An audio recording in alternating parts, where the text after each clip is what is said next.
Before we begin, the name is placed on the top right side of the screen. Our female protagonist introduces herself as Hazel, the Witch of the Black Forest. However, she discloses her name used to be different, although it has not been called in years. It is because after she fell into the river and died in an accident, she possessed an evil witch from a fairy tale. At the outset, she decides to reveal she is a body that can survive even if it is strangled on a deserted island. She has tried various things to adapt. She also developed a hobby to bake human-shaped cookies. Her other hobbies include inviting people over and treating them to human-shaped cookies. But maybe it is because of the karma of the original body that she has been framed for baking a human. In the village, she begins to be known as Hazel, the cannibal witch of the Black Forest. People shivered even when passing by her cabin. So after much consideration, the method that she found is making the most terrifyingly sweet house that no one can just pass by. She gazes at the masterpiece she created with a beaming smile, her eyes twinkling with awe as she muses at this point. People cannot just pass by. She twirls around, imagining making friends and sharing cookies with them. Hiding behind a tree, she peeks out as a woman approaches the house. The woman takes a small bite of the cookie and begins to eat it. Just then, Hazel emerges from behind and whispers, "Is it tasty?" There's more inside, along with various teas. But in the next moment, the woman screams at the top of her lungs and runs for her life. Hazel's eyes instantly go dull as she reminisces about her loneliness in both her past and present lives. A memory of her grandmother resurfaces where she had smiled, thinking at least she had her grandma, who had told her to eat well and live well, even if it was about just one meal. Determination swirls in her eyes as she resolves to first enjoy something delicious and then grow stronger. As she makes sweets, she's in high spirits, her face lighting up with a smile as she finds all her creations adorable. She has made carrot cake, apple pie, various cookies, and even a basket full of scones. Looking out of the window at the weather, she muses, "Nice. The day is perfect too." However, the thought still lingers in the back of her mind that it would have been more perfect if she had someone alongside her to share her cookies with. But then she realizes she is not so alone after all. She quickly picks up her cat, who has been eyeing the cookie with its mouth watering. She sternly tells Daisy that she cannot have cookies but promises to make her cat cookies for her later. A dog then approaches, glaring at Daisy with displeasure at her attempts to gain weight. The dog screams at the cat to not gain weight on her body. Hazel giggles nervously watching them fight. She admits even though it is a bit lonely, it is fine since she has both of them. She also reveals they are also capable of magic like she is. Daisy is actually the soul of a dog inside a cat body. Aurora is a cat who resides in a dog body. Moving souls is considered a forbidden magic. However, the original Hazel broke the taboo and conducted an experiment, causing both of their souls to transfer into each other's bodies. She admits she doesn't know much about the witch whose body she possesses. Furthermore, she is unaware of the plot or the story's details. All she knows is that the main protagonists are Hansel and Gretel. She wonders if she can find Hansel and Gretel. Will she hold the role as the evil witch that will capture and eat them? Rubbing her heart in frustration, she groans, but she is not a cannibal. The poor girl thinks to herself she doesn't even know the book's content. Cannot she just be a good witch? The voices of some kids break through her thoughts. She looks out the window and sees them eating sweets. The boy murmurs that it's so good he's about to cry, looking very emotional. Meanwhile, the girl snaps her hand over his mouth, telling him to be quiet, and glares at him, saying the evil witch lives here. Gazing at the children in shock, she wonders what if they are Hansel and Gretel. Blurred events from the original story start to emerge in her thoughts, creating a feeling that something big is going to happen. Our female protagonist struggles to keep up afloat in the river as she desperately pleads for help. She couldn't even swim properly, but still carelessly got into the river with no proper thought. Even though it was a stupid act, she could not find herself to regret it, since that kid got to return to her family, unlike her who had no one to go back to. However, that did not change the fact that she did not want to die yet. With a sudden jolt, her eyes snap open only to meet an unfamiliar ceiling.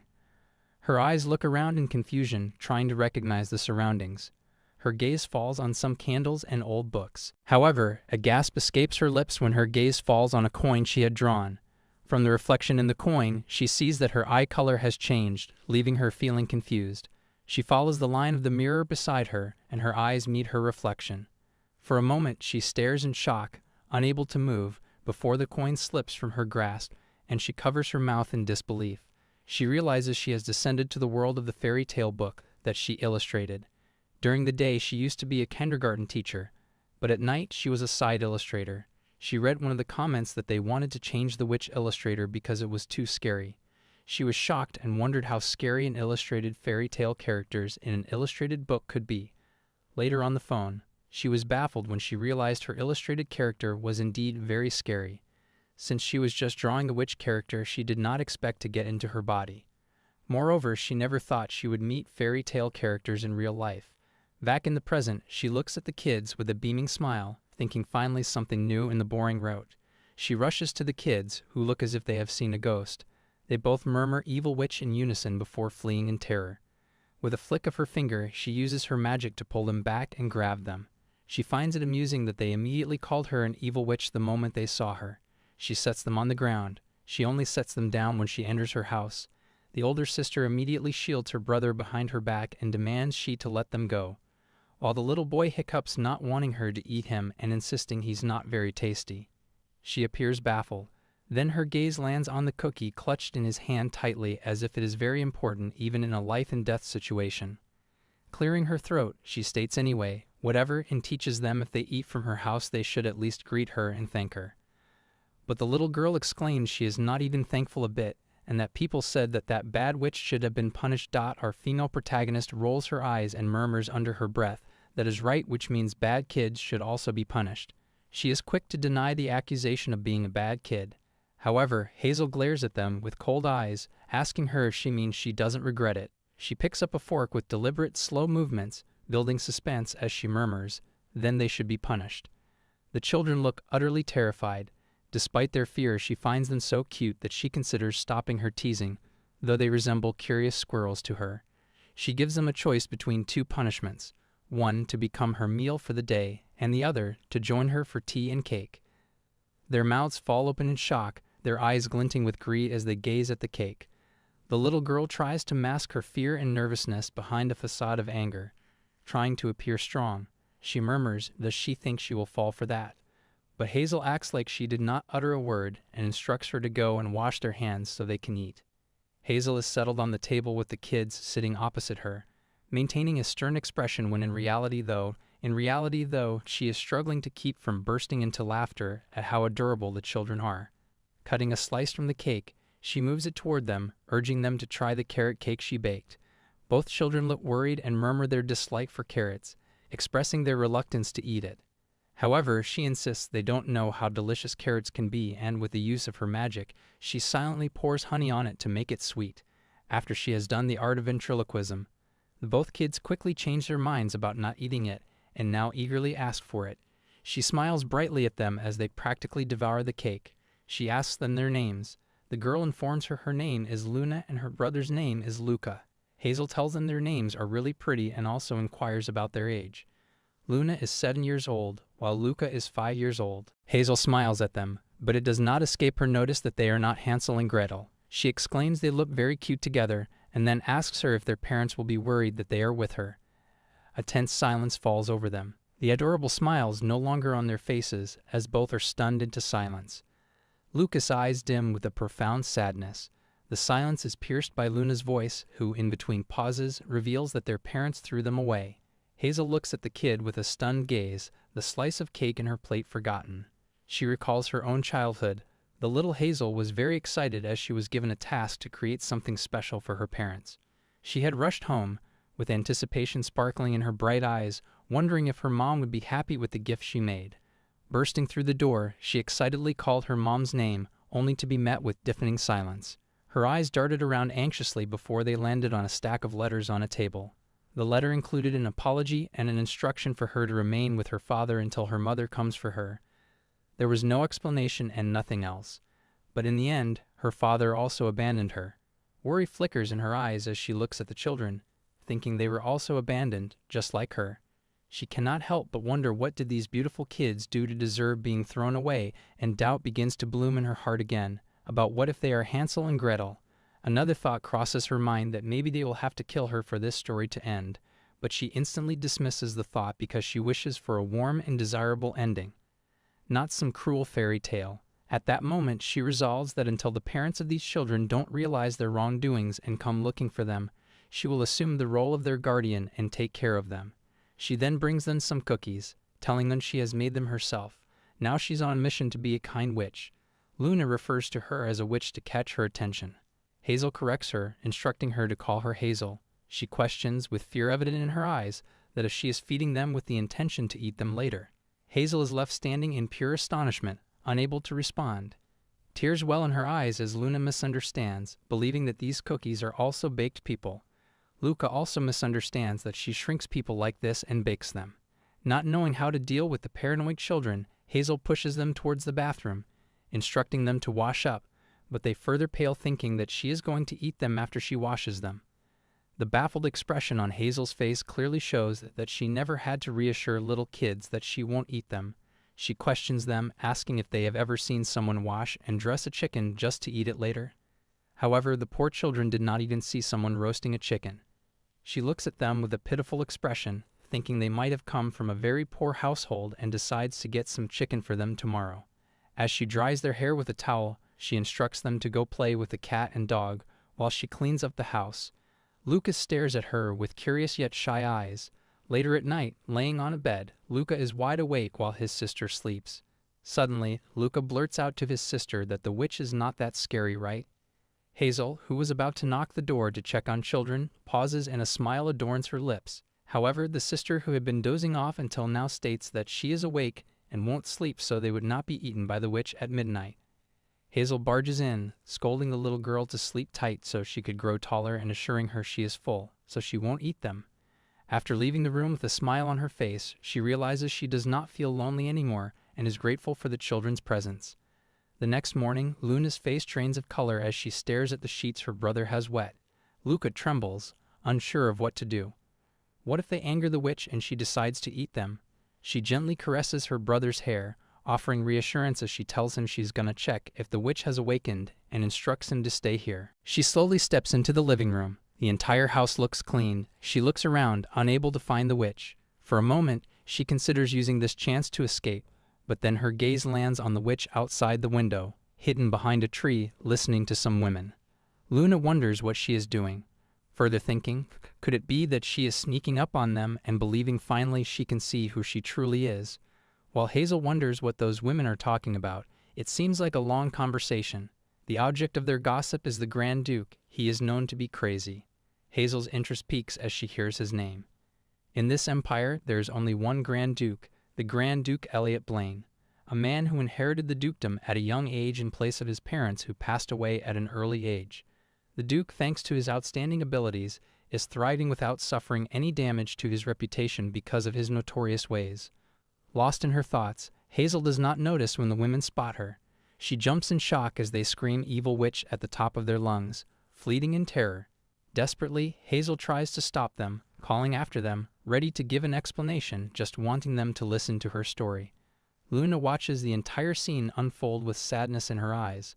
Hazel halts abruptly when she hears someone call her name. She turns around to see Luna, who looks as though she has gathered all her courage to come forward.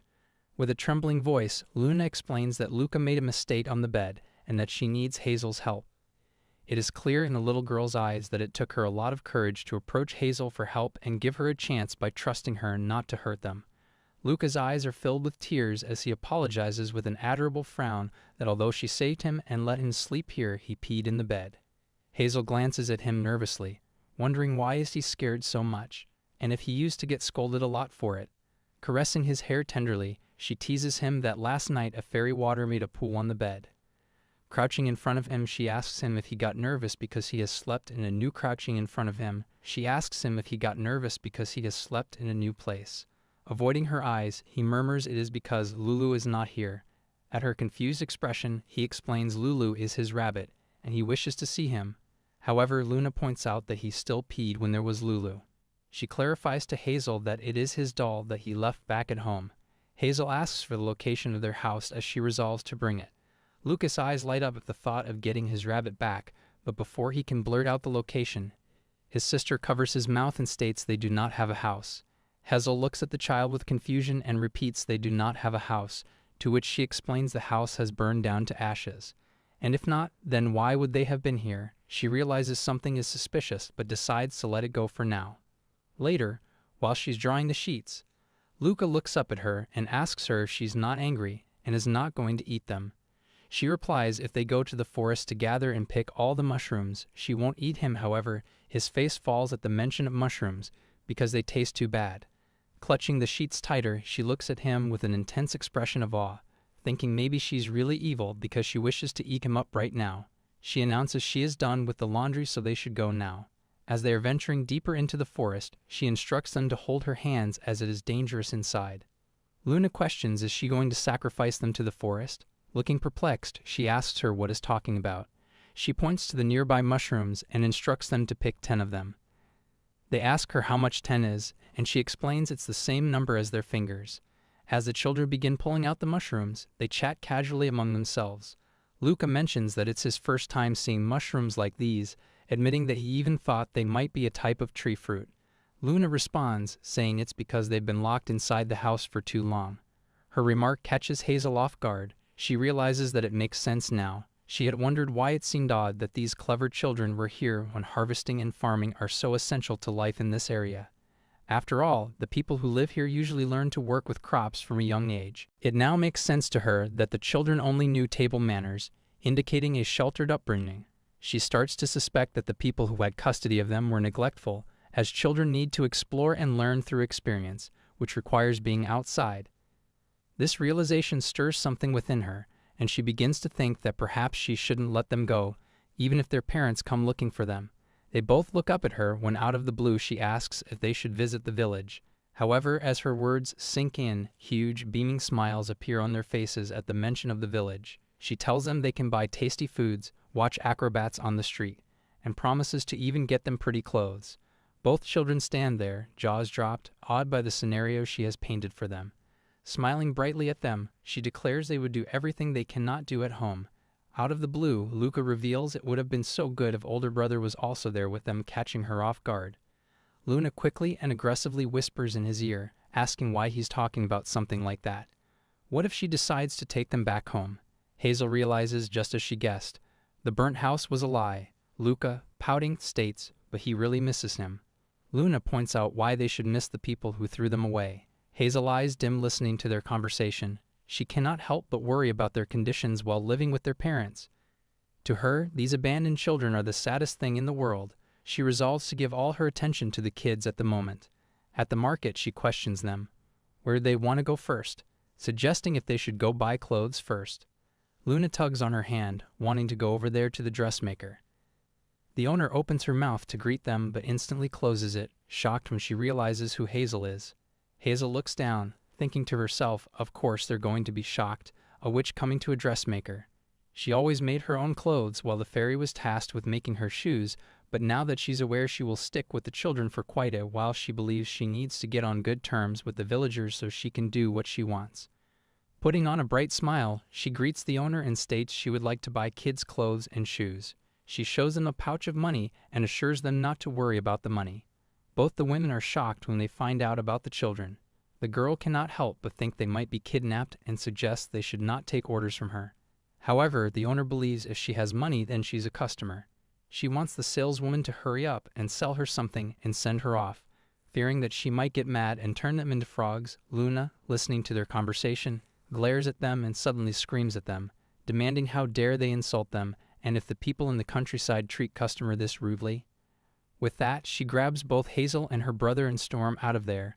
Outside, an elderly woman approaches them, insisting that she will show them what they need. Despite the warnings from others not to get too close to Hazel, she brushes them off and moves closer. She observes that the children are neat and have good complexions, noting they don't look like poor kids. Her gaze then falls on Luna's dark-as-night hair and striking purple eyes. Feeling nervous, Hazel blurts out, "Yeah, there must have been an imperial family among their ancestors." After buying some dresses from the elderly woman, they head over to purchase shoes. Luna's eyes light up with excitement as she examines the options. She expresses her gratitude but then can't help but ask, how can she afford all of this? How does she earn money?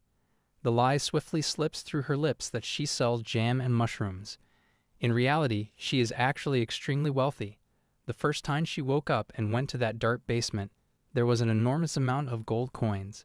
It wasn't her money, but she was just simply living. But since she had no family members, she didn't have anyone to spend it on.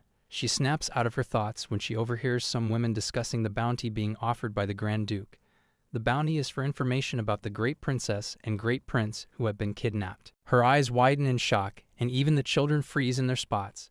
Hazel looks worried, thinking how awful that they were kidnapped and maybe she can find them with her teleportation magic. She asks the women if they happen to know what those kids look like, while the children next to her look freaked out. She turns sharply at the sound of a screech, only to find Luna pointing at a rabbit and exclaiming that it looks like Lulu. Hazel smiles and exclaims that it is great and asks for Lucas' opinion about it. However, the child frowns and states there's only one Lulu and the rabbit isn't him. Nervously, she glances around, only to realize that Luna is no longer in her spot. Alarmed, she calls out Luna's name and begins rushing around, worried that Luna might have been kidnapped just like the princess. However, she abruptly halts in her tracks when she spots Luna nearby, pulling down some posters from the wall. Luna stares anxiously at Hazel, her legs shaking uncontrollably.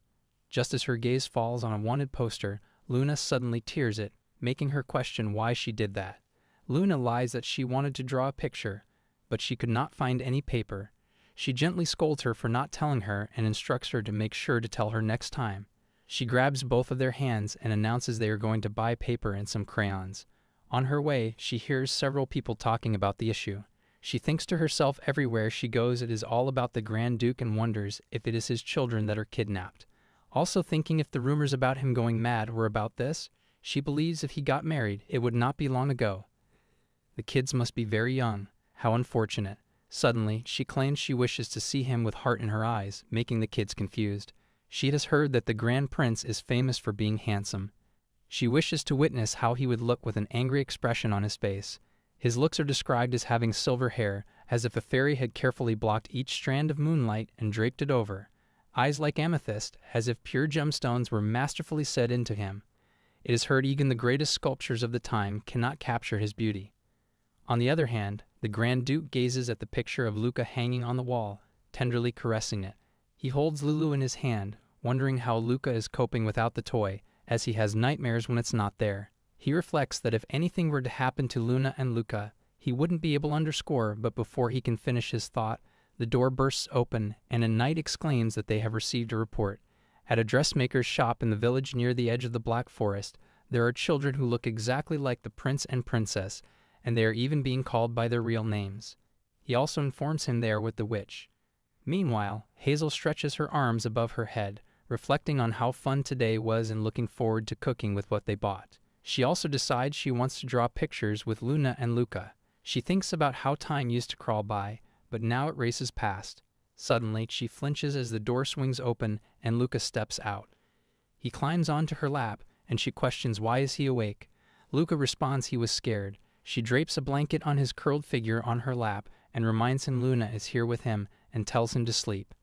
Luna appears from behind and states that she isn't asleep either, climbing onto the couch while muttering about how unrefined it is to sleep on the couch like that.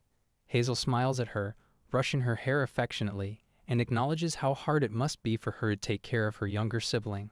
She admits that if she were in Luna's position, with no house to shield them from the wind and rain, no food to eat, and no adults to protect her, she would have cried and given up right away. Luna suddenly gazes down, murmuring that the outside world is scarier than she thought. Hazel pulls her into her lap, praising her for making it all the way here. She reassures Luna that she can leave the adult tasks to her from now on. She can just be a 7-year-old. Just as Luna is about to fall asleep, she murmurs Hazel's name and asks if they can stay together forever. Hazel is startled by the sudden request but replies gently, of course. She thinks about how she wishes to keep living like this together with both of them. She silently prays to God, asking to let them continue living happily, just the three of them, and hopes that the children's father will never come looking for them. But it's too late. The Grand Duke is already outside her house.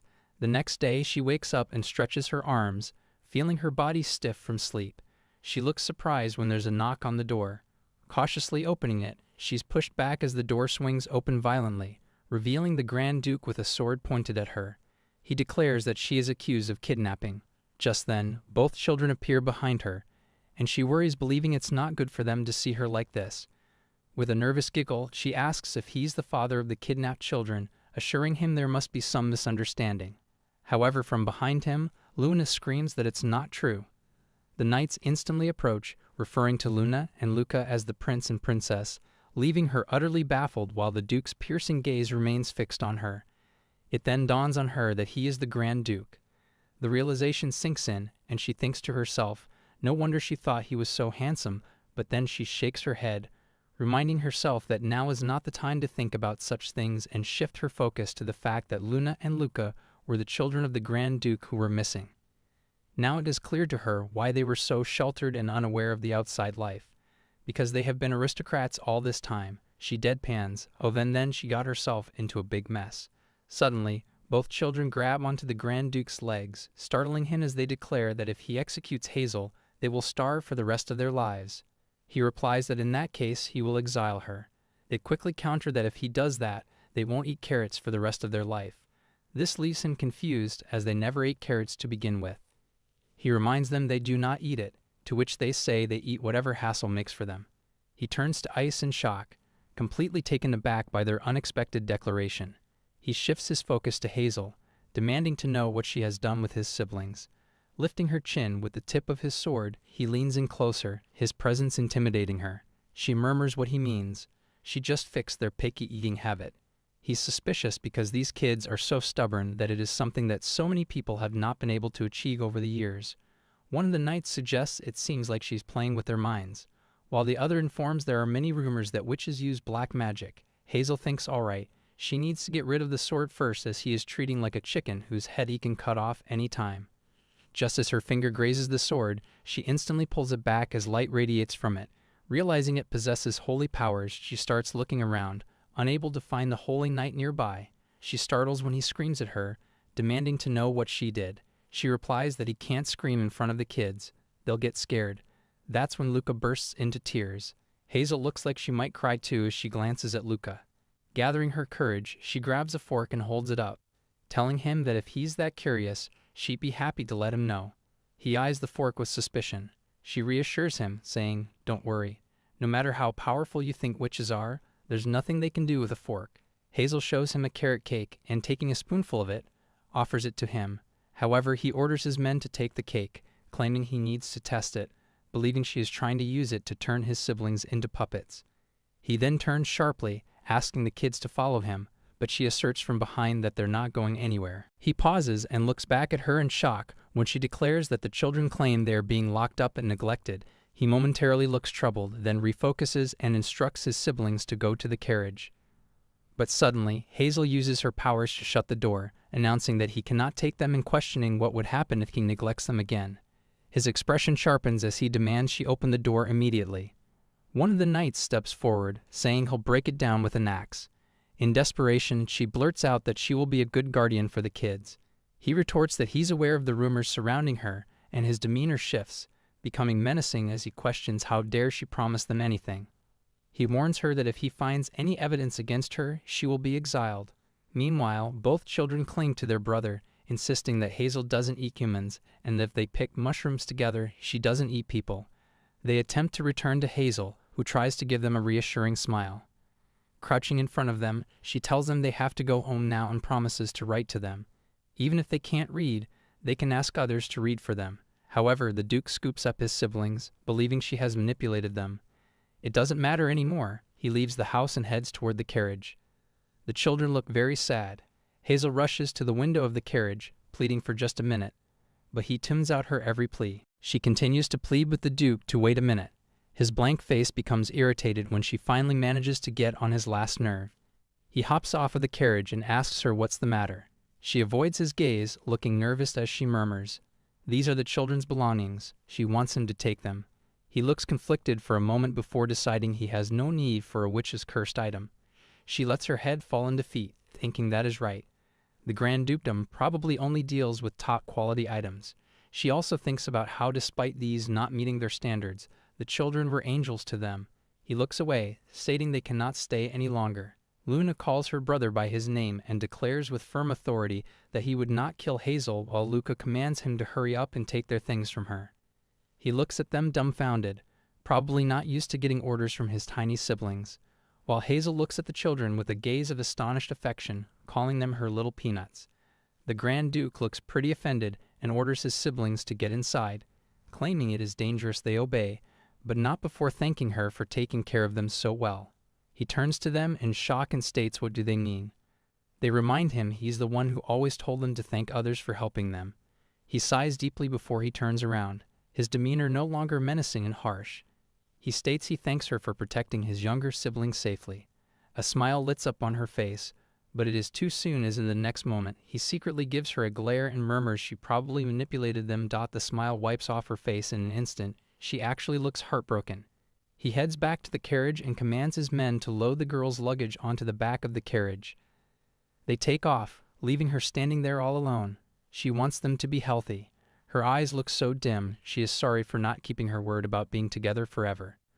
Her pet family with concerned eyes make their way to her while she is lost in thoughts, thinking about the promises she made to them, the promises about making stew that they love for dinner, or how she was planning to raise bunnies on the farm because they wanted.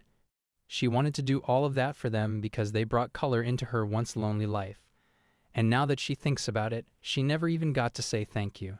Her dog nuzzles her face into her dress, probably sensing her inner turmoil. The dog wants to know if she's all right. She claims she's all right, but the tears dripping from her eyes like raindrops tell a different story.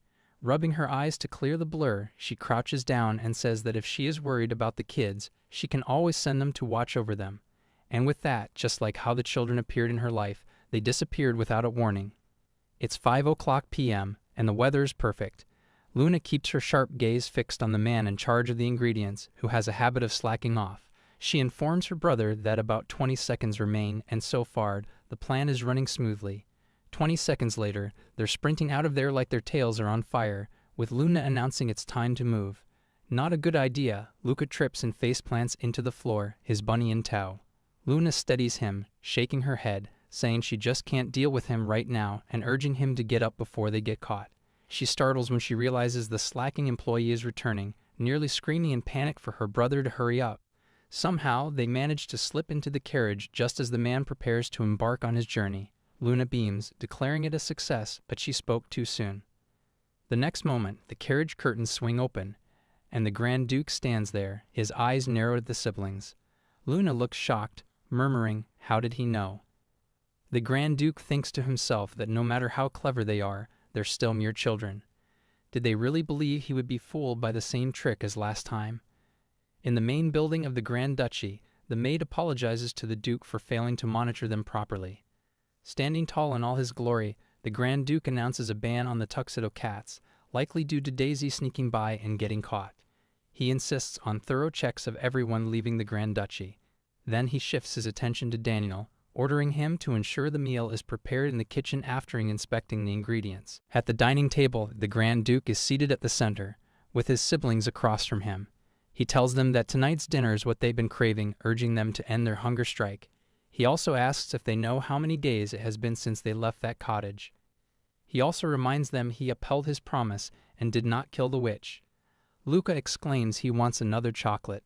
This causes the Duke to lash out at him as he cannot even remember the count of chocolates he has already given to him in these 2 weeks.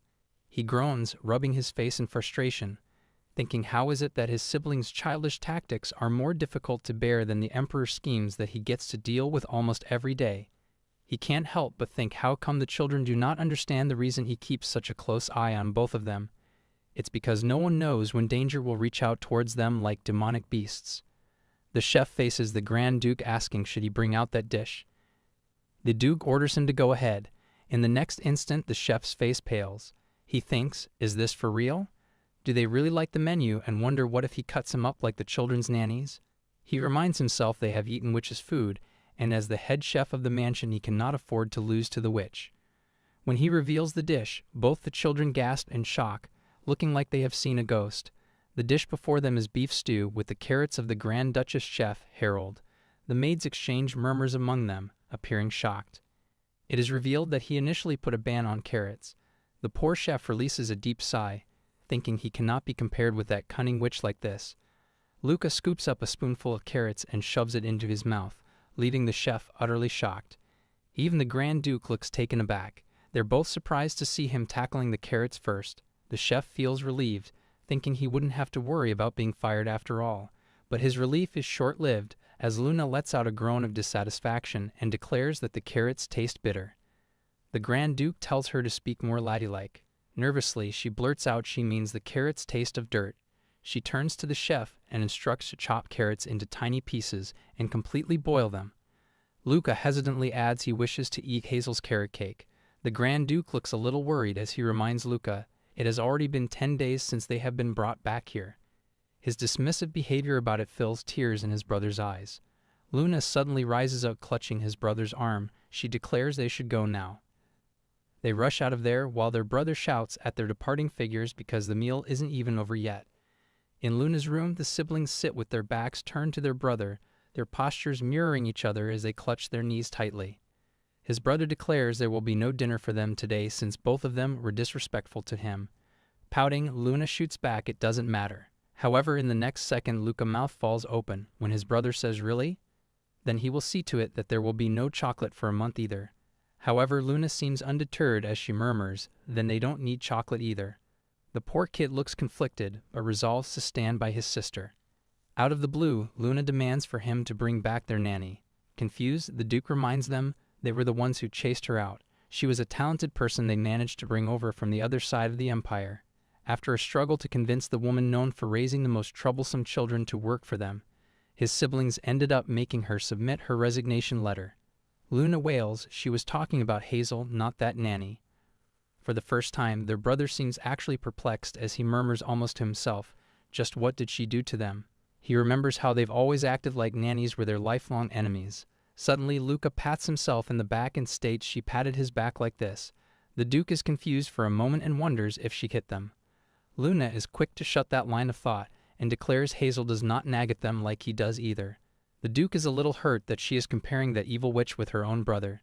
He points out she lured them with her sweet candy house. Luna snaps at him, warning him not to talk about Hazel like that. She aggressively gestures at her body and asks him if it looks like any part of her is missing, or if she has been eaten anywhere. The Duke opens his mouth to say something, but a gentle tug on his sleeve shuts him up. His little brother flutters his adorable eyes at him and pleads with him to let him go to Hazel. Moreover, he even wishes for his brother to join them. Shutting his eyes, the Duke insists, no, followed by a definitive absolutely not. Luna points out it has always been a no. When has he ever allowed them to do what they wished for? Just then, there's a knock on the door, followed by Daniel's request to get inside. The Duke does not reply at first. The reality of never being able to anything he wanted either begins to settle in his mind. He breaks out of his trance when Daniel informs a letter has arrived from His Majesty the Emperor. He replies he would be there right away. As he turns to leave, he halts when Luna's voice cuts through the air, screaming for him to go away as he did last time. He realizes she is referring to the expedition he went on last time. However, he wants them to know he thought of them the entire time he was gone. On his way back, he cannot help but think about his parents. He is already aware that he is the eldest and the only adult, and as the head of the family, he is the only one who can protect those children. But no matter how much he tries to become a righteous man, sometimes the burden is just too much. On the other hand, Hazel stands by the window, watching the rain pour down. Feeling the weight of loneliness, she shifts her attention back to her pets and says, "It's pouring today too." Suddenly, the cat leaps into her arms, asking, "When are the little ones coming back?" Hazel reminds her she pretended to be annoyed all along, but turns out she got attached to them too. Her eyes look hauntingly sad as she realizes attachment is truly scary. She confesses she sent Daisy to the Grand Duchy a few days prior. The inside of the Grand Duchy was spacious and filled with food too. But most importantly, the children were also doing well. After being reassured, she tried to comfort herself with the carrot cake she liked so much. And that was when she realized she could no longer bring herself to eat carrots. The dog suggests she adopt a child. She counters who would let a witch adopt a child, and even if that happened, people would still point fingers at them. The sound of a knock on the door stirs her into action. She can't help but notice the strange increase in guests lately. As she swings open the door, she glances back at her dog in confusion, who seems to expect her to tell him to get on his knees and go to bed. Meanwhile, the cat is too hypnotized by the figure before her to utter a word. When she shifts her gaze to the front, disbelief washes over her because the figure before her is someone she least expected. The Grand Duke. A few days ago, there was a decree from His Majesty the Emperor, who once again expected his brave services. He crumpled the letter in his hand before throwing it away. Daniel pointed out it hasn't even been a month since he returned from the last expedition. He agreed and asked how many times has it been just this year. However, he believed surviving each time was the greater problem. It was eating at him. What would happen to his siblings if he left the Grand Duchy again? Also, he received the report on the cake from the alchemist and pharmacist as requested. As he flipped through the contents, a smile made its way on his lips. He was relieved it was just an ordinary, delicious cake and wasn't harmful to the children. It was a relief, he repeated again. However, he wondered, was it really just a cake? Daniel believed that wasn't the case. The witch must have used some special magic that no one knows about. He pointed out, but they did not sense anything. Daniel countered he did not either. However, the Grand Duke still found it suspicious as hell. A wicked witch who takes such good care of the children while expecting nothing in return. Daniel agreed because there was even a rumor saying she baked people into her pool. He revealed she's been known to turn villagers into frogs just because she did not like the way they look at her, and that she turned all the grapes at the autumn wine festival into mice. Not to mention there is no proof against her. From what the Grand Duke remembers, there was also a time where a witch who did not get along with her mysteriously died, and a few years ago she also completely changed her appearance, and ever since her appearance changed, all the evil deeds she committed stopped. The Grand Duke found it all very suspicious.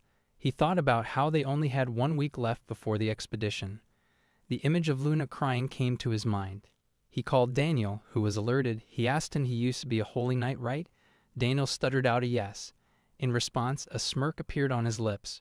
Back to the present, he continues to look at Hazel in front of him. Hazel, feeling intimidated, shoots her eyes down and asks him in a shaky voice what he is doing here. She wonders if he brought children too. But when her gaze lands on the carriage, she realizes of course not. There's only one horse. Her gaze then lands on the footprints. He studies her face, wondering what is she standing there thinking so hard about. He calls her name and asks her if she could spare him a moment of her time. She is surprised, because when she breaks out of her thoughts, she finds him so close to her and wonders why he's so close. She clenches her fist thinking how he insults her, then calls her Miss Hazel with respect. It is so obvious to her that he has come to ask for a favor. She believes he probably wants her to use some forbidden magic for his own benefit. She bluntly rejects him, turning her back on him, claiming she's busy. She calls her pets, wanting to go mushroom picking while he listens. She thinks to herself, he seems relaxed, so nothing must have happened to the kids. In that case, she believes there is no need to talk any further. Outside, she looks at the sun shining brightly. The rain stops so quickly. However, she is irritated as he is still following her in silence. The cat wagging her tail declares that man smells like the little ones. She gently scolds her cat not to wag her tail, reminding her he is a bad man. He also tells the cabinet to act like a puppy in front of other people, fearing that somebody might notice.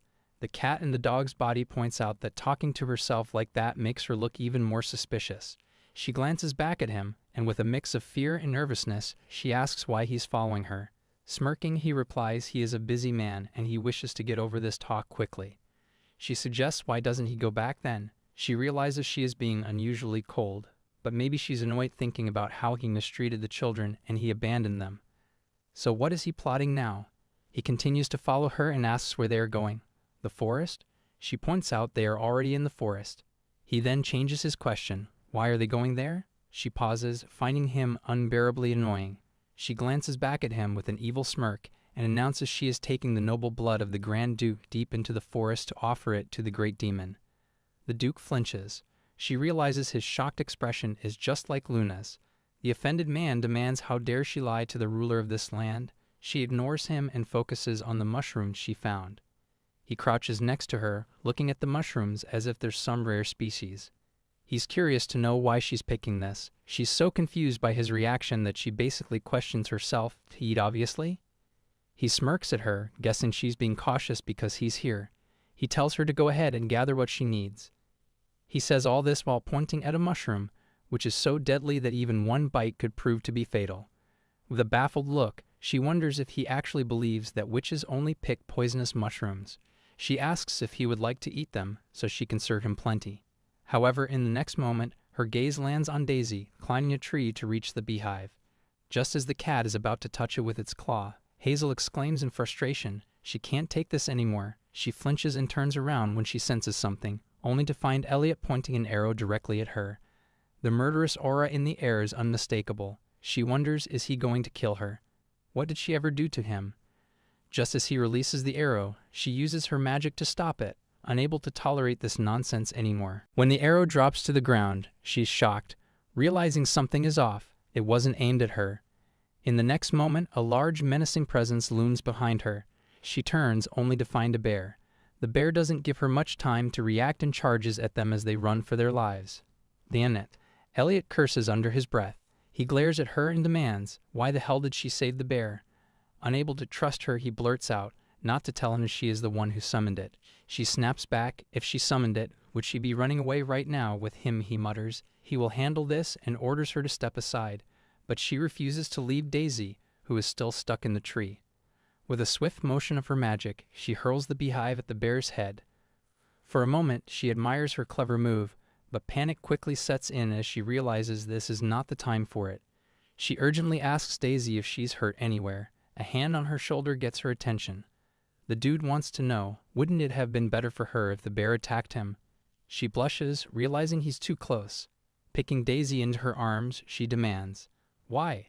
Why would she wish death on someone she has only seen twice?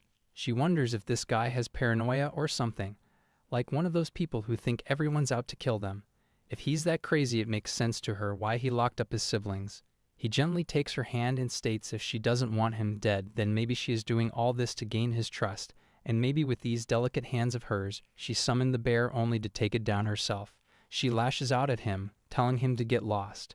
When the rain becomes too heavy, she retreats into the cave and settles down, stating bluntly that she's not interested in earning his trust. She just needs some time alone.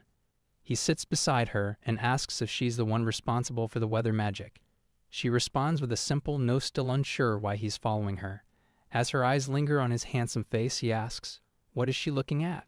Startled, she meets his eyes, and so does he. His gaze shifts nervously as he murmurs to himself, this is why she changed her appearance. Confused, she asks, what did he say? Now that Hazel thinks about it, Daisy and Lady did say the witch's appearance suddenly changed. It was just a few days before she possessed the body, right after receiving a treasure chest full of gold coins from her strange man. She thought it was her redrawing the witch's appearance.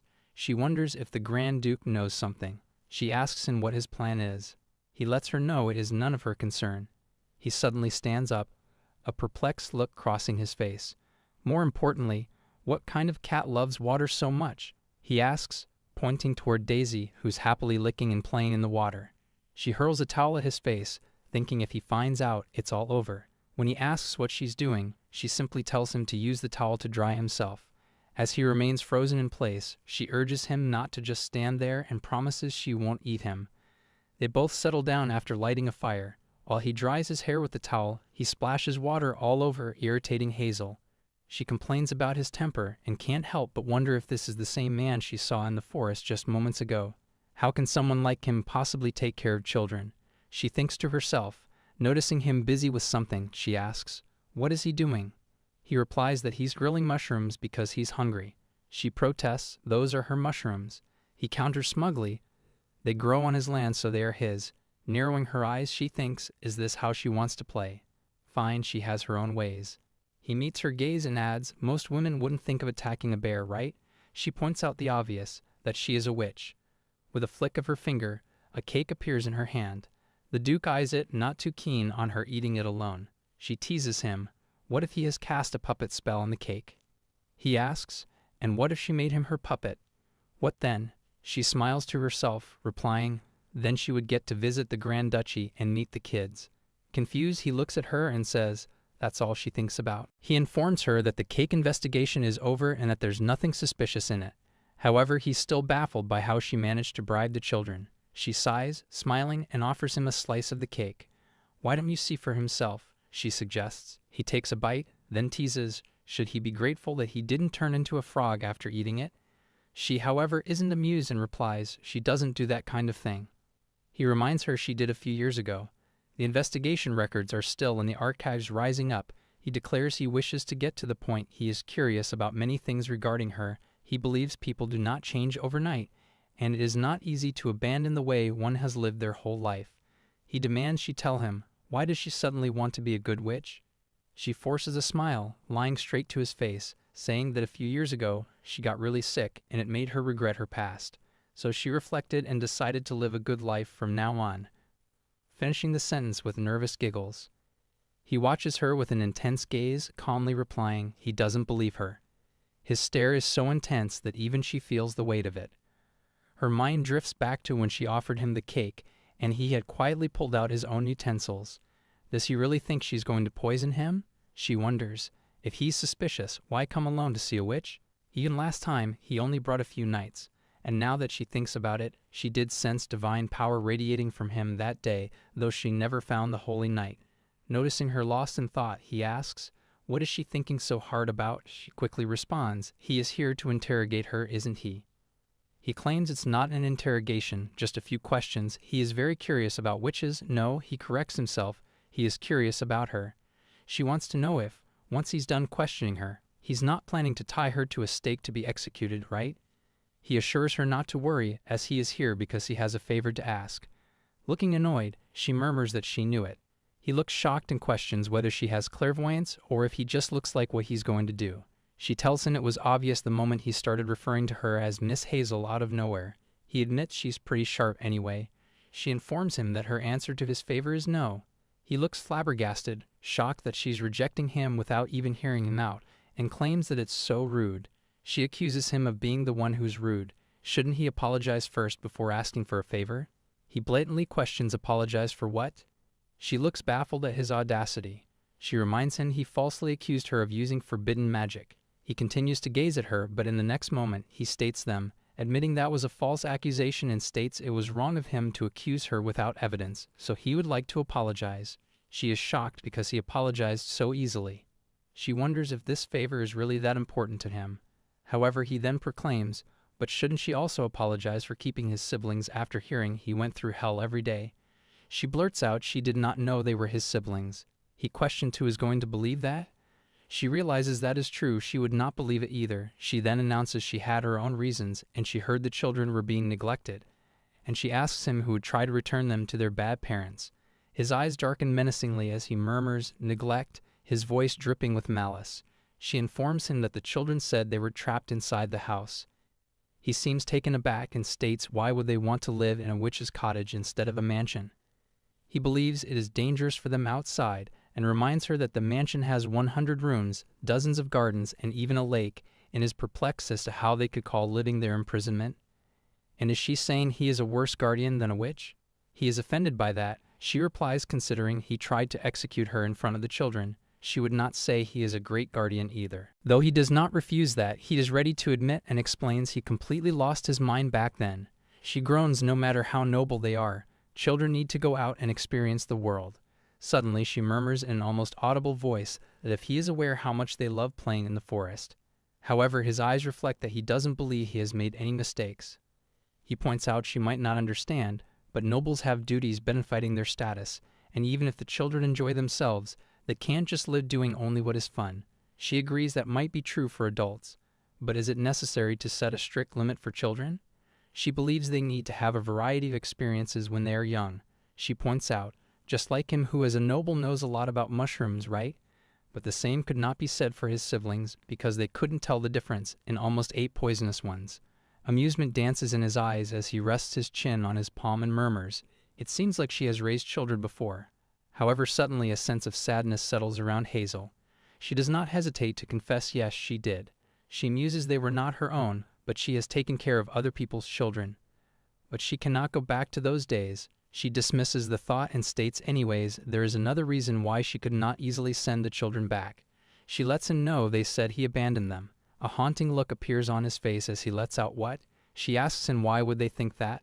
She then changes the sentence agreeing that they are children so it could be just a misunderstanding, but she just wondered if they had a bad relationship with him. Noticing the palpable tension in the air, she uses her magic to summon some tea and wants him to take it. However, she stops when he admits it was a misunderstanding. But it is partly his fault too. He states to be honest, expeditions, subjugations, diplomatic missions, he has been away from the mansion for long stretches of time because of these duties, so it is not surprising for him that the kids started believing they were abandoned by him. He believes they are still too young to understand the complications of adult life. However, his top priority is his siblings' safety above everything else, so he doesn't want her to misunderstand. Hazel looks sad now that she knows the Grand Duke actually cares about his siblings a lot. A fleeting thought drifts across her mind. Maybe he's not as bad as she once believed, but it's swiftly shattered by his voice. No poison, it seems, he remarks while sipping his tea with irritating grace. She inwardly groans, seriously? However, the atmosphere shifts in an instant. His grip tightens around the tea handle. He accepts that it might sound crazy to ask a witch for this. Even the cat and dog pause, their attention fixed on them, wondering what kind of favor is it, and the Grand Duke, of all people, needs a favor. He states while he is away on another expedition. Could she temporarily be their nanny? When she remains quiet, he continues that it is almost impossible to find someone willing to be the Blaine's family's nanny. Out of the blue, she blurts out she would love to. His eyes snap open, only to find her face mere inches from his.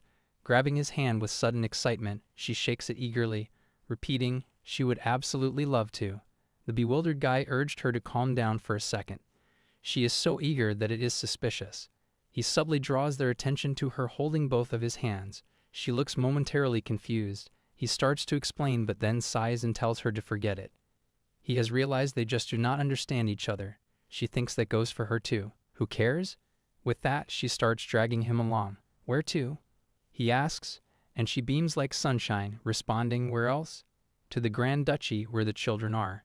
He points out the rain hasn't stopped yet. She looks at the rain that is still pouring and realizes she got too excited. As she gazes at her reflection in the maid's uniform, she feels as though she has truly become a servant of the Grand Duke's household. A few hours earlier, a pile of books is tossed onto the table in front of her.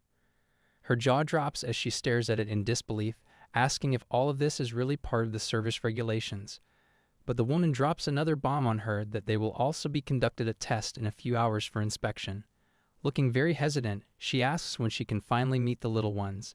However, the woman sternly orders her not to refer to Lady Grant, Duchess, and Lord Grand Duke in such vulgar terms. Hazel thinks to herself, but they're just so cute. The training that followed was intense, starting from how to carry oneself and proper etiquette when addressing novels. She was also expected to receive permission from His Highness the Grand Duke, the butler of the headmate, and to report anyone she meets while out to Sir Daniel, the captain of the guard, and so on. She couldn't help but wonder, what is all this? After all the chaos, she's finally informed that she's passed the test. However, she points out among the rules, there's one rule that prohibits regular meals with the little ones. She corrects herself, the Lady Grand Duchess and Lord Grand Duke, and protests because sharing means together is the best way to form close bonds. The woman tells her that rule is a given, and also adds as an additional note, she should avoid overly sweet desserts as much as possible. The headmaid remarks, it seems Lady Grand Duchess and Lord Grand Duke have been managing their meals with sweets now, and that anyone could use such a trick. She confidently says she only let them eat freely on the first day when their children were starving. Of course, she agrees to limit it to prevent childhood obesity and tooth decay. She also adds she has got plenty of experience with feeding little wounds. The woman just turns her back on her and says it is a relief that they can communicate well and decides to show her to the room. When she shows her the room, Hazel's mouth drops open in shock. She gazes around in awe and cannot help but ask if the Grand Duke's household even provides such rooms for nannies. The woman just simply replies that the working conditions need to be excellent to attract people here. However, she states she finds such a large and lavish room uncomfortable, and that she would rather sleep in her own little cabin. She thinks, being left alone in a large space, she doesn't like it anymore. The hard maid sternly asks her if she has already forgotten the work rules regarding outings. Hazel replies not to worry, she will follow the rules strictly. The woman mutters if that is the case, it is good, but then suspiciously questions, did not she bring any of her belongings? All Hazel can do is put on a big smile and promise her to bring them later. The woman tosses the maid's uniform at her, telling her to get dressed and come out immediately, as she needs to start working right away. She instructs her to head to the kitchen once she is changed, and the chef mentioned they need her help. Hazel is shocked and inquires why the chef would need her, but the door snaps shut with a thud and the head maid is already on her merry way. She decides to get changed then. Daniel asks the Duke if he has lost his mind. A smirk tugs at his lips as the Duke levels him with a glare and retorts that asking the Grand Duke if he has lost his mind only shows that Daniel of Arwen Marquisate isn't in his right mind either. Daniel narrows his eyes at the Grand Duke. He then lashes out at him, demanding to know why did he bring a witch instead of a nanny. Outside the door, the maids are trembling in fear, wondering if something is going on with His Highness the Grand Duke. The atmosphere is too tense that she cannot even step in. The other maid mutters not to even ask and then proceeds to tell her that the Grand Duke suddenly brought a young woman on a white horse, and the servants were all in an uproar. But surprisingly, upon closer look, it turned out to be the man-eating witch from the Black Forest. And to top it off, he wants to make her the nanny. She remarks this as desperation. Daniel points out there are already rumors spreading that His Highness the Grand Duke has been bewitched by the witch. The Grand Duke counters, and what does he think? Does it seem that way to him as well?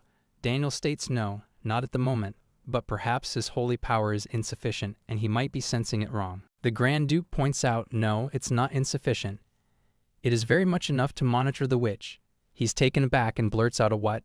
The Grand Duke tells him to listen carefully. He declares he is excluded from this subjugation. Daniel looks shocked and wants to know why. He is offended that he is leaving him behind for such a perilous beast hunt. He points out, aside from the brief time he spent in the Holy Knight's order, he has been by his side, protecting him since childhood. And what mission could possibly be more important than that? As he begins to protest, the Grand Duke cuts him off by ordering him to monitor the wage. He stops, but then a smile appears on his face as he realizes this is His Highness' plan, and with the power of a Holy Knight, he can certainly suppress the witch's magic. The Grand Duke states exactly. He is quick to catch on. He further adds, as he knows there's nothing more important to him than protecting his siblings, and the witch is just a leash to use while he's away on the expedition. He states once he returns, he will simply release her. Daniel sighs in relief that he will drive her away once he is back and admits that puts him at ease. He says he will consider what happens after that, but there is something strange about that witch. Daniel quickly panics and asks what in what way.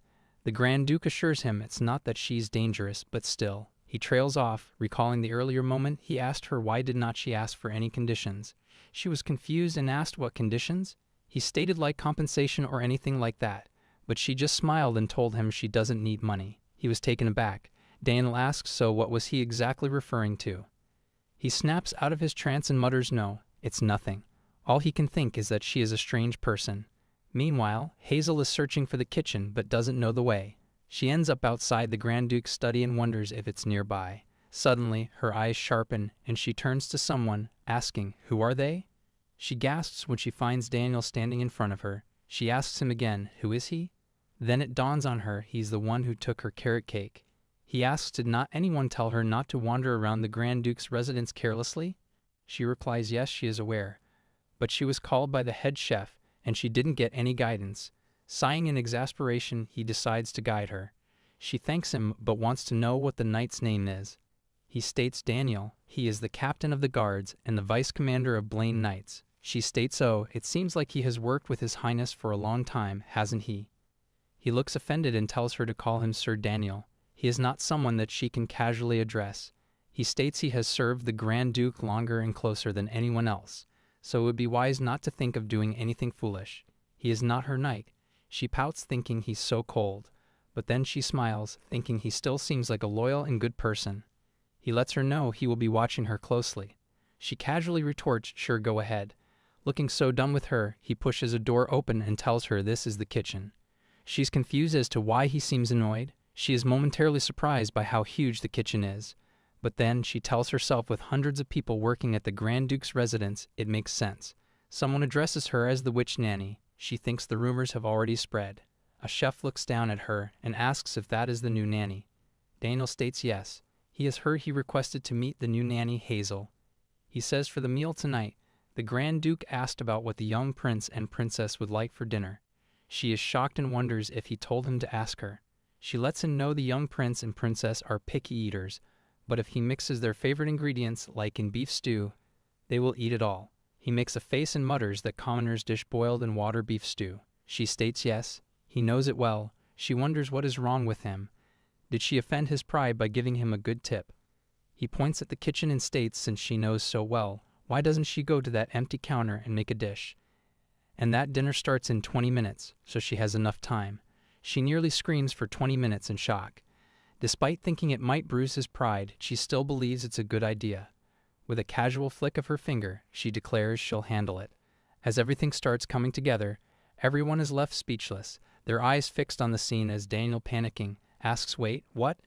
Where did she get this from?" She casually replies, "From home." He tells her she cannot bring external ingredients into the kitchen without inspection and asks if she didn't read the work manual.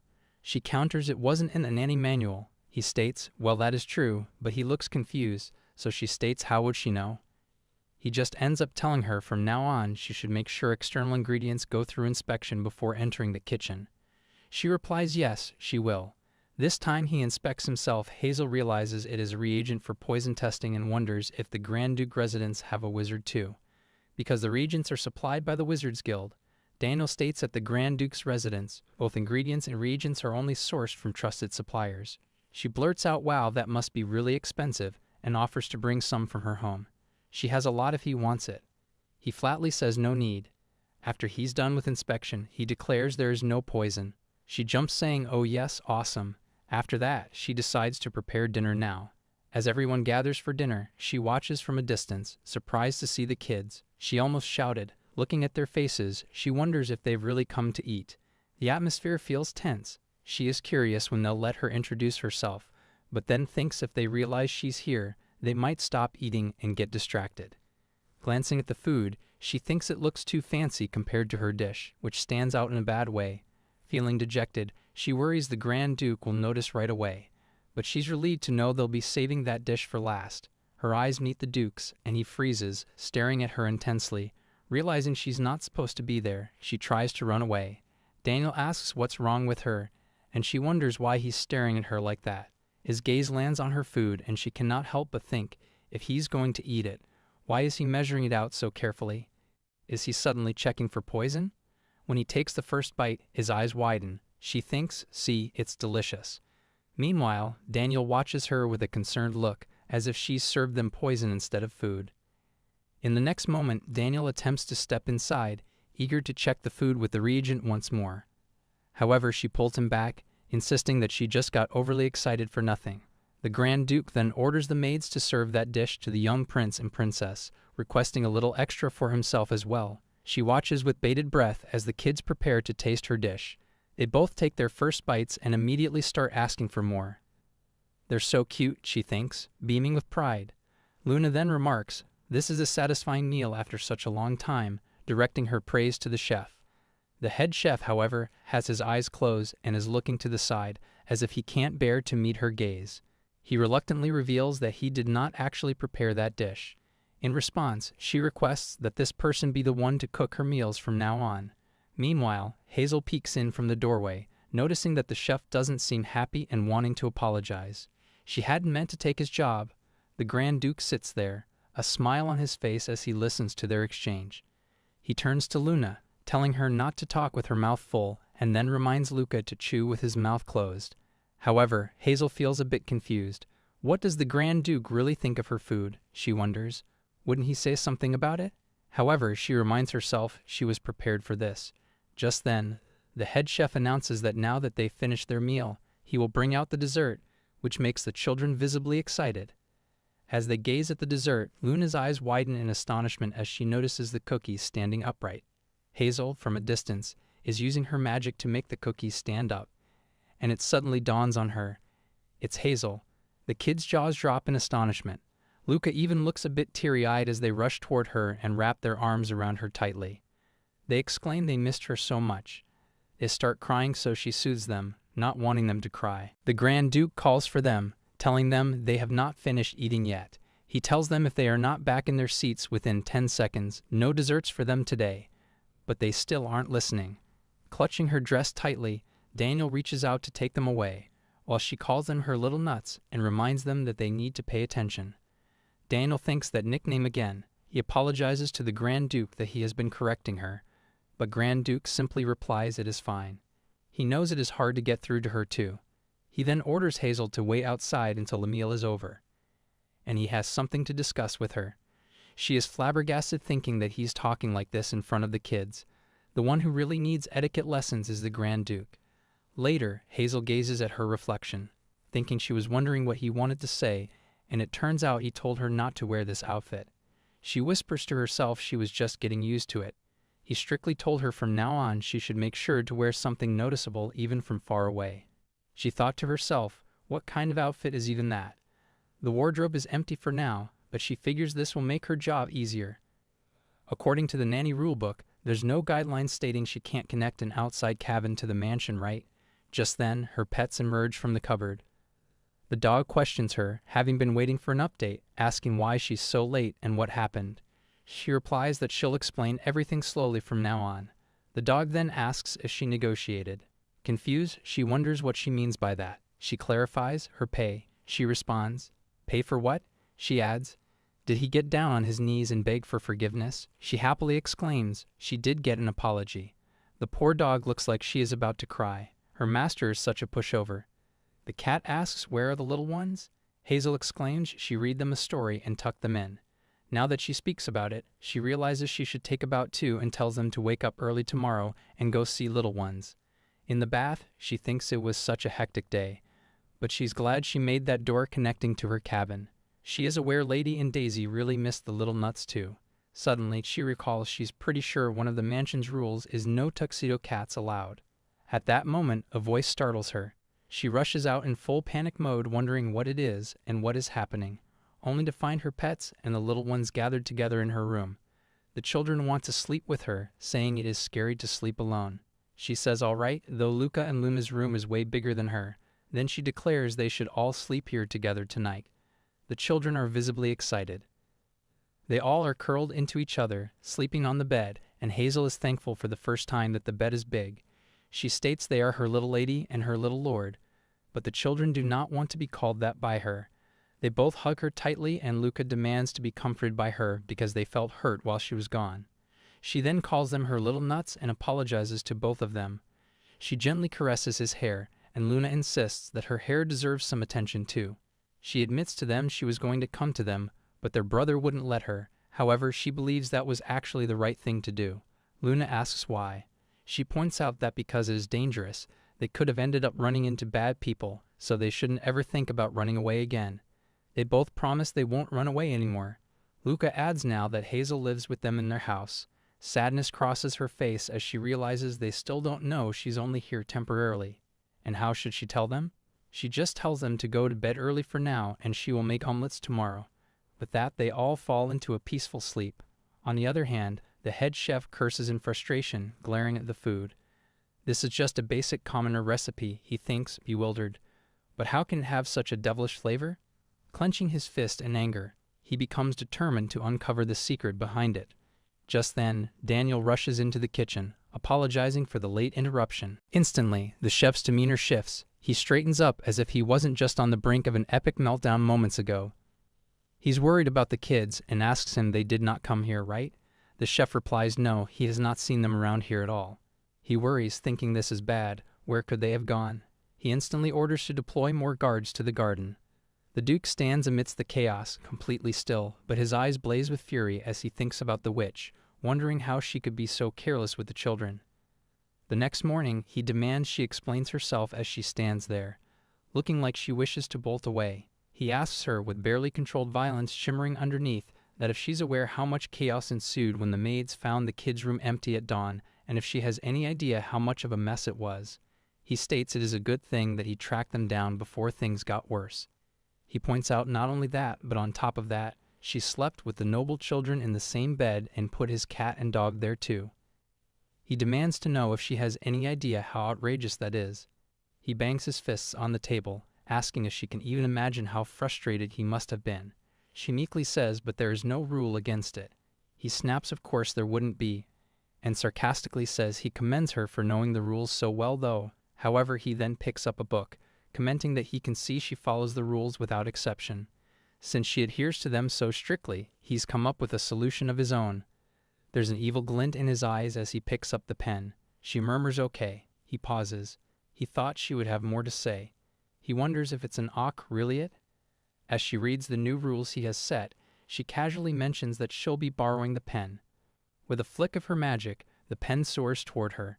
She then remarks on the ban on tuxedo cards, pointing out that it was likely implemented because of Daisy's invasion of the Grand Duchy, right?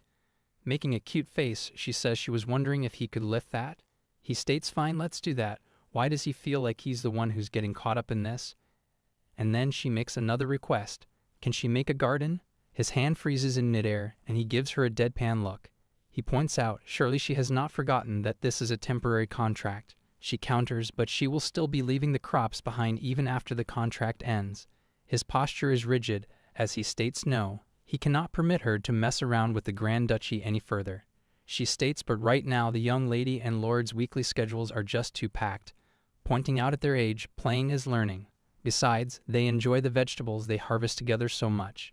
She also declares today she is planning on making an omelette with carrots she picked some time ago, and would he like some too? With serious looks, he replies yes. She beams at him and tells him to write a permission form then. His sighs finally relenting. She runs out of there after that. He then relaxes himself in his seat and takes a deep breath. He thinks what a strange woman. Now he sees why she's not burdened by Luna and Luca. She has a mix of Luna's fierceness and Luca's bright energy. He then thinks no, she has even more than those two, but then again, she follows rules and regulations without question. He wonders, is this actually the only way he can keep his younger siblings in check? On the other hand, Hazel greets Daniel, joined by Luca and Luna, as they all prepare for their farming tasks, equipped with hats and tools. Daniel looks like he wants to roll his eyes and asks, what is this? The young lord must go off to his stamina training lesson now. She states the thing is, how about they train his stamina through farming today? Since there's now a garden in the greenhouse, Daniel reminds her did not he only give her permission to make the garden? She cannot go there and request her to head over to the training hall. Both the children glare at him, looking like they would be ready to attack him with their tools if he did not stop blocking their way. He raises his hand in surrender and gives up. In exchange, he requests for them to follow their schedule. Later, the trio is planting broccoli. The farmer, who looks very nervous, is greeted by Hazel, who tells him she will be in his care for today. They all plant different things throughout the day. Daniel stands in a distance and watches them with a little bit of surprise and worry, commenting that noble children are doing field work. But of course, nothing escapes Hazel's ears. She glances at him and states, there's no such thing as useless knowledge, Sir Daniel. And through this, the children will grow to understand the lives of the manor's workers. She believes it is not an experience that can be learned by sitting around studying. Their conversation is interrupted when Luca shouts there is a worm, and they all freak out. After they are done for the day, she gazes at the work and exclaims they finished so early. Nailed it, she means how marvelous. Luca exclaims he already wants to eat broccoli with Hayes and Luna, and Lulu too. Hazel then realizes his toy has become so dirty. She asks herself why did she just leave it be? She should have cleaned it, and decides to clean it after they return to their rooms. She then gives them a pop quiz. Broccoli, potato, and green onions. She wants them to read out the names of the crops they planted today. The first name they pronounce correctly. Daniel steps in, asking them, what about the other one? Luca replies that it is onion. Danielle smiles at him and states, yeah, that's right. He immediately feels uneasy under the scrutinizing gaze of Hazel and Luna. Hazel then states it is a fun gardening activity that the kids enjoy along with a reading lesson, and asks for his opinion. He clears his throat before replying, well, it does not seem that bad. She then realizes the time and offers Daniel to try some of the sandwiches she packed. When Daniel gazes at it with a look of conflict, Luna asks him is he being picky with his food. Luca mumbles with a mouthful of food, declaring that it's delicious. He mutters fine, he will eat it. But when he takes the first bite, he groans in pleasure, thinking it is so delicious. She says, but she was just wondering he must be busy. So is it all right for him to follow them around like this? He retorts it's all thanks to someone. She realizes he looks like he is hiding something and wonders if he came here to avoid working with the Grand Duke. She tells him she's grateful to him for watching over the kids, but what if Grand Duke catches him and he gets in trouble? Just then, an intimidating voice fills the air. Get caught doing what? Grand Duke asks. It turns out the Grand Duke is right behind them. She looks startled and asks if he has eaten yet. If not, would he like to have a meal with them? Meal? He repeats. She replies yes, she has one left over. He glares at the sandwich as if it personally offended him, thinking he has already eaten, so why is it that he wants to accept it? Just as he raises his hand to grab the sandwich, Daniel points out that he just returned from the luncheon. His hand pauses mid-air before dropping back to his side as he mutters, that's right. Just then, the children come running to her, asking for more. She's surprised, but then gives them one sandwich, telling them to share it. He stands there, his eyes fixed on the sandwich. But then he clears his throat and looks away, stating anyway he came to visit the children and wants to know why are they dressed like farmers. Hazel reminds him he was the one who permitted them to decorate the garden, and by getting their hands in the dirt like this, they will strengthen their immune system. He counters, "Is that so? In that case, he will consult with their attending physician." With that, he declares he will be off now, snatching the sandwich from Daniel's hand on his way. Daniel murmurs that is his. He only had one bite. The captain of the guards and vice commander of Blaine Knights looks like he's on the verge of breaking down in tears. On the other hand, the Grand Duke aggressively munches on the sandwich as Hazel's face flashes through his mind. He cannot help but curse. His thoughts are getting weirder day by day. 3 days until Elliot's expedition. Daniel informs him there was nothing out of the ordinary. He asks were there no suspicious movements even after he followed her around for 3 whole days. He replies, although they were not suspicious, there were movements from her side. He reveals on the 2nd day she went to the marketplace near the Grand Duchy during nap time. It seemed suspicious to him, so he tailed her, but she only bought a handful of gifts for the young lady and lord before coming back. He's shocked because that was the day when he found the witch and forcibly paid her. He thinks she returned that money straight to the children. Even though the kids are spoiled with so many things, they won't even be able to finish using it in this lifetime. Daniel then continues that she has a likable appearance that seems to enchant people, so he should be especially wary around her. Daniel says the number of people the witch has won over in the Grand Duchy has been increasing, even yesterday while she was patrolling the kitchen area. As he was passing by the kitchen door, he stopped when he heard some voices. The head chef was begging Miss Hazel to sell the recipe to her, and that he would keep this a secret from His Grace, and he would give her a substantial payment in return. He wanted to know if she was using portions like the rumor said. If not, he would offer her a generous tuition fee. She blurted out it wasn't any of that, and she did not need the money either. Daniel was shocked because the head chef would bow his head to a witch as a chef with decades of experience. Hazel offered to tell him for free. She told him all the details and even cooked in front of him so he could learn. She also told him she thought he was a scary person at first, but now she thinks he's quite admirable, seeing as he's trying to learn from someone as unworthy as her. He said she was not unworthy at all, and he could also admit that he is quite admirable though. Daniel conveys all the story to him and states he even witnessed such sights. Elliot states, does he think he will start enjoying that witch's presence because of that? And that is the most laughable thing he has heard today. He thinks just thinking about her makes him freeze up. Also at the thought of that ham, cheese, and egg sandwich. He's never had much of an appetite, let alone pure gluttony. Her image flashes through his mind, but the next second she knocks on his door and enters hesitantly, making him think if he's hallucinating. When she sees Daniel there, she thinks he must be busy and excuses herself, but he stops her, saying the captain was just about to leave, and he thinks to himself, speak of the devil, and the devil comes. He asks her what brought her here. A huge smile blooms on her face, and she replies she wanted to give him a gift. He is stunned. She believes the first paycheck should be used to buy gifts for the people she is grateful to. He asks, he's someone she's thankful to? She replies yes, she prepared a silver one that would suit him well. She also adds it's not that she did not get in the gold because she did not have enough money, she swears. He's surprised to find a necklace. He thinks it's silver instead of gold. Now he can identify poison. That is good. However, there does not seem to be anything suspicious either. He thinks their relationship was pretty bad, and now she's being thankful. Seriously. He startles when she suddenly leans in closer, urging him to open it. With a bright smile, she promises he'll like it. He flinches as she moves even closer, attempting to show him how to open it. However, Daniel's earlier words echo in his mind about the growing number of people the witch has won over in the Grand Duchy. Suddenly, he lashes out, demanding to know what trick she's pulling, which causes her to jump in fright.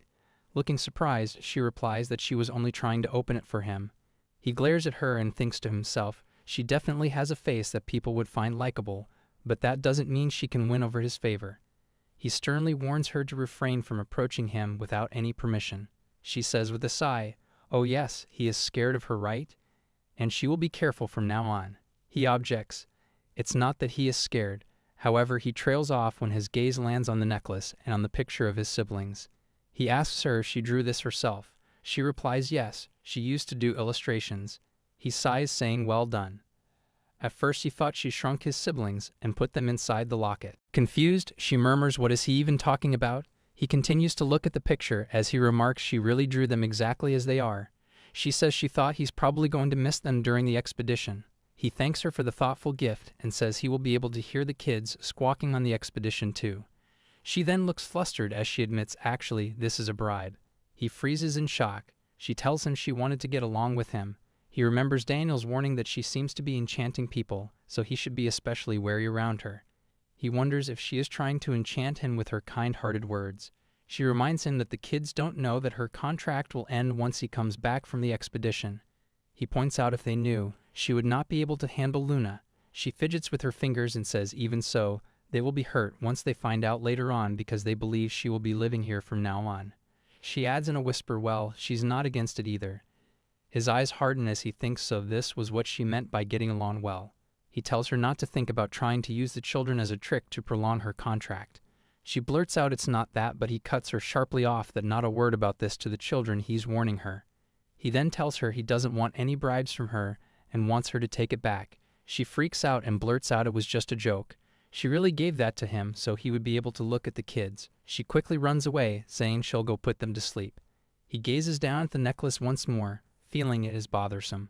However, he firmly believes that people do not change overnight, so he cannot entrust the children to someone with a long history of crime, even if everything appears peaceful at the moment. Hazel tells the little ones that it is time to wash up and go to bed.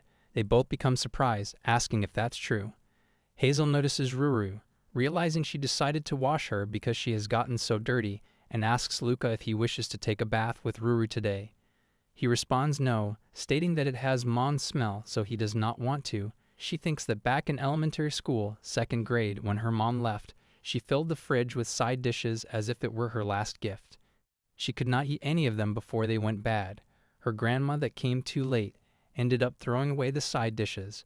Only then did she cry for the first time, asking her grandma to not do that. She decides to just give up on washing Ruru. She hugs the little ones as Luca asks her if she's crying. She is aware that these children are still at a young age, thinking how much they must miss their mom. She tells them if they want anything then they should tell her right away, thinking that she might be presumptuous, but she wants to love these children as much as their parents would. Luca has something that he wishes for and he tells it to her secretly. She mentions they will ask the Grand Duke tomorrow. The Grand Duke is sitting on the table for dinner. He seems pretty annoyed as he questions why isn't she here yet? Hazel Wright then appears with the kids and says hello to him. Luna seems sleepy as the Duke says working in the fields makes her sleepy even if she takes a nap. She responds it is not that, but because the Bible study class is incredibly boring. He responds even though the teacher from the papacy came despite being so busy. Hazel is getting the soup ready to serve as the Duke smells it, realizing this does not seem like a chef's soup. As when it is time to eat, he finds it delicious. He ponders the witch's cooking feels like a quiet, warm fireplace, melting the frozen body and mind on a cold winter day. Right then he's startled, as he questions why are these kids so quiet. He looks at them and notices they are staring at him. He is aware that normally they would be making smacking noises or dropping their spoon a few times. The moment he grabs his glass, they do too, to which he wonders if they are imitating him now. He wonders what in the world is going on. Right then, Hazel points at him to be quiet as he wonders, did she just tell him to shush? He wonders what is she up to, and thinks that he should try and see if they can imitate him eating Brussels sprouts too. Both Luca and Luna became shocked as they both cannot eat it. After thinking for a while, Luna takes a bite to which the Duke is totally shocked, not believing that she actually ate it. Luca also eats it after. Luna then mentions that she won. The Duke ponders that he cannot believe she won and wonders what are these kids doing. Hazel claps for them, mentioning that Luna and Luca are amazing. The dude gives her a side eye, to which she flinches. He goes to her and asks her what did she do, to which she responds it's a contest. He asks her what does she mean by that. She tells him it is a contest about who can imitate the Grand Duke better. He questions if he and his children are clowns. She tells him that is not what it is. She mentions that children usually learn by imitation. She thought it would be more effective to learn table manners by watching and imitating rather than teaching verbally. She also tells him moreover the Grand Duke table manners are so flawless that they make a good model, don't they? He agrees with her, stating that there is no better model than him, so he guesses it is fine. She then tells him right after the meal, His Grace needs to choose the winner, and the prize should be given by His Grace as well. She questions how about it is reading a storybook tonight. He tells her this is the most brazen nanny that he has ever seen, asking is not that her job. She mentions that he is leaving tomorrow, and she hoped he'd make good memories with the children before he goes. She asks him to please make sure to ask the children what they want. He tells her all right and sits back questioning if everyone has finished their meals. They both respond yes. He then asks if they should then decide the winner of tonight's dinner. He states that he liked how seriously both of them participated in the contest. He calls out to Luna first, telling her that today's excellent behavior of eating what she dislikes was a great example for the noble children of the Empire. And then he calls out to Lucas, telling him that his bravery in tasting things he dislikes without dropping his fork even once today was truly commendable. So since it is hard to distinguish between the participants today, they will inevitably declare both of them as winners. Both of them become really happy. Luna asks what about the price before she respectfully questions how they should commemorate the glory of victory. Hazel thinks that Luna is indeed sharp. The Duke tells them a price should be given and asks what does the Grand Duke and Duchess want. He also makes it clear that chocolate, sleeping in and skipping classes are not allowed. Luna asks Luca to tell her quickly. The Duke wonders if they decided on something already. Luca tells him what he wishes for, as his Duke wonders could it be that he found out about the witch's contract. The Duke is totally taken aback by his wish. He is totally shocked, finding it unbelievable as all they want as a reward is to play with them. Even more, it is not even something grand, just dropping some blankets over furniture. He wonders why Luca was so cautious when saying such a trivial thing. Luna tells him that he should play dungeon exploration now. He'll be the knight, and she will be the commander. Luca states he is going to be the witch. Luna tells Luca that he's a man, so he should be the wizard, even though Luca wishes to be a witch. Luna then starts attacking as they play the game. His Duke thinks to himself that it is humiliating to be like this in front of the nanny.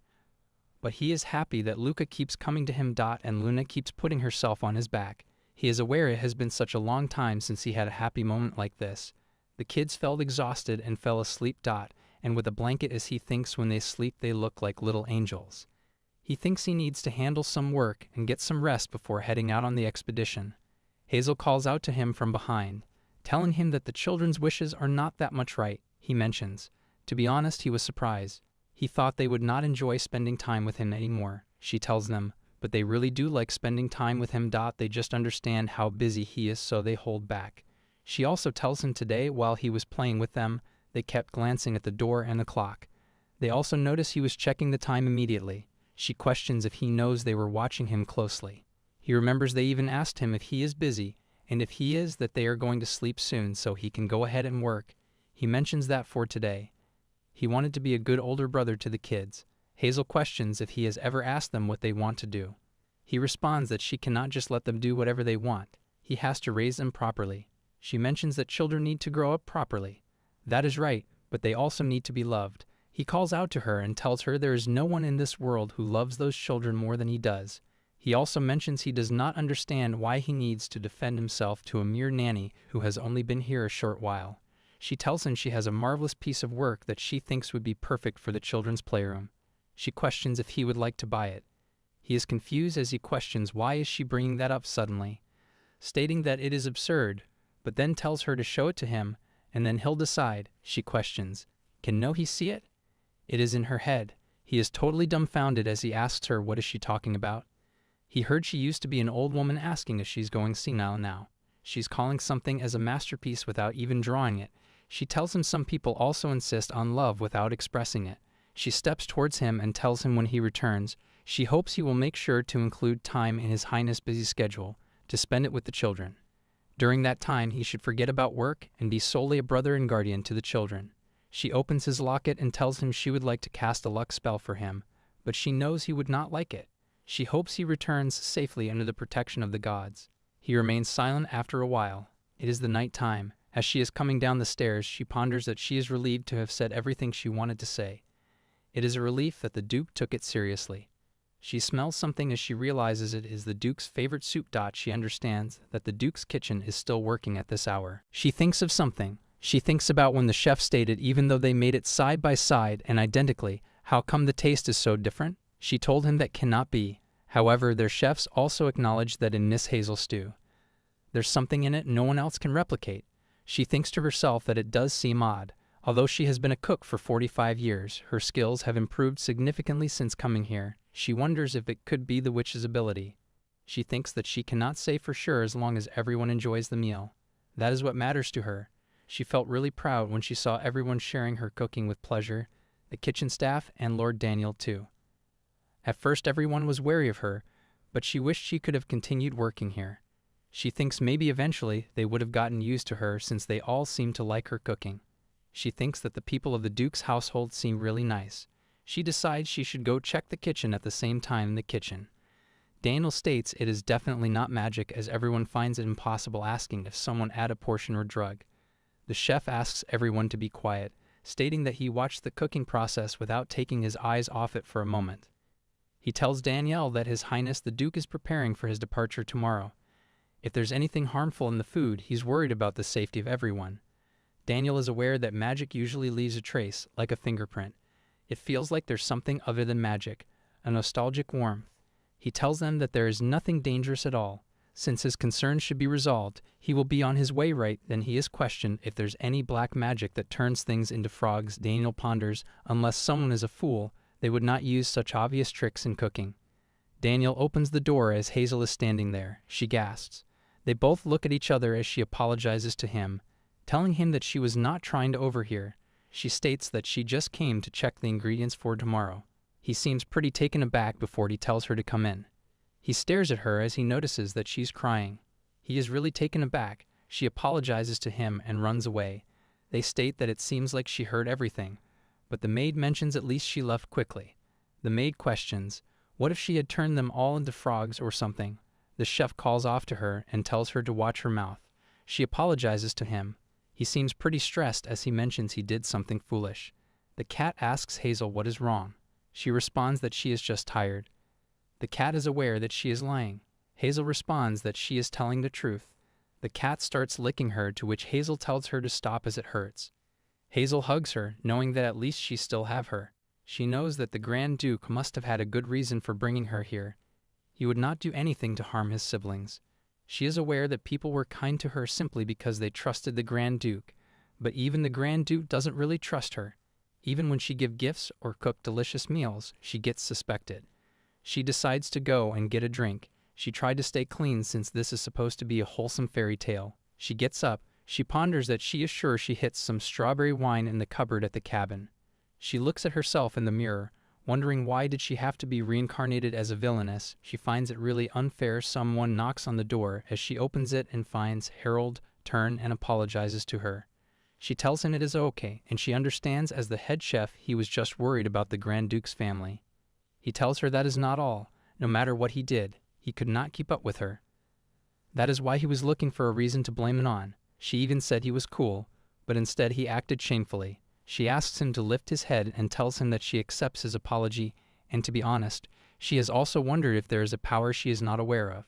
He tells her that she's the one who is truly generous and amazing. However, it would not feel right to be simply forgiven. She asks him what does he mean, to which he tells her he has a gift for her and asks her to accept it. He gives her something as she tells him he really does not need to give her anything. She does not like feeling indebted. She takes it and thanks him. She wonders, no matter how she looks at it, this thing looks like an animal's, before he tells her it is a snake's leg. He states that in his youth he traveled across the entire empire looking for rare ingredients and managed to acquire it. It is a treasure that only appears once a century.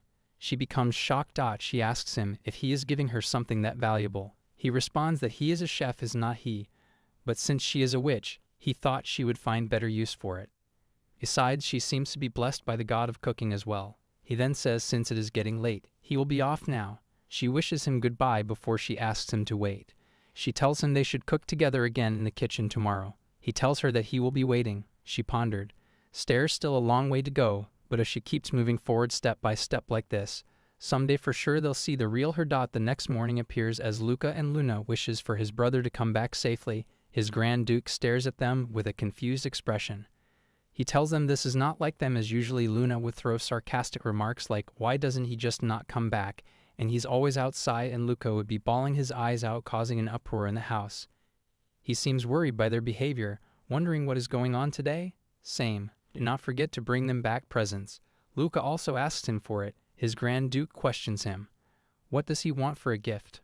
But Luca tells him it is not that. All he wants is when he gets back, they should play again. His Grand Duke stares at them for a while before he warmly smiles. He tells them he promises he will do that, and also states while he is gone, before he gets eye signal from Hazel, asking him if he's really going to do it. His doe grabbed onto Luna's hand and tells her to listen carefully. He mentions that during his absence from the estate, she will be the head of the Grand Duchy. This makes her really shocked. He mentions that she is the lord of the Grand Duchy. She seems pretty taken aback an hour before setting off the Grand Duke. The Grand Duke told Hazel that he cannot do it as Luna is still young. She wishes for him to do it, as she mentions she's not telling him to give her the duchy really, but consider it as an honor. He questioned why should he do that. He knew that Luna is even though she is smart. However, she cannot inherit the title. Because of the pointless conflicts, the granting of titles to women was abolished. He told her that could not happen as she still stated that Luna likes to act like an adult. He saw it at the match last night, didn't he? Her Highness will be more mature while he is away from the duchy, and she is sure that Luna will be proud that he believes in her. He tells Luna that it is in her hands to protect her family, so she should not forget that responsibility and keep her family's honor, so that the great princess, as the lord of the house, serves as an example for all. She is totally determined as she responds okay. The Duke ponders he was nagging her to get into trouble, but she tells him, in a world where conspiracy and trickery are rampant, she will straighten up the great song like a lord. Luca is totally dumbfounded as he knows this is a big statement. His Duke wonders how can she be so good at talking, then kisses them and tells them that he will be back soon. Luna wishes for him to be safe. He knows when he get back from this one, he is sure he will spend more time with the kids, so that the children can feel his love, just like the witch told him. As after he left, Luna is acting very differently. Hazel tells her that it is nice to see her being mature today. Luna man shuns. No matter how hungry one is, the owner of the Grand Duchy should run around with grace. Hazel is aware that she really nailed the role. Luna also tells her she would like to discuss the distribution of chocolate this week. The Grand Lord has all the rights of the Great Lord. He asked her not to use it to fill her personal greed, right? Then she questions, why don't they give everyone a piece of chocolate to celebrate becoming the Lord?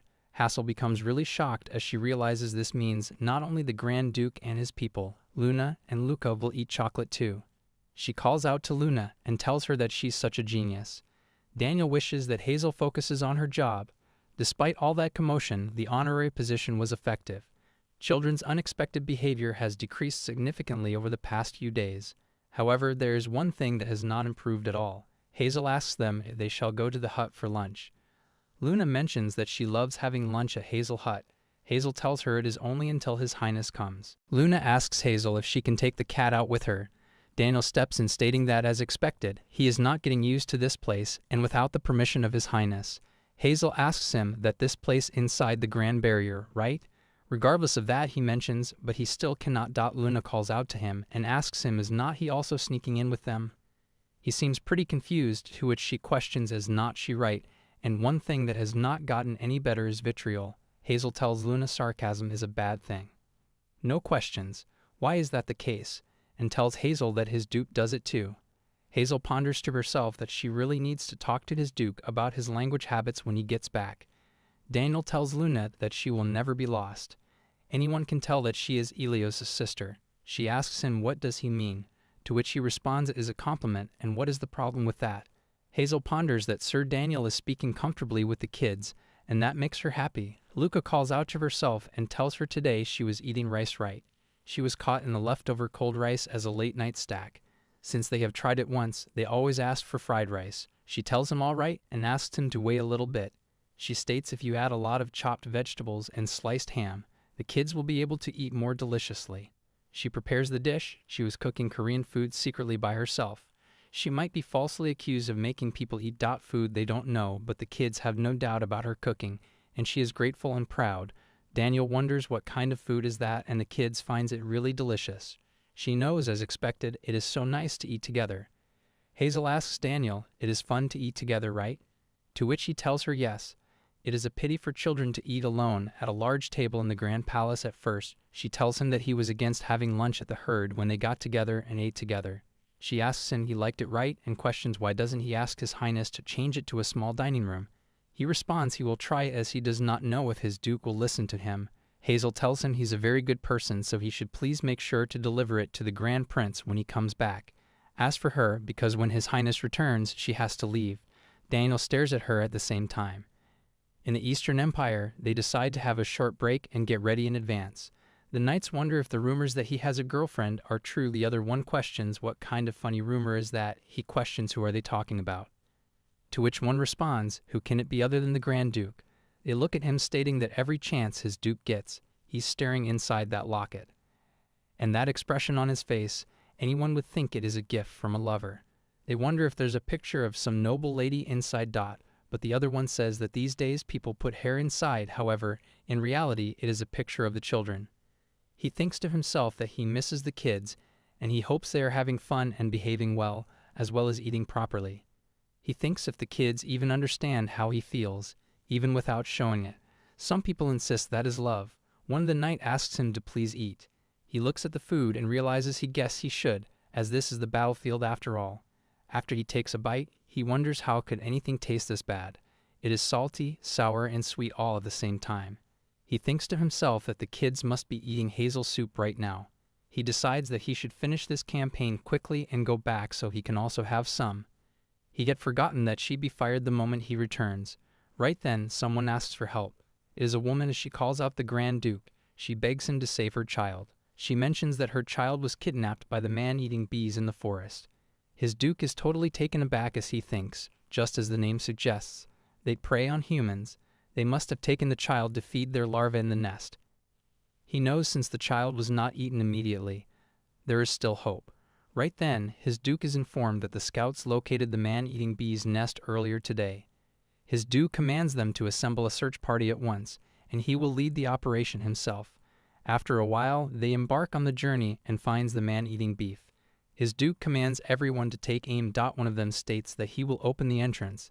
The moment he opens the entrance, all the bees come out for attack, but before anything can happen, they attack the bees and finish them. Right then, the knight informs the Duke that they found the child too. His Duke becomes really happy as he's informed that aside from a few scratches, the child is unharmed. His Duke looks at the child before he decides, let's get him back to his mom now. But before anything, the knight shouts at his Duke as a bee is behind him. Meanwhile, Luca asks Hazel how many nights are there until his brother comes back. Hazel ponders that she heard there is no set date for the Grand Duke's return. He can come back only after driving out all the monsters that have taken over the forest under the Emperor's orders. They said it would take about 2 weeks, but it has already been 10 days with no news. She tells Luca maybe he won't come back until all the broccoli in the garden has grown. She ponders it takes about 3 months for them to fully grow, so that is what she would tell them. She tells him that they should watch the broccoli grow together and wait for the Grand Duke. Luca hopes they can pick and eat the broccoli with him, as he really wishes to see the Grand Duke soon. However, his Grand Duke is attached as he falls down on the ground. The knight informs him that he was stung while protecting the child and he should get a medic quickly. The other knights are talking to each other, asking if they saw how the queen bee exploded in mid-air by herself. His Duke is really frustrated by it as he thinks he was in such a hurry he ended up using a power he should not have in front of others. He is questioned why did he do something like that, as if the poison had reached his heart it would have been disastrous. His Duke laughs, stating, but is not a relief that his face is unharmed. He is just thinking about how the crown prince would have grit his teeth, saying even in death the guy is handsome. He is told that he is joking about something so serious, and also unfortunately, the crown prince won't have the chance to say that at his funeral, as the poison stinger did not pierce all the way through his chest. By sheer luck, the locket took the hit instead. His Grand Duke looks at the locket as he realizes it is Hazel's gift. He notices that it has been broken. He tries to stand up before he is told to wait a moment, because if he moves suddenly like that it is dangerous, but he responds that he needs to return home. For some reason he has a bad feeling. Luca and Luna are sleeping, and outside the mansion an unfamiliar man stands staring at the mansion. Inside the mansion, Hazel asks the kids how many times has she said that it is time for bed. They are still brimming with energy after gardening first thing in the morning, horseback riding lessons, and playing ball with Daisy. They're just like beagles. She tells them to stop running around now and go to her room, as she will read them a bedtime story. As they get on the bed, Luna mentions that she wishes to read the story and she can read it all today. Hazel is aware that lately Luna's reading skills have improved so much that she is super into reading storybooks. She tells Luna alright, she can do that. Luna begins to read it as Hazel tells her that she is doing amazing. Luca already falls asleep. Hazel is aware that every man is about to fall asleep while reading. Hazel thinks she should tuck them into bed in their room once they both fall asleep. Luna mentions that she wishes to be Thumbelina to playing flying on Mr. Swallow's back and sleeping in a walnut shell bed. Right then they all become scared because of a thunderstorm. Hazel wonders if it is pouring down today. She is aware that she almost finished putting them to sleep. Luca asks Hazel, "Cannot they sleep here tonight?" Hazel is aware that Elliot said they could not do that. She's aware, but it is worth to make them sleep in a dark room alone on a day like this. She then notices that Luna is gone. She calls out to Luna and asks her if she's scared of the thunder too. Luna mentioned that is not the case, stating that she's going to protect Luca and Hazel.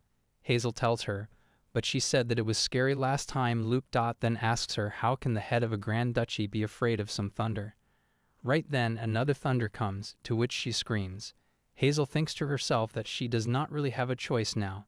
Both of the kids are sleeping with her. She's happy that everyone has fallen asleep. This reminds her of the day she first arrived at the Grand Duchy. She thinks surely even the Duke would understand on a day like this. She hears a voice, to which she wakes up. She wonders, what is it this time? She really wishes to sleep. She opens the door and finds two men fighting with swords. She wonders if the guards are sparing or something, thinking that she should get a good look at their faces and tell Sir Daniel later. But then she notices the person fighting is Sir Daniel.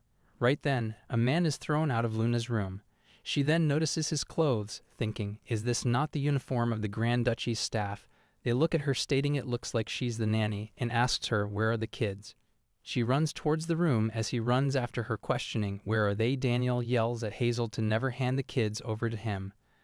The man yells at her to stop right there. He's just about to grab onto her, but she closes the door on time. The cat and dogs ask her what is going on, to which she says she does not know either. But she's aware first that they need to hide the kids. She tells them to wake up, stating that they have to run away. She is aware that they have grown plumper as of late, so she cannot carry them out, and there's no time either, so it cannot be helped. She takes out a question and asks them if they want to drink strawberry juice that turns them into terminal. They become really shocked as they say okay, but they know it doesn't taste like that. They then become really small and get into her hands. She decides to hurry now. Right then, the door is broken. The man steps in and asks the nanny where are the children. He mentions they were not in their rooms, so she should tell him right now unless she wishes to die prematurely. She tells him she does not know where they are. She is hiding them in her hands. She knows handling blades dangerously in front of kids again. The man yells at her where the kids are. He even curses the kids, to which she thinks not only did this person wake her precious angels up, but he cursed them. She tells Luna and Luca to stay here for a moment as she puts them in her pocket. The man is totally confused, thinking, who is she talking to? She tells that person that she cannot hold back herself anymore as she begins to use her magic.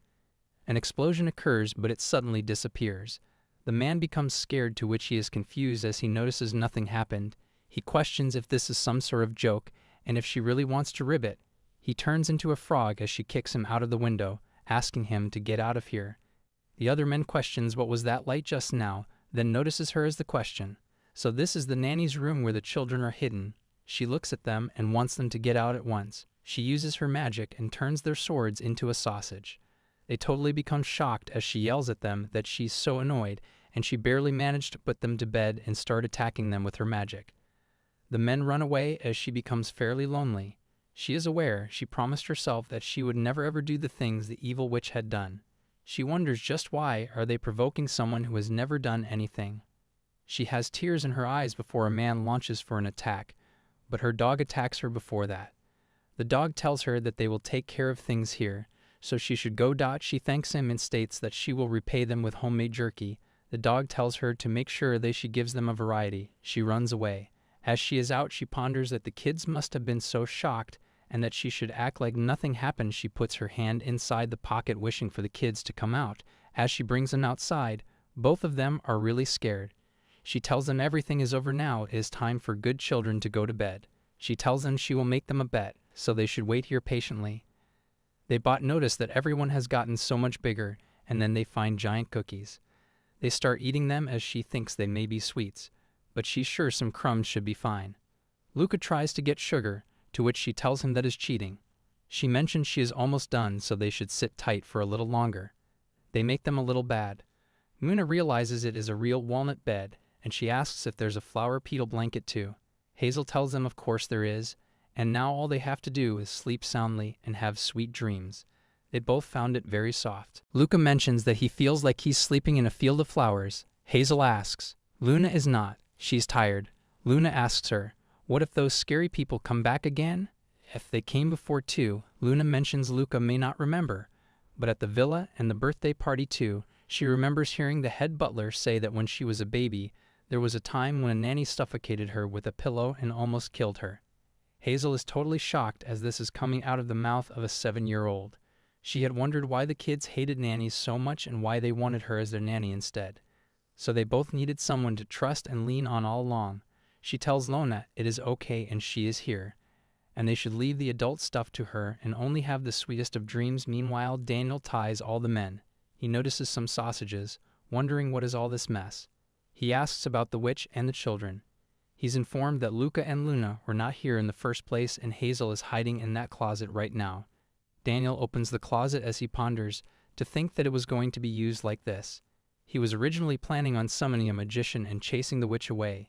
Daniel steps inside the closet and closes it, which makes everyone shocked as they question how can he go alone in a closed end with a woman. There is no doubt that the captain was lured by the witch and they need to open the door for him. But then they think that it seems like they are making a grave mistake as they open the clothes and they find no one here. Daniel then goes inside there. Hazel calls out to him and questions if all the bad guys were caught. Daniel tells her yes, thanks to her, and questions about the kids. She shows him the kids. He then calls out to her and thanks her. He tells her that the heroic deed that she has accomplished today, he will make sure to inform the Grand Duke about them. He then calls the children Thumbelina and Thumbelino, how they were almost captured by the frog and the witch who bravely stopped him. They both smile. Meanwhile, his Duke steps inside the mansion and looks at Luna's room. He's totally shocked as he wonders how is the room like this. As his Duke is back, Hazel finds him and calls out to him. As his gaze falls on her, he calls her a witch and questions just what happened here. He yells at her, asking where the children are as she is taken aback by his rudeness. Before she can say anything, Daniel says that he will explain everything to him. The next morning, both the Duke and Daniel stand in the garden near a hole. It turns out that they crossed a wall by digging a tunnel.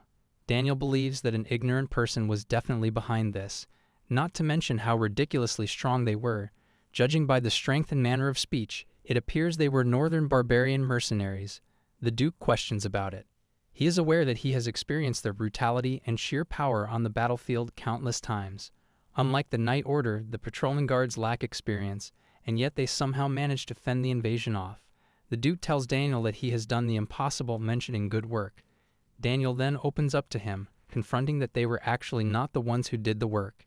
If it were not for the witch, they would not be able to face him like this right now. The Duke seems a bit surprised as he questions the witch did it. Daniel explains not only did she turn all their swords into sausages and broccoli, judging by how angry she was, she did not seem to be on their side either. Daniel then asks the Duke how come he returned before completing the expedition. The Duke responds that he left it in the hands of the temporary vice captain. Daniel asks him if by any chance has he received information regarding the invasion. The Duke says that is not the case. He then thinks about the pendant. He informs Daniel that he needs to go somewhere and they will be delaying the prisoner interrogation in the meantime. Meanwhile, Hazel is thinking that she moved all her things using magic, so there's nothing to pack. She knows since they both would cry, it would be best not to say goodbye. That makes her upset, thinking if she should at least leave a letter. The Duke barges in her room, calling out her name. She gets up with a look of confusion, questioning how come he came all the way here. He suddenly apologizes to her for jumping to conclusions about her a little while ago, mentioning he said such harsh words to his sibling's savior. He even asks her how could he ever repay her. He notices that the window is broken and questions about it. She remembers how the window got broken and wonders if he found out about everything, which makes her a bit startled. She tells him that she will cover the window repairment fees. He is confused by her statement. He explains to her that the Grand Duchy can pay for those kinds of things. She tells him that she was also planning on asking for a contract extension, if nothing happened, that is. But now she really has no excuse. Is the matter of the window, and not to mention how she turned an intruder into a frog. She tells them that Guy cursed the chestnuts, which makes the Duke taken aback. She has tears in her eyes as she mentions to him that she was just so angry at that moment and it really was not on purpose. He is totally confused by her behavior, not aware of what he should do at this situation. She then states since this is their final meeting, there is something she must apologize for. She says that at first she suspected that he was suffering from grandiose delusions and paranoia, from that thick rule book to checking for poison at every opportunity. But she was so shocked yesterday after hearing Luna talk about what had happened in the past. He then tells her they can at least try to block direct attacks like they did this time, which leaves her stunned. He asks her if she ever heard the rumor that his parents did not really die from a disease. The atmosphere gets a bit dark as he says they were so healthy that there could not possibly be a reason behind their sudden death. No particular poisons were found in their systems either. They were found lifeless in 1-year-old Lucas' room.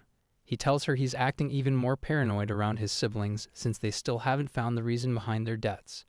Whatever it may have been, he believed it was assassination. At that time, he was only 17 and still rather young. But not anymore. Even if he will be assassinated in the future, he will hold on until Luca is able to become the family head. He tells her he will never let that happen again. She is moved by his conversation as she starts crying. He notices that and questions why is she crying again. He tries to wipe her tears and tells her if anyone passing by sees a young woman crying in a room alone with someone, they would think weirdly. She tells him, but he's still very young too, so she just felt terribly sorry for him. This makes him confused as he thinks he's not young. He says that he supposed he would seem young to a witch who has lived for hundreds of years. She wonders if she's that old. She tells him she knows she has to leave now, but questions if she can come to see the children sometimes. He tells her no. This leaves her a bit sad, but she tells him she expected that. She says goodbye to him and mentions she'll be going now. As she turns around and starts to walk away, he says that this really makes no sense at all. He calls out her name and tells her that the temporary protection contract is over. She tells him yes, she's aware. She grabs the doorknob as she wishes goodbye to the kids in her mind. The Duke grabs her from her cloth, leaving her stunned. She turns to ask him why he is grabbing onto her. With a nervous look on his face, he mentions what he meant is that they should make a new contract. This leaves her very shocked. He commands her to give her a pen and some paper as she gives it to him with her magic. He writes on the paper and hands it back to her. She looks at the contract knowing it is a contract instead of rules and regulations. The contract period is until a nanny is no longer needed at the Grand Duchy. Her eyes wide open and a look of astonishment covers her face. She questions what is this as she begins to tremble.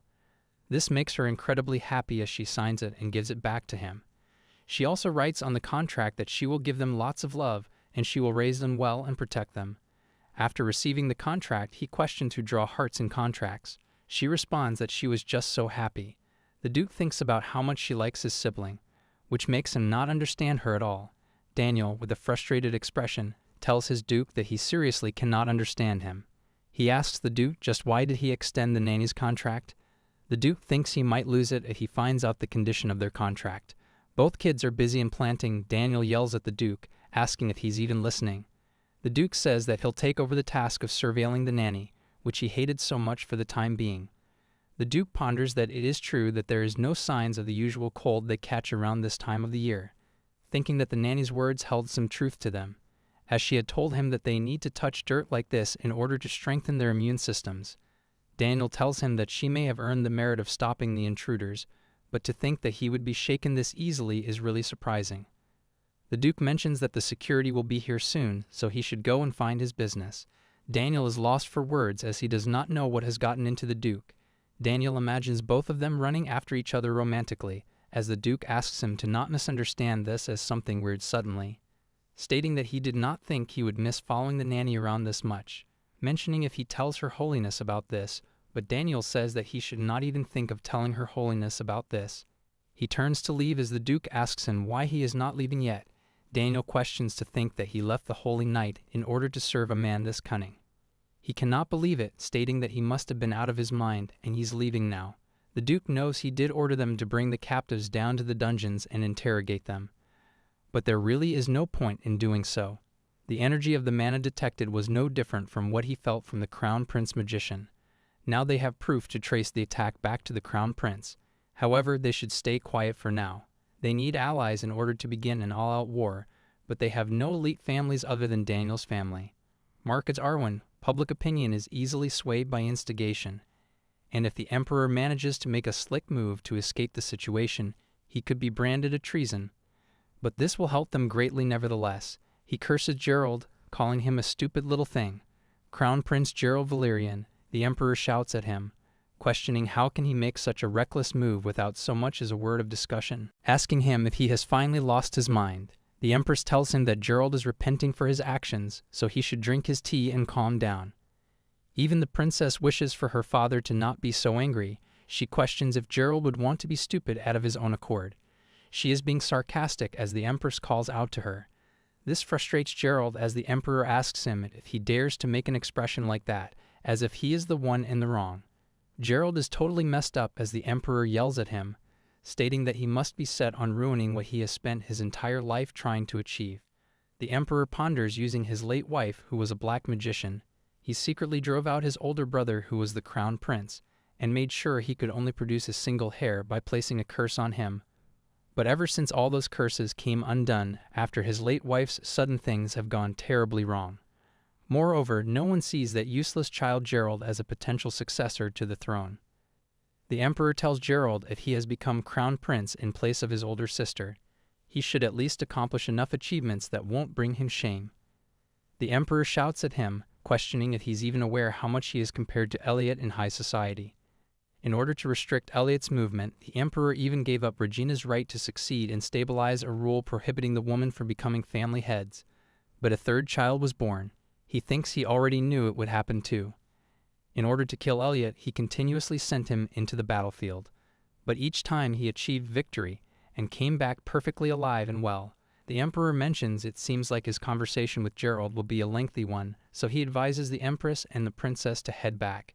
Both the Princess and the Empress leave the room. On the way, the Princess asks her mother if she does not think that Gerald has lost his mind. She mentions that she thinks she should at least call the real doctor for him. His face is the only redeeming quality he has, and he is done for if he is also slow in the head. She asks if that is not the case and calls the Empress by her name, but then she says it looks like her tongue slipped again. It appears she's still stuck in her old habits from back when the Empress was a maid. The Empress ponders that impertinent excuse of a stepdaughter. The Empress tells herself to calm down, as appeasing Albert and stealing the right of succession of the throne itself is enough.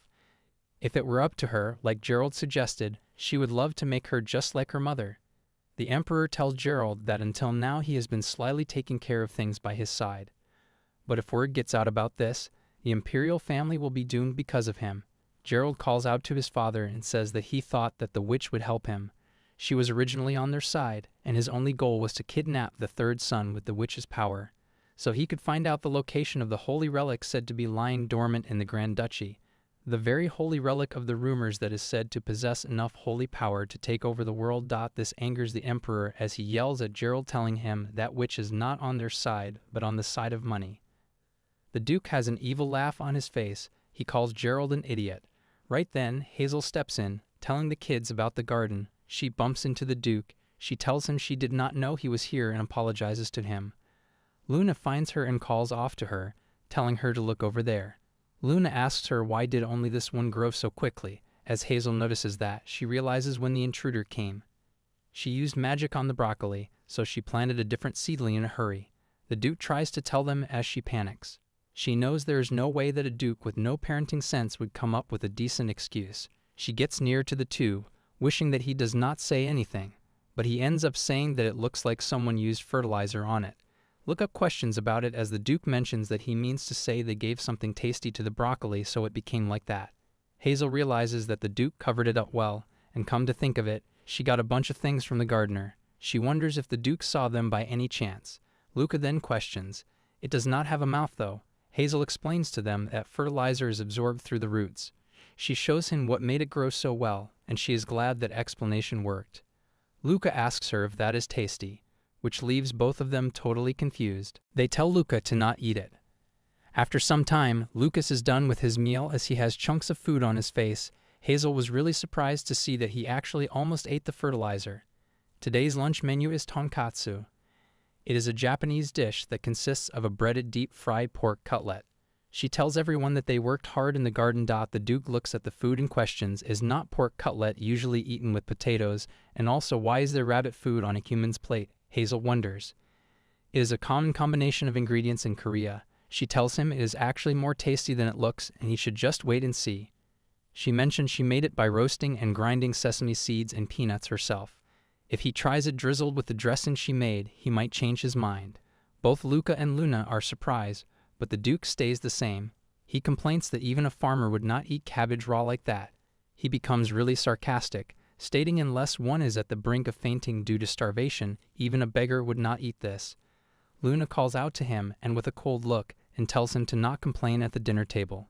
He is totally shocked as she questions if there are any bad adults who do not eat what they are given. Even Luca says that he should eat what is being served to him, questioning if that is not what he used to say. The Duke is totally dumbfounded as he questions if they are really saying this to him. He decides to take a bite, mentioning he will just eat it. After a while, everyone is done with food as Hazel taunts him, stating that it looks like the rabbit food suits his taste.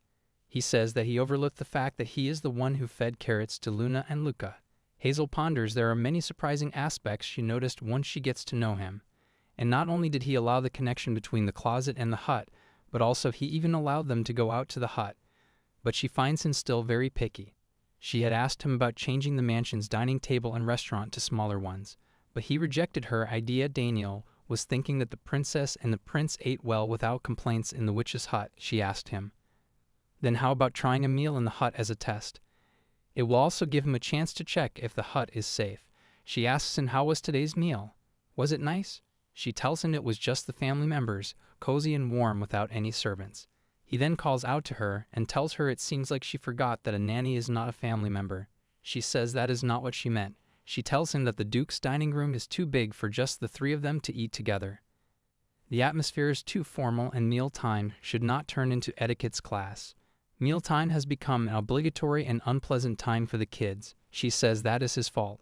He then allows her to use a smaller place for just this week. She tells him it is a great idea. He notices the happiness on her face. She tells him she will give him chocolate as a token of gratitude and asks him if he is not having a hard time these days because he is so busy. He tells her he is fine as he receives the chocolates. She then says, by the way, she heard that he has been working hard to subjugate the monsters. She questions if he received any rewards for that. He tells her he heard they're holding a banquet at the palace, but it does not seem right if he leaves right after finally getting home. She questions if the kids could go with him, but he tells her that the kids would get bored. She's aware that Luna wants to go to the palace and wonders if this is going to be a difficult conversation. He then questions, more importantly, is she not treating him like a child in their conversation? He tells her he is a duke, and he hopes she won't see him as a weak little child. She wonders if she got caught, that she feels sorry for him.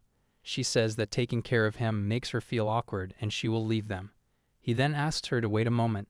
He says that he has something else to tell her. He states he would like to add one more rule.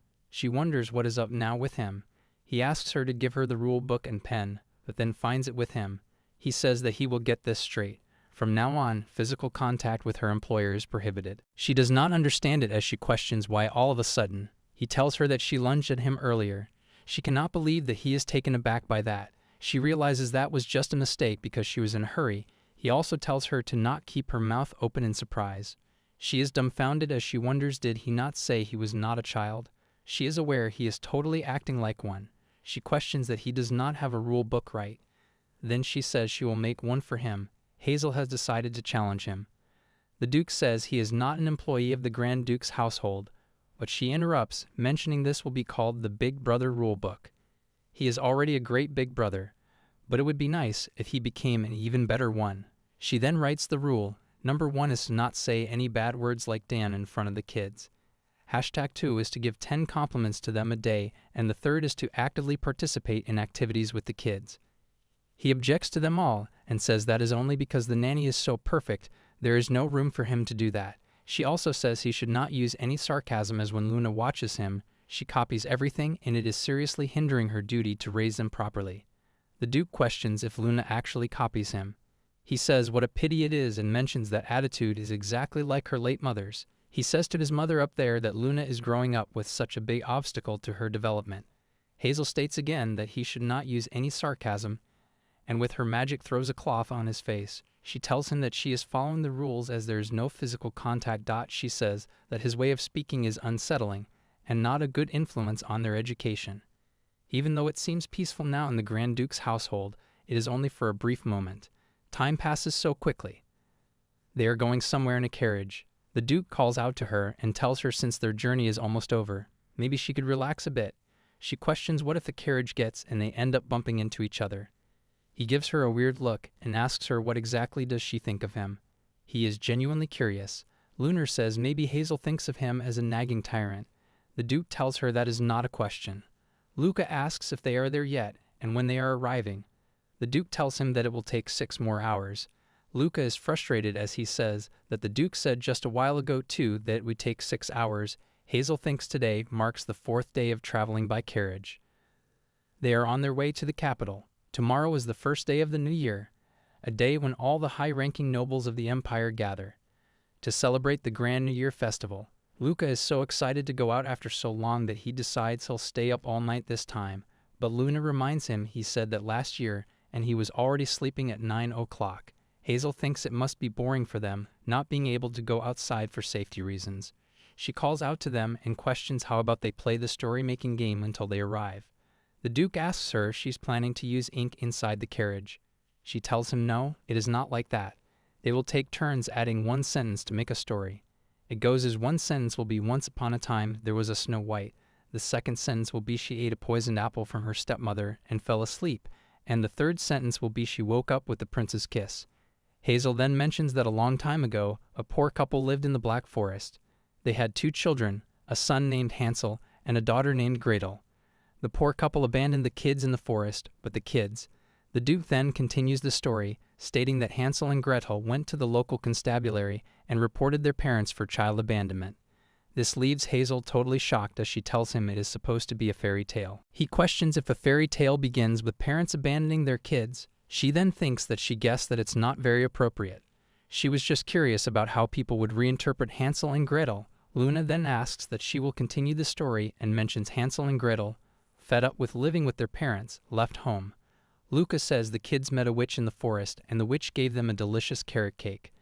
Then Lulia mentions that as Hazel and then Luca, Luna, brother and Hazel, all lived happily ever after. Both the Duke and Hazel give each other a cold stare. Hazel asks the kid, how about they switch to a word chain now? They start playing that game after a while. The Duke is informed that they can hear the footsteps of Yetis nearby. The Duke questions how many are there. He is told they think it is around 2 or 3, and they are getting closer. The Duke commands them to position Victor at the rear and keep the carriage at a distance. Since Yetis are not very tough, Hazel should stay in the carriage with the children. Hazel then questions what should she do. They start to approach them as the Duke notices them. He takes out his sword and commands Hazel to protect the children.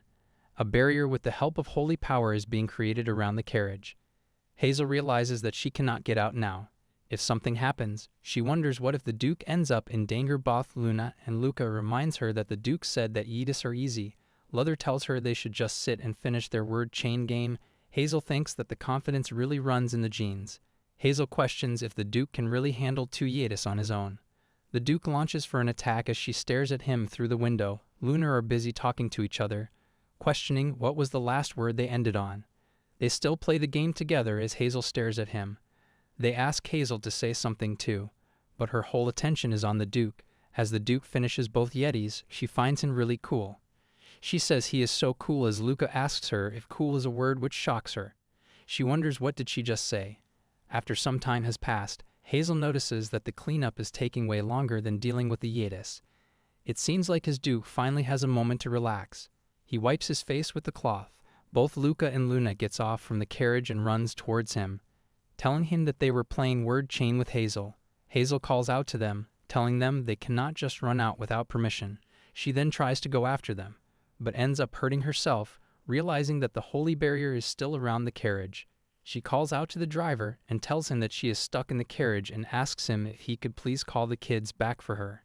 He responds, of course she thinks that, come to think of it, if there's anyone in the Grand Duke's household with holy power. The driver calls out to the kids, telling them that they should come inside the carriage.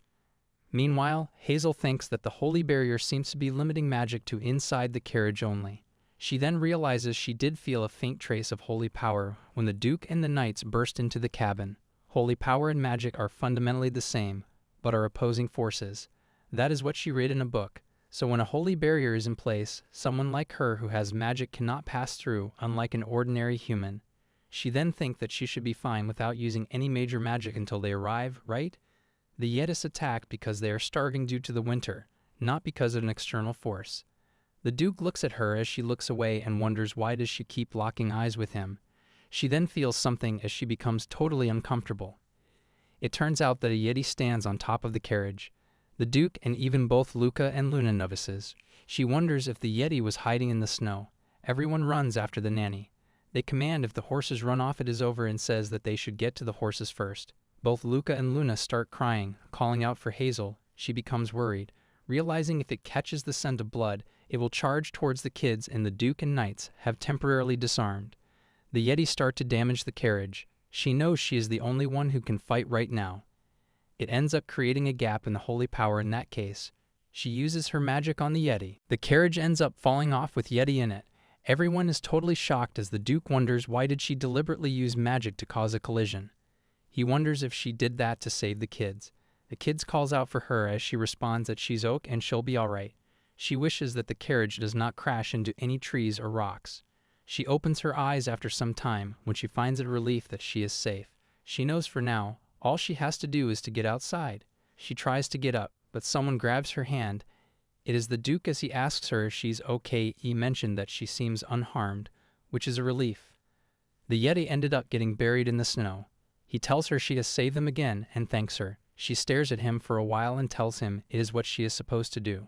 She says that the kids must have been really frightened. He responds they were, but they will be fine once they get back quickly.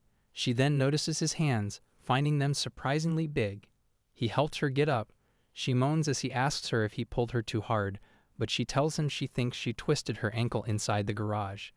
He tells her he remembered reading the teleportation magic cannot be used on heavy people. She asks him if he does not know any healing magic. He questions if she does not use a broom. She tells him she does not, and besides, she cannot move out of here because of the holy power.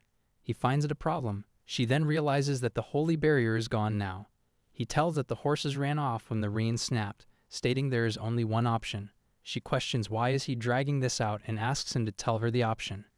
He says that the only way is for him to carry her. She questions if that is the only choice, and sarcastically says good thing there is no rule against physical contact with the nanny in his rule book. He questions if he should add a rule against teasing her employer. He carries her and calls out to her.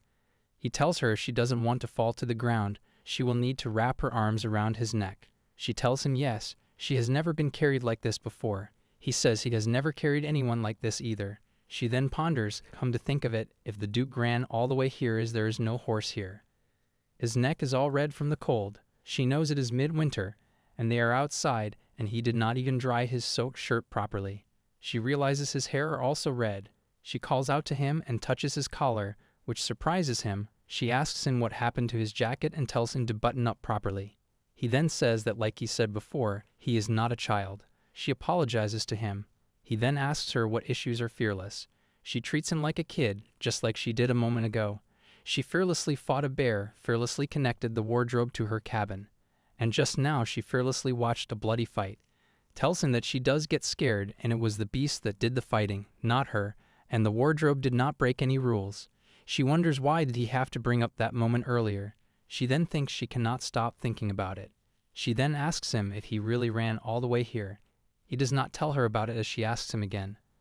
But he changes the topic and tells her they're almost there. After some time, tells both Luca and Luna that they must be really cold and states that they both will be back soon so they should not worry. Luna says it is taking a lot longer than expected. Luna then suddenly becomes shocked as she notices something. She notices the Duke coming back with Hazel. She teases him, asking what is he doing. He tells her to not say weird things and mentions that Hazel twisted her ankle. This causes Luna to worry. She panics and asks for a Dr. Dot and tells Hazel that she will blow on it for her. The Duke says that the kids never pay attention when he is hurt. The kids ask him if he is hurt and he says no. Luna asks the Duke to not be jealous. Hazel knows that there is no way that the Duke will ever tell the kids that he's injured. They decide to hurry and get the healing potion. Hazel uses the healing potion on her feet. The Duke helps her stand and asks her if she can stand. She tells him that she's all better now. Luca says that he must have healed her by blowing on it. The Duke tells her that she should please ride with the kids in the far carriage, as it looks like fixing the carriage will take some time. The Duke is informed that they will head to the village first to prepare and return later. The Duke informs her that it seems like they will need to camp here for the night. so she should get some rest. As the Duke lets go off her hand, she thinks that he is an adult. There was a rumor that the Duke returned from a campaign with broken ribs, and she brought him a healing potion after hearing the rumor. He thanked her and told her that she should not mention this to his siblings. She realizes that the Duke is definitely a remarkable adult, but she wonders why does he keep bothering her. She thinks that he does seem lonely. They find an inn nearby. She thinks even the members of the Grand Duke's household looks excited finding this inn. The meal is served to them. Look up questions. When is the Duke coming? Hazel realizes that Luca must be hungry, but he's looking for the Duke first, wanting to share delicious food. She realizes that is true love. She tells Luca and Luna that Duke is talking to the owner for a bit, and he said they could start eating, so they should eat before it gets cold. Both Luca and Nura say they should eat while it is warm. She tells them if it gets cold, they can reheat it, so they can eat first. A bite and finds it hot, as Hazel tells her it is hot, so she should blow on it before eating. She also tells Luca to not roll beans around with his hands. The farmer worked so hard to grow those beans. Hazel thinks that she cannot take her eyes off them for a second, finding them little troublemakers. But she thinks that recently they have started enjoying this unfamiliar dishes, and even Harold's cooking too. It feels like they are learning to appreciate the fun of experiencing different tastes and textures. The Duke steps in the inn as Luna and Luca calls out to him. The Duke asks them if the food is up to their liking, as they respond yes. As he takes a seat, Hazel notices some snow on him, as she thinks it looks like it is snowing outside. Victor tells the Duke to take a drink, as he also tells Hazel that she should have a drink too. She tells him she's fine as she's weak with alcohol, and you never know what might happen, so she lives in a family-friendly way. In the original Hansel and Gretel story, witches were heavy drinkers in her world. Victor drinks it all and tells her she should drink when her employer allows her. Luca notices the way Victor drinks and asks Hazel why does not Victor follow table manners even though he is a noble. Hazel responds to Luca that he should not say that to an adult. The Duke also drinks. Hazel notices him and ponders he could totally be a bear commercial model. More importantly, she wonders, why is there so much snow piled up? She wants to brush it off. She's aware it is none of her business, but she remembers the no-touch rule. She tries to blow it off as the Duke notices her and asks her what is she doing, as she tells him she's doing it because the snow was stuck there and he's the one who said no touching, that is why she blew it off for him. He tells her to use magic dots. She asks him if he wants her to move each snowflake individually with magic. He doesn't say anything. After he is done with it, he asks her if he is supposed to say thank you in situations like this, but then he says he did her the favor of brushing off the snow, so she should be the one thanking him. She questions, how does that even make sense? Luna teases them, asking what is going on. Luna says that Daniel should really see this scene, as Hazel asks Luna to not get the wrong idea, and then she suddenly asks, where is Daniel? The Duke says that he heard from the innkeeper that His Holiness the Pop's possession was attacked by a group of Yetis last night. He seemed quite shaken, so he instructed him to head over there. She questions about it as the Duke tells her that Daniel used to serve His Holiness as a holy knight.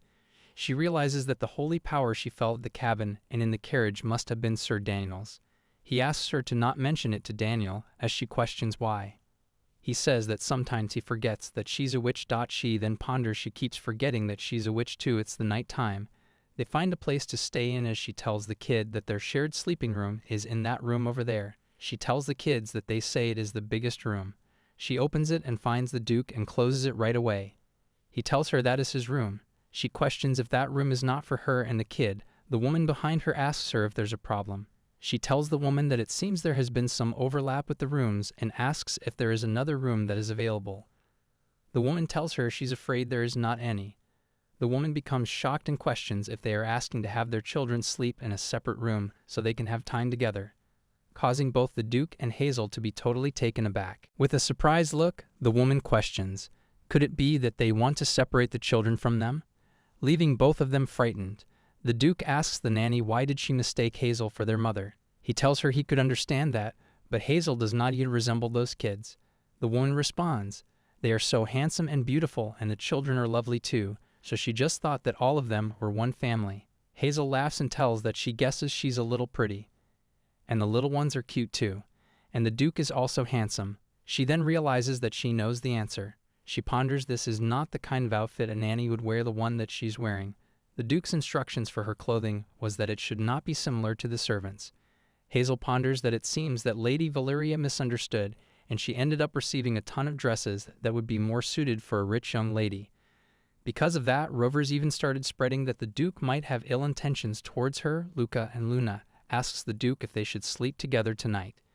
The Duke tells them that he will sleep in the knight's room today.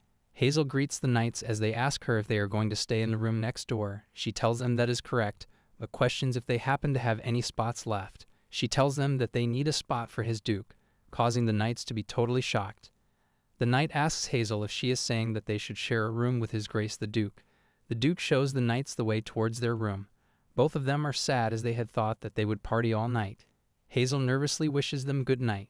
She thinks that she should go to bed too. Inside the room, Luna mentions that she's not going to sleep and she will only sleep after she sees the sunrise. She tells them it was a tough day today and it can be seen that both of them are very sleepy. She forcefully puts her on bed, and even when she's saying that she won't sleep, she ends up snoring and sleeps. Hazel thinks that the new year is coming soon and she should practice right. Since she came here, she has only spent the new year in the cabin with Lady Daisy, just the three of them. She thinks that they are probably being managed by butlers at the Duke's house now. She then decides to study with the magic. She knows quiet time like this is rare. She takes a seat and ponders that she had gotten to the chapter on sensory transfer spells.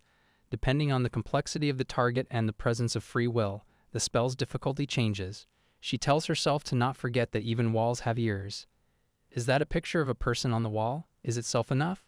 Right then she hears a voice and becomes frightened.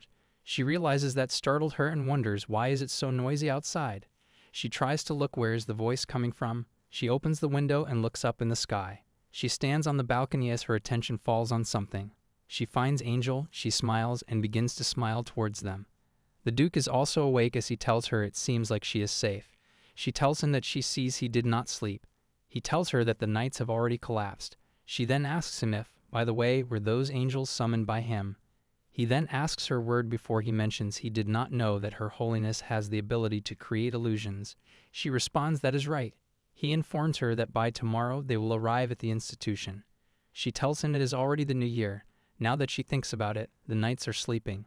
She questions if he's not worried about an ambush. He asks her, with a witch and him here, what is there to worry about? He mentions since they have passed out and begins to step inside as she asks him where is he going. She wonders what is he going to bring. He comes out with a bottle of wine. She is confused as she tells her it is no longer working hours, so she does not have an excuse to refuse. He gives her a glass of it as they cheer and wishes each other a new year full of luck. She takes a sip of it and finds it delicious. She asks him if it is a drink made with wine. He tells her it is made with orange, cinnamon, apple, red wine. This is the drink people here have for the new year. She thinks about the people here as she tells him she's glad that the first drink she has had since coming here is this delicious. He stares at her for a while and finds her fascinating. The Vatican, presided over by the Pope, is located in a rugged mountain, so it is a tradition to hold ceremonies in an institution where it is easy for nobles to gather. Amidst the festive atmosphere starting from the royal family, the heads of all the high noble houses gather at the palace temple. Luna mentions that she was here last year too. She wonders what is this place called. She even remembers that a pretty lady here gave her so many gifts. They are informed that there was an order for only children and their nannies to enter the audience room first. The Duke says that he really does not understand what they are thinking, and he tells that when he greets her, they should enter the audience room. Duke is called as a man asks, has it been a year since the New Year ceremony last year? He responds it has been a while. The man asks him if he is meeting with Her Holiness first. He tells him that the one-sided affection of Her Holiness is still the same. The Duke wonders about the affection. Right then, the appearance of Her Holiness has been informed. The Duke gets down on his knees to greet her. He ponders. It may seem that way to others, but the Pope actually hates him. He greets her and tells her it has been a while. She smiles and tells him it has indeed been a while, causing him to be a bit startled. She also greets Danielle and tells him it has been a while since she met him too. He kisses her hand and mentions that he hopes she has been well. The Duke is totally shocked as she tells them that there are some personal matters that she would like to ask both of them about and they should discuss about them inside. Inside, she's totally amazed. She tells the dude that the little ones have grown so much and they won't believe it that they called her a pretty lady. The Duke tells her that even though they have been childhood friends, it is hard to get used to how quickly their attitudes can flip. She calls out to Sir Daniel as he becomes nervous. She asks him if he is happy now that he chose the Duke over her. This makes him begin to tremble, but the Duke tells her to not worry, mentioning that Daniel gets paid well. She slams the table as she tells him he's acting like they wouldn't pay him anything. She mentions that she had no choice but to become the head of the household so suddenly, and if things had gone as planned, she would have stayed in the Holy Knights and protected him for life. They both stare at her as she questions if they can just say this is her venting about losing her one and only lover. She then thinks about Hazel and mentions that she heard a rumor that he took her in as a nanny. She wonders if the rumor was wrong or if the Duke's head is the one that is wrong. He asks her if she's implying that his head is the problem. She responds that if he says so, she won't argue. Still, seeing her earlier with the children, she did not seem like the rumors of her being wicked. She continues that she did not sense any suspicious energy from her either. Her Holiness mentions if she had to point out anything suspicious, it'd be her flashy outfits. It's definitely not nanny-like.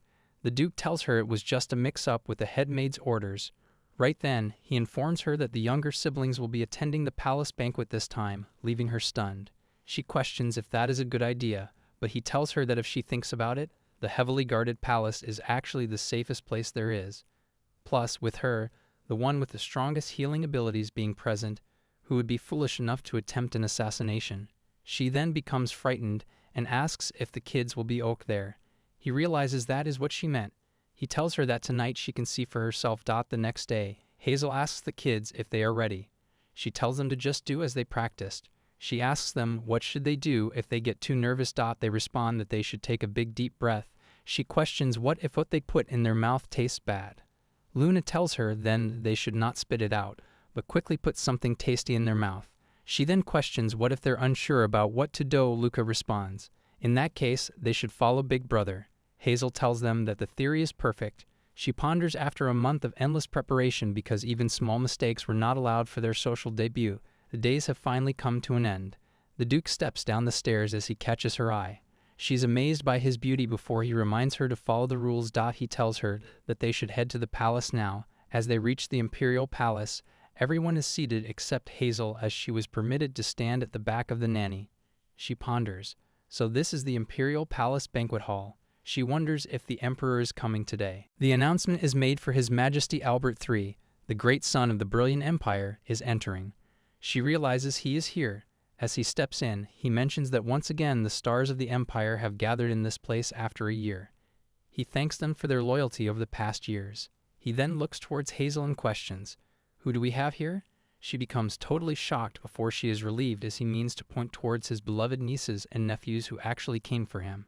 He tells them he has prepared some very special dishes just for them, and if they do not leave a single bite, that would be the best New Year's gift for their uncle. Luca and Luna starts to eat vegetables.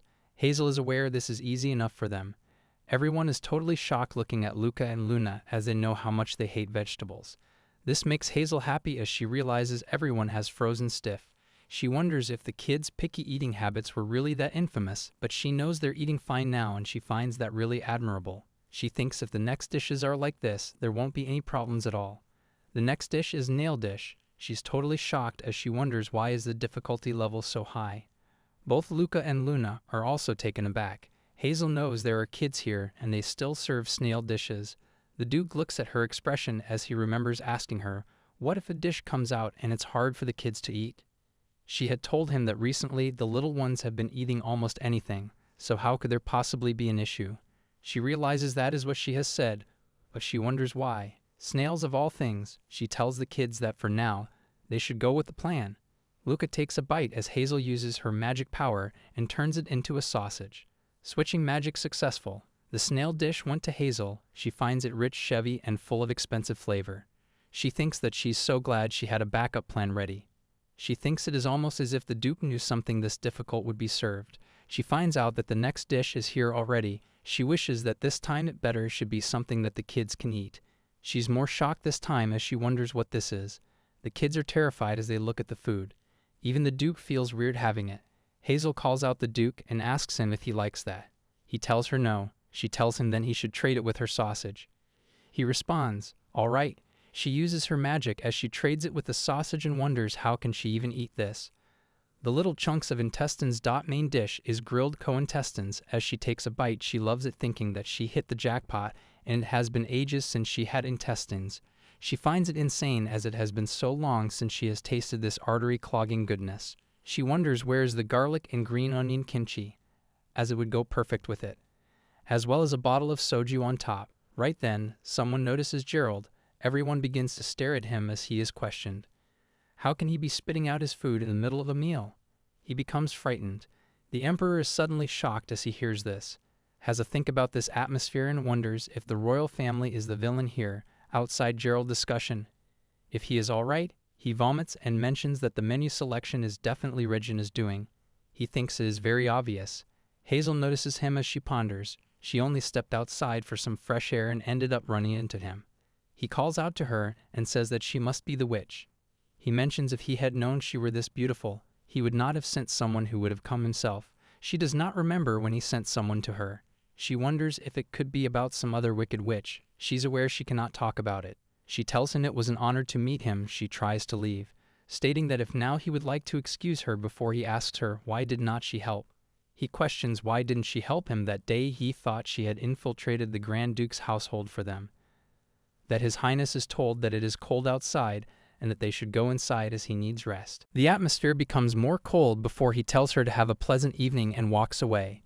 She realizes that she needs to look into this. In the banquet hall, Luna and Luca are talking to each other before a kid approaches them and asks them if it is true that their nanny is the wicked witch Hazel. Luna becomes angry and responds, she's the kind witch. He asks her how can she be the kind witch. The other kid tells him that he's in big trouble, but he still seems to argue with Luna. Luna points at him and asks him which family is he from.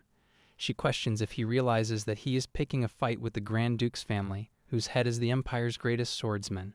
She questions if she should take this as an official declaration of war. He's totally shocked as he questions if she can back that up. That is what he should be asking her. Hazel appears questioning what is going on here as Luca calls out to her. He has tears in his eyes as he holds on to Hazel. She asks him why is the atmosphere so tense. He responds that those kids said that Luna is a bad witch, so Luna got angry. Hazel has assessed the situation as she approaches both Luna and the kid. She calls out the kid and tells him that she's no longer wicked. With her magic she creates cookies and tells him to look here. If she was a wicked witch, would she offer him a delicious cookie? Luna tells her to not give it to him, as her cookies are too luxurious for someone like him. Luca starts to eat it and finds it really delicious. That kid also responds that he does not need some cheap cookie baked by a witch, as his estate has the Empire's best baker. The cookie begins to talk and tells the prince that she cannot do that as it must return home. The other cookie calls out to her, calling her Cinderella, and asks her how can she do that as she must return home. Luna is aware that Hazel can control cookies, so that is a piece of cake for her. Evelyn finds Sir Key's delicious, crunchy, and savory. He also ends up taking a bite. Luna asks him how is it tastes good right. He responds that he guesses it is good. He runs to his mom stating that he wants a witch nanny too. Hazel ponders that she's glad this ended peacefully, as she thought something bad might happen. Right then a woman asks her how much trouble must the kids have caused for the Grand Duke to use a witch's magic discipline them. Luna greets Her Majesty the Empress and mentions that Hazel has never used magic on them. The Empress states, with that lack of charm, it is no wonder that nannies kept running away. Luna is totally taken aback as Hazel realizes it's way too harsh on Luna. Munna becomes really sad as the Empress begins to walk away. Hazel uses her magic, causing the Empress to hurt her toe as everyone begins to laugh. Hazel even shows her tongue, questioning deep down what is she doing to the kid. She should try being nice for once. Luna looks at Hazel, knowing it is her who did that. Hazel ponders if anyone messes with her little acorns, they will regret it. They are in the carriage as Hazel calls out to the kids. She tells them that good kids who completed their mission deserves a reward, don't they? The Duke tells them that they did not just make him proud, but they also amazed him. Eating vegetables without a single complaint was brilliant. Hazel also reminds that it was their first time eating in such a crowded place. The Duke also mentions not only did they stay calm and eat without trembling, they did not even make a single mistake and finds it really amazing. The Duke calls out to Luca and Luna and tells them if there's something they want they should tell him. Luca mentions when they get back he wants to eat chocolate and he also wants to sleep with Hazel for about 10 nights. The Duke reminds him that he only gets one wish. Hazel notices Luna's expression and stands up as Luna is quiet. The Duke tells Hazel it is dangerous standing up like that in the carriage. Hazel hugs Luna and tells her she's very lovely, but Luna responds she's not really cute. Hazel becomes frightened and yells if she is not cute, then who is cute? Luna responds that Luca is cuter than her. Hazel tells Luna that the standard for cute is different for everyone. Luna asks Hazel then, what does she think the Empress's standard for cute is? She questions if she was being too cheeky. The Duke remains quiet. Hazel asks Luna if she thinks her brother is loved because he is cute. Luna responds that her brother is not cute. Shocking the Duke, Hazel tells Luna that she does not have to be cute to be loved. Luna asks her then if she grows up like their brother, will the Empress think that she is lovely? The Duke calls out to Luna and tells her that the Empress does not love him.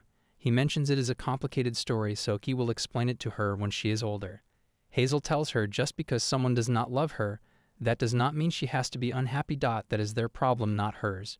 She is aware that is something her grandmother once told her. It is the nighttime already as Hazel puts them to sleep. She steps outside the room as she wonders if they shall give it a try. She starts to use and try. It works. She is able to hear conversation between this Highness the Crown Prince. A man tells His Highness the Crown Prince that he is concerned. The Crown Prince asks him what exactly is his concern. She realizes it worked. She knows she's hearing a conversation about her right now, so it is lucky timing. The man asks the Crown Prince, has he not told that witch too much already? He mentions that the witch already knows quite a lot, but what if she sides with the Grand Duke now? Hazel seems taken aback as she wonders if she was previously aligned with the royal family. His Highness the Crown Prince tells him a witch should be able to sense holy power, and he talked to her hoping she would know where the relic was hidden in the Grand Duke's household. She thinks about a relic she does not know. There is a relic in the Grand Duke's household. That is the first time she has heard of it. Mentions that witch said it was an honor to meet him, but then just stared blankly as if she was so stunned by his beauty that she could not hear him properly, so she ended up talking nonsense. He mentions that sometimes being this handsome can be a problem. Hazel wonders if this person is insane. She thinks handsome should be reserved for someone like Duke Elliot. She then realizes what she is even saying and tells herself to focus again. The Crown Prince becomes angry as he thinks thanks to Regine, he has been humiliated. The Grand Duke's demons did not cause any trouble, so Elliot's popularity will only increase. He mentions that he wants to get rid of him like he did with his parents, but Father told him to hold back for now. This makes him frustrated. You didn't suddenly notices something in his pocket. He takes it out and finds a cookie. Hazel is totally shocked as she thinks that she just learned something huge. Right then someone knocks on the door, which totally surprises her. It is the Duke. As he asks her what is going on, she tells him it is nothing. She then questions if he wants to say something, but he responds he just wanted to thank her. He tells her that he thanks her for being a capable nanny who accomplished something no one else could, and she deserves a reward for that. He asks her if there is something that she would like. She responds yes, as he mentions that is a different answer than before, and she should go ahead and let him know. She steps towards him as he tells her to go on. She clenches her fist as she asks him to please trust her. He asks her if it is a reward for her that he trusts her. He asks her, why is that? She tells him that is a different answer than before and asks him to go ahead. She tries to tell him something as it asks her to go on. She grabs his hand and tells him to please trust her. He again asks her if it is a reward for her that he trusts her. She tells him to promise her that he will trust her. He responds, all right, he will trust her. She tells him that the ones behind this are the royal family. He responds that he's already aware of that. This shocks her as she tells him he said he did not know. He tells her he only pretended not to know to protect her.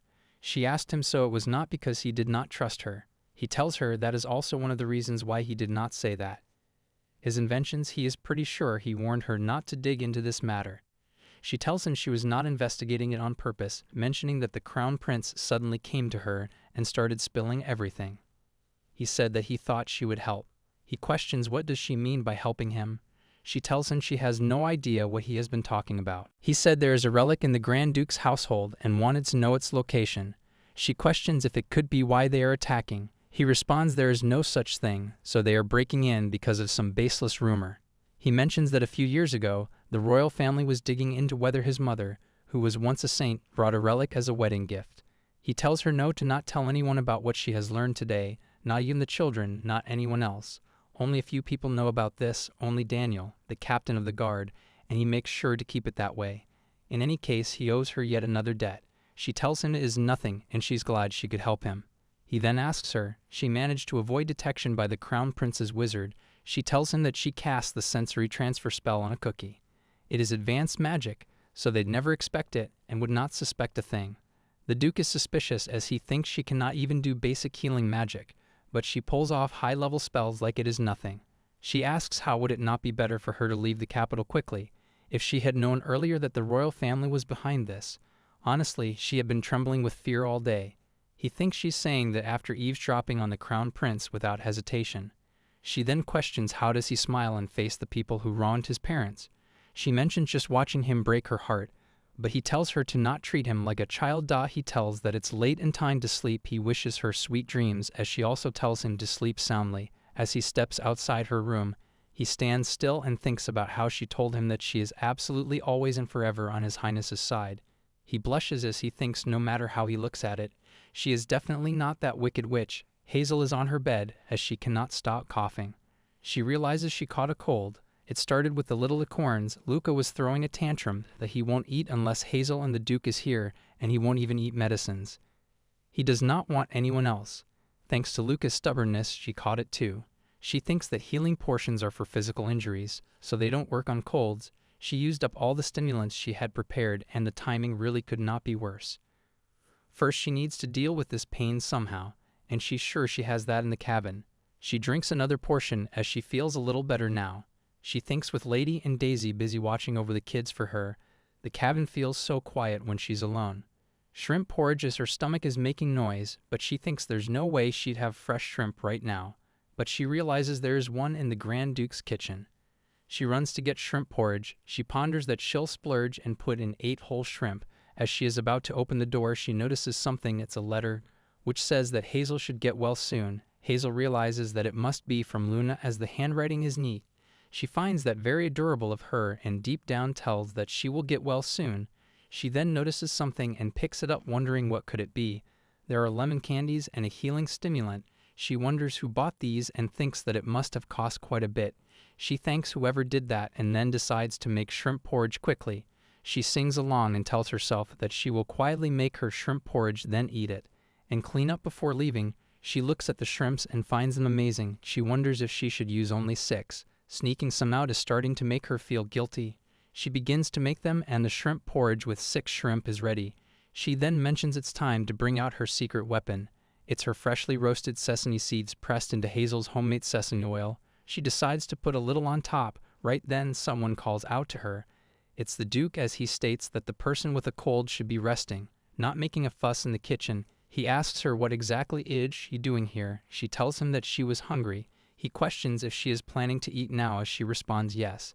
He asks her then she should teach him before she goes. She asks teach him what?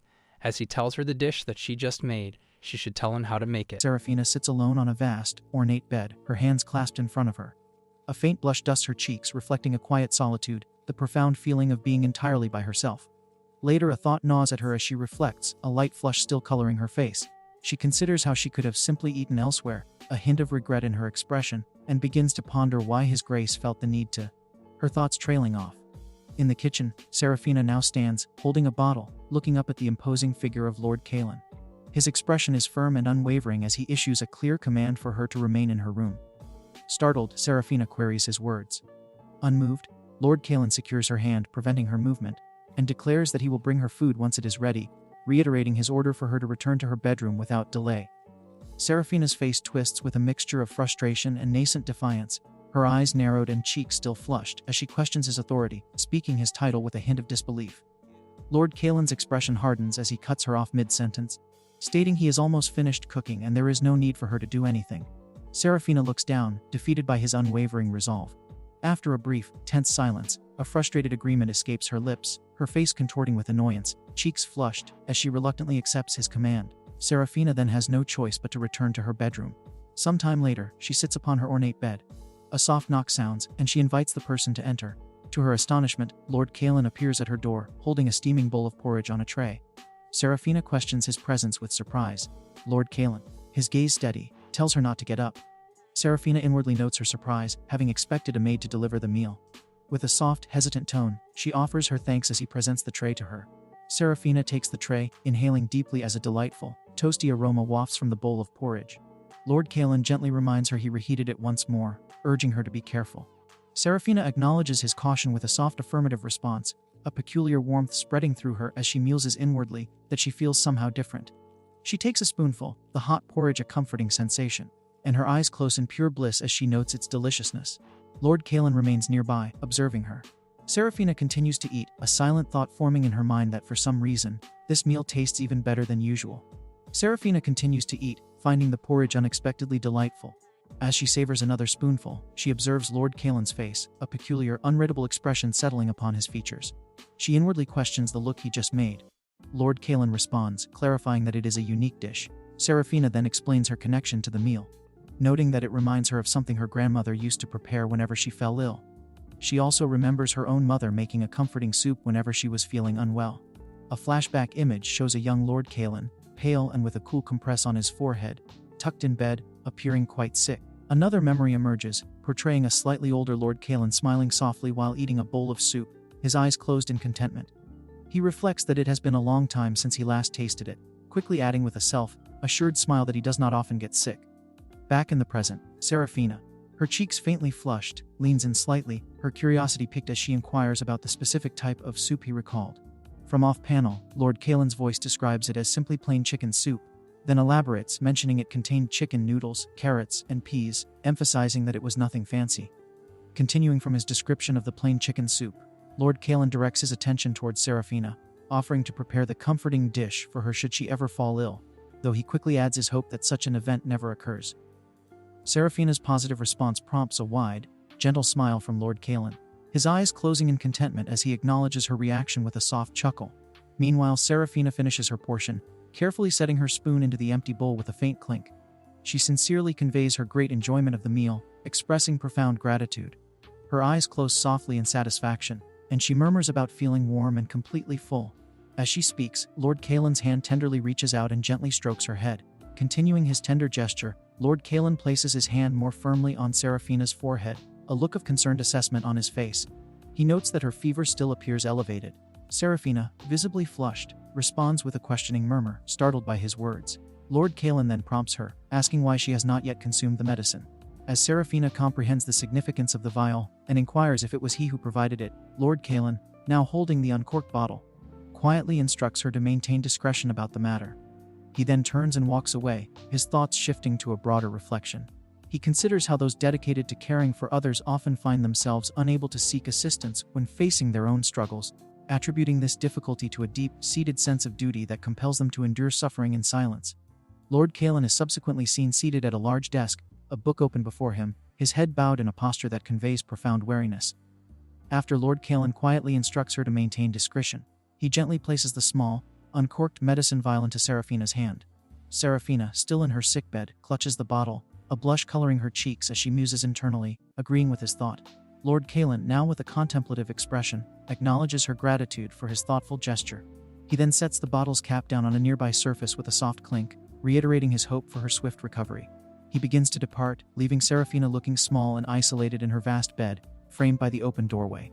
She sits in quiet contemplation, her gaze fixed on the space where he stood. A narrative interlude confirms that following this encounter, her cold did not last long. A month later, the landscape shifts to a vibrant, green expanse beneath a sparkling sky. Barnaby the courier stork soars gracefully, a small satchel secured to its back, flying past a whimsical confectionery-style building. Descending towards a residence, Barnaby gently taps its beak against a door, a soft rhythmic sound filling the air. Seraphina, now fully recovered and radiating warmth, opens the door with a bright smile. She expresses her gratitude for Barnaby's consistent deliveries, welcoming its arrival.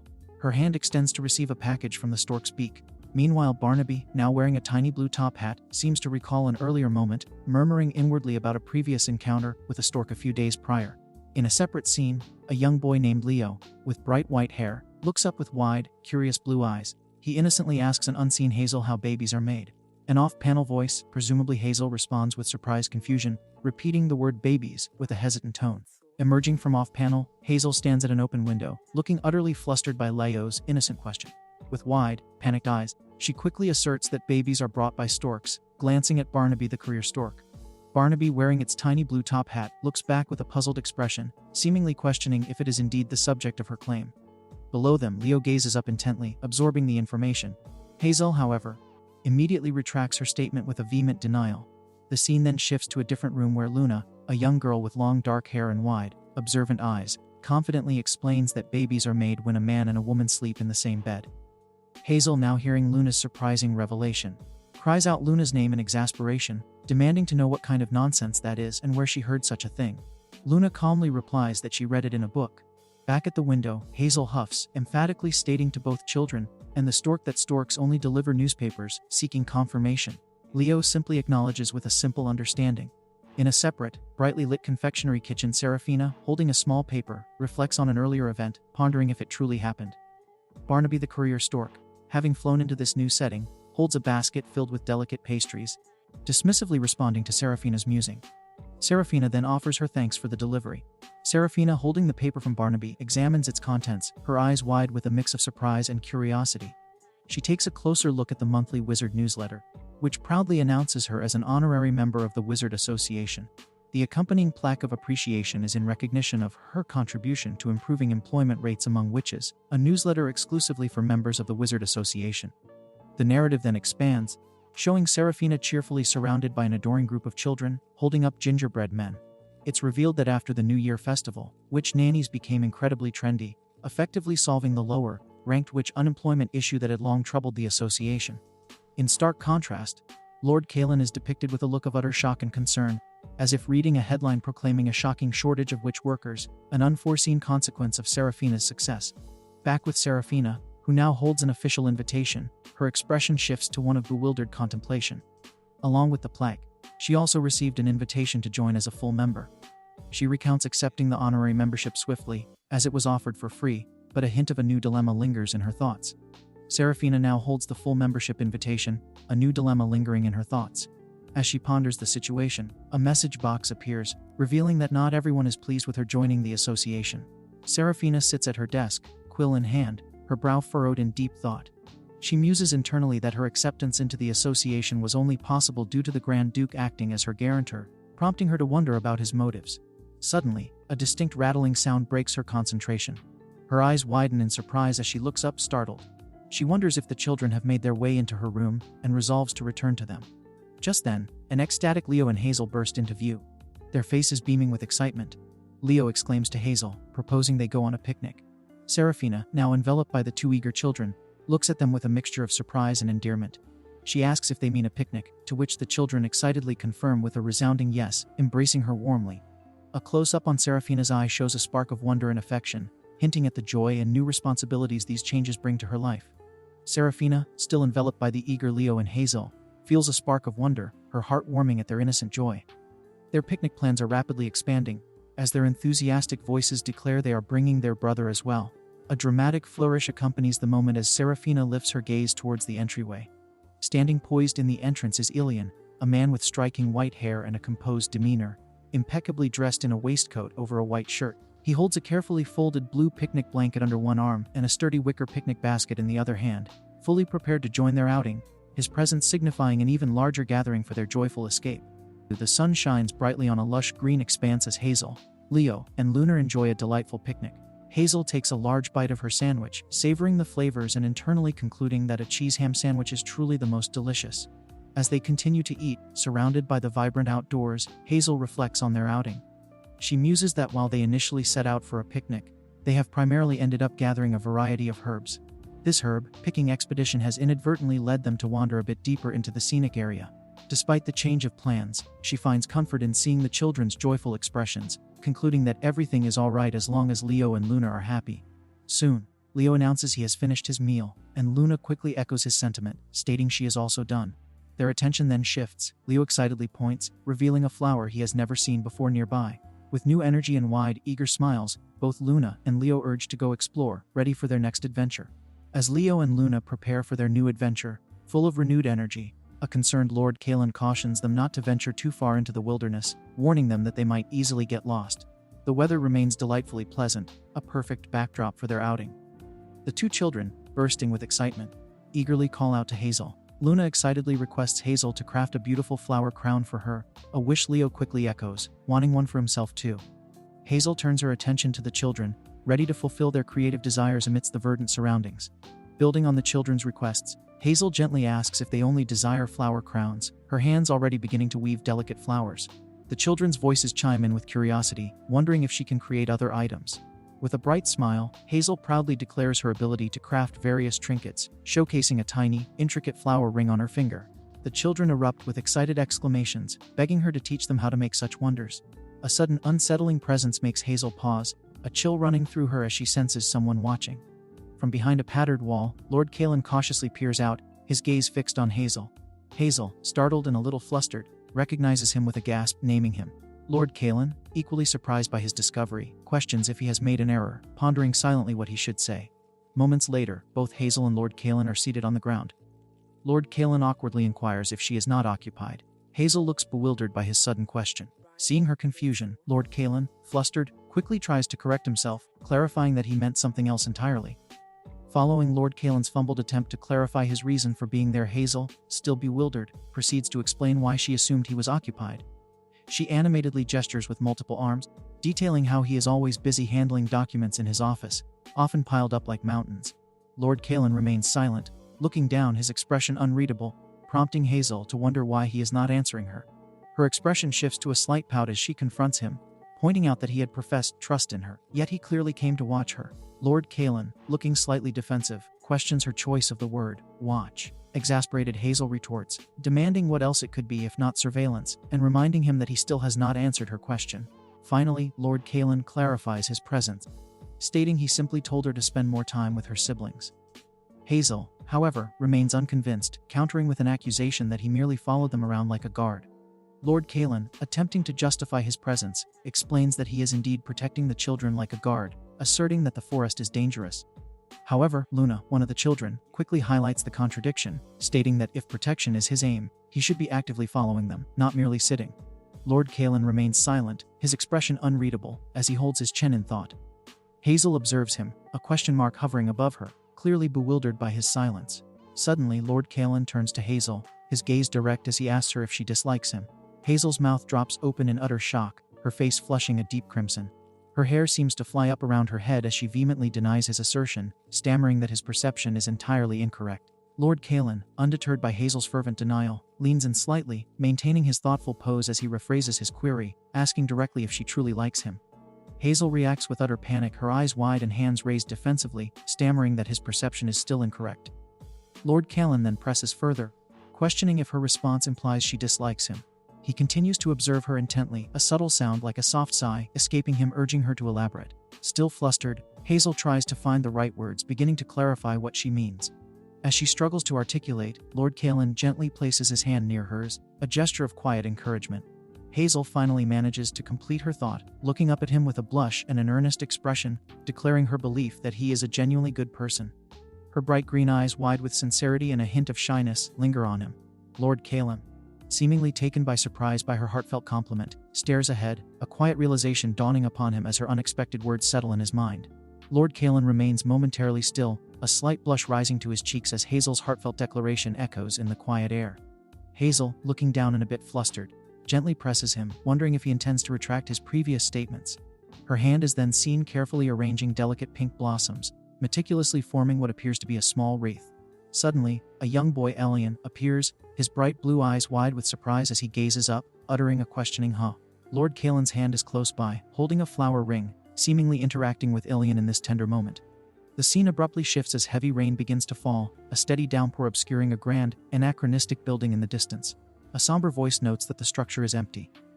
The atmosphere quickly darkens, leading to a stark contrast as intense, crackling flames illuminate a nearby ground, hints of a destructive fire flickering violently and casting an ominous glow.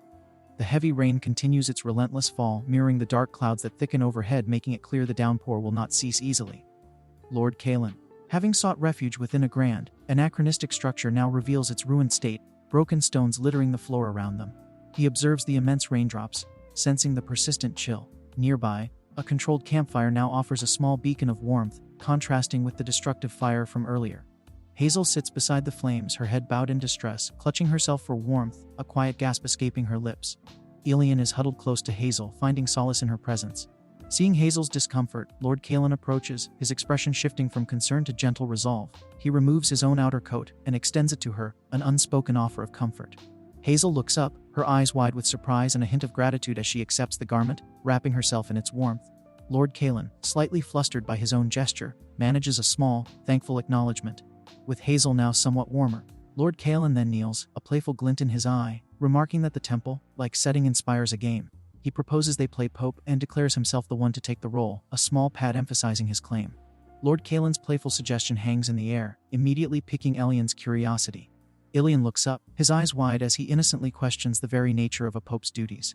As he speaks, a mental image of a stern-faced young man named Elliot appears, declaring that popes bother their cousins, citing himself and Pope Gazelle as an example. Pope Giselle, a smaller, darker-haired figure, quickly refutes this notion. Meanwhile, Hazel, now warmer in Kalen's coat, ponders the question herself.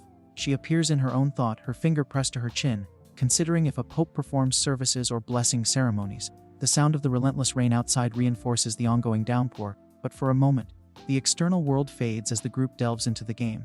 The thought of a pope's duties being merely boring is quickly dismissed, as is the idea of a fantasy for which one might not know how to proceed. Hazel then brightens, a spark in her eye, as she excitedly asks if popes also officiate weddings. She receives clarification that they do, but only for royal weddings. With this new information, Hazel's resolve solidifies, and a sense of cheerful acceptance washes over her as she declares her readiness to participate. Hazel's cheerful acceptance to participate in the royal wedding scenario sets the stage for the next dramatic turn. From a position seemingly at the altar, a stern-faced Luna, dressed in a regal yellow gown and adorned with a golden ribbon, announces the official roles for the game. She declares the groom to be none other than Grand Duke Elliot Blaine. Elliot, standing nearby, is completely taken aback, his expression twisting into one of utter shock as he questions the announcement. Meanwhile, Hazel, with wide, surprised eyes, points towards herself in disbelief, confirming if she has been designated the bride. The playful atmosphere momentarily shifts into Luna's internal world, where her thoughts drift to a comical scenario involving her own pets. A furious black cat, Daisy, snarls, while an equally irate yellow dog, Lady, growls alongside her. Luna ponders aloud if the game could instead involve marrying Daisy and Lady. This momentary diversion quickly passes, and Luna's true frustration bowls over. Surrounded by a vibrant purple aura, she clenches her fists, her face contorted in an exaggerated grimace, demanding that the game hurry up and proceed. Back in the main scene, the game quickly progresses. Hazel stands nervously, her hands clasped in front of her, dressed in what appears to be a modest white and yellow gown. Beside her, Elliot remains stiff, a bead of sweat forming on his brow, his composure clearly rattled. The scene shifts, bathed in an otherworldly glow and crackling energy, as an unseen presence declares the two have officially become husband and wife. The gravity of the game's progression intensifies as the next instruction is delivered: they may now share a kiss, swearing eternal love and loyalty. Hazel and Elliot react in unison, their eyes wide with sheer horror, mouths agape as the final, unexpected rule of the game sends a jolt through them both. The demand for a kiss leaves Hazel and Elliot reeling. Elliot quickly suggests an alternative, proposing a simple handshake instead, his expression one of clear discomfort and a bead of sweat forming on his brow. Hazel, however, appears too stunned to respond, her wide eyes fixed forward. But the unseen presence, presumably Luna, is insistent, repeating the command for a kiss. Elliot, visibly distressed, covers his face with a hand, protesting loudly and exasperatedly, begging Luna not to make things difficult, reminding her that even mischief has its limits. A palpable tension settles between Hazel and Elliot. Hazel, her cheeks now flushed with a deep blush, averts her gaze, clearly mortified by the situation. Elliot, equally embarrassed, still holds a hand to his face, questioning the absurdity of the scenario. He muses internally that this is all quite strange, just a children's game after all. Yet, a subtle, nervous thrum begins to resonate between them. As the ethereal command for a kiss rings out once more, even more forcefully this time, Elliot acknowledges internally that while he could outright reject the game, something holds him back, leaving a curious flutter in his chest. The ethereal command for a kiss rings out once more, even more forcefully this time. The previous hesitation melts away as a palpable, rapid thrumming reverberates through the air, mirroring the beat of their accelerating hearts. Elliot, yielding to the undeniable pull and that curious flutter in his chest, closes the final distance, leaning in towards Hazel. Hazel, her face now a vibrant scarlet, her wide green eyes reflecting a mixture of shock and a nascent longing, instinctively tilts her head. The romantic ambience, laced with sparkling ethereal details and delicate floral patterns, intensifies around them. A single, charged word, kesses, hangs in the air, a silent command that both characters now fulfill. A soft, tender sound underscores the intimate moment as their lips finally meet, the magical decree now realized in a shared, breathtaking embrace. Lord Kalen leans in close to Seraphina, their faces flushed with emotion in a tender moment, ethereal roses blooming around them. A soft, shimmering light fills the air. Suddenly, Seraphina's expression shifts to one of distress, her eyes tightly shut as she whispers about rain. Lord Kalen, equally surprised, echoes her concern, questioning the sudden downpour. In a more whimsical, stylized depiction, a young Iris looks up in wide-eyed surprise, also mentioning the rain, while Leo, by her side, shares a similar bewildered expression. Then, with a brilliant flash of light and a resonant crack, the rain abruptly ceases. An unspoken declaration fills the air, announcing that the rain has stopped. A short while later, Leo, Seraphina, and Lord Kalen walk along a verdant path, the forest around them bathed in a gentle glow. Lord Kalen expresses his disbelief, noting that he thought Leo was unable to control the weather. Leo, looking back at them with a sheepish, surprised smile, explains that this is his very first successful attempt. Lord Kalen turns to Leo, a serious expression on his face, observing that Leo must have truly desired his ability to control the weather for it to work. Suddenly, a voice from off-panel calls out Hazel's name, drawing a startled, "Huh," from her as she stands on the verdant path, a light tapping sound near her feet. Hazel's mind drifts, a vivid memory resurfacing. A young Leo, wide-eyed and joyful, stands beside a younger Hazel, playfully asking if she had ever wished for a little sibling. Hazel, surprised, wonders aloud where such a thought came from. Nearby, a young Luna, with equal enthusiasm, explains that if Hazel and her brother were to marry, they would become Hazel's little siblings. Young Leo heartily agrees, proclaiming his desire for Hazel to be their sister. The scene snaps back to the present. Hazel stands flushed with emotion, near Lord Kalen. A sudden clap-like sound punctuates the air, as if she is silently urging herself with intense resolve to marry him. Lord Kalen, with a hint of exasperation, utters Luna's name. His gaze then falls on Hazel, and he states plainly that the Grand Duke would not marry a witch, nor would he ever marry a nanny. Hazel's bright expression instantly wilts, her shoulders slumping with a deflated sigh, her green eyes wide with hurt. Hazel's deflated sigh lingers in the air as Lord Kalen's words echo, crushing her hopes. Her mind, reeling from the sting, drifts into a solemn reflection on the stark realities of the nobility. For those born into power, marriage serves not as a bond of affection, but as a calculated political tool, a means of securing alliances and strengthening family contracts, devoid of any genuine love. This generalized truth brings forth a vivid memory from Hazel's past. A younger Hazel, wide-eyed with innocent shock, once asked a young Lord Kalen if he too would marry in such a transactional manner. The younger Kalen, his expression tinged with resignation, confirmed her fears, explaining that their family urgently required assistance from other powerful houses. Young Hazel, her small hands raised in an emphatic gesture of protest, declared her complete disinterest in marriage, especially not with the Grand Duke. The scene snaps back to the present. Hazel's emerald eyes now narrowed with intense focus, perhaps remembering that painful conversation. Beside her, Luna, with a slight tilt of her head, audibly comments that if she were in Hazel's shoes, she wouldn't marry her brother either, a statement that seems to catch someone's attention. Suddenly, Leo appears. His jaw clenched and eyes narrowed in obvious irritation, glaring at Luna. Hazel, startled by Leo's sudden appearance and intense expression, turns her gaze towards him. Leo, his face contorted in a furious demand, questions the meaning behind Luna's remark, clearly agitated. Luna, seemingly unfazed by Leo's intensity, offers her explanation. She recalls a poignant memory of a much younger Hazel, standing wide-eyed amidst a lush, sun-dappled forest, asking a young Lord Kalen if he held no real interest in her. Young Kalen, his silver hair a stark contrast to the verdant background, gently deflected, urging that such topics would only cause Hazel discomfort. Yet a flicker of introspection suggested he believed Hazel might actually harbor feelings for him. Young Hazel, utterly astonished by the implication, could only gasp out a surprised query. Luna continues, painting a vivid picture of a time when a monstrous horde of Yetis descended, and Hazel, captivated by the spectacle, later declared that Kalen had looked incredibly cool. The scene then shifts, revealing Lord Kalen himself. A somber figure cloaked against a desolate, snow-covered landscape, his garment stained with what appears to be blood from a recent battle. Luna describes Hazel gazing out a window, lost in a daze, whispering how cool her big brother looked. In the present, Hazel, her emerald eyes wide and a faint blush creeping across her cheeks, listens to these recollections with profound surprise, asking aloud if she truly spoke those words. Simultaneously, a mental image of Lord Kalen, rendered in an embarrassed chibi form, surfaces, internally dismissing the praise, convinced that covered in Yeti blood, he couldn't possibly have looked cool at all. Lord Kalen, his face now truly flushed crimson, avoids direct eye contact, internally questioning if Hazel genuinely found him cool in such a state. A mischievous Luna, rendered in her playful chibi cat form, observes his discomfort with a knowing smirk. Kalen's embarrassment deepens as a voice from off-panel, presumably Luna, points out that his face is clearly turning red. He quickly demands that Luna keep this story a secret from everyone. Luna playfully challenges him, asking if he means the part where Hazel called him cool, or the part where his face turned red upon hearing it. Kalen emphatically declares that Luna must not reveal either part. He then issues a stern warning, threatening to deny Hazel carrot cake for 6 months if Luna breathes a word of this. Luna, aghast, exclaims at the cruelty of such a punishment.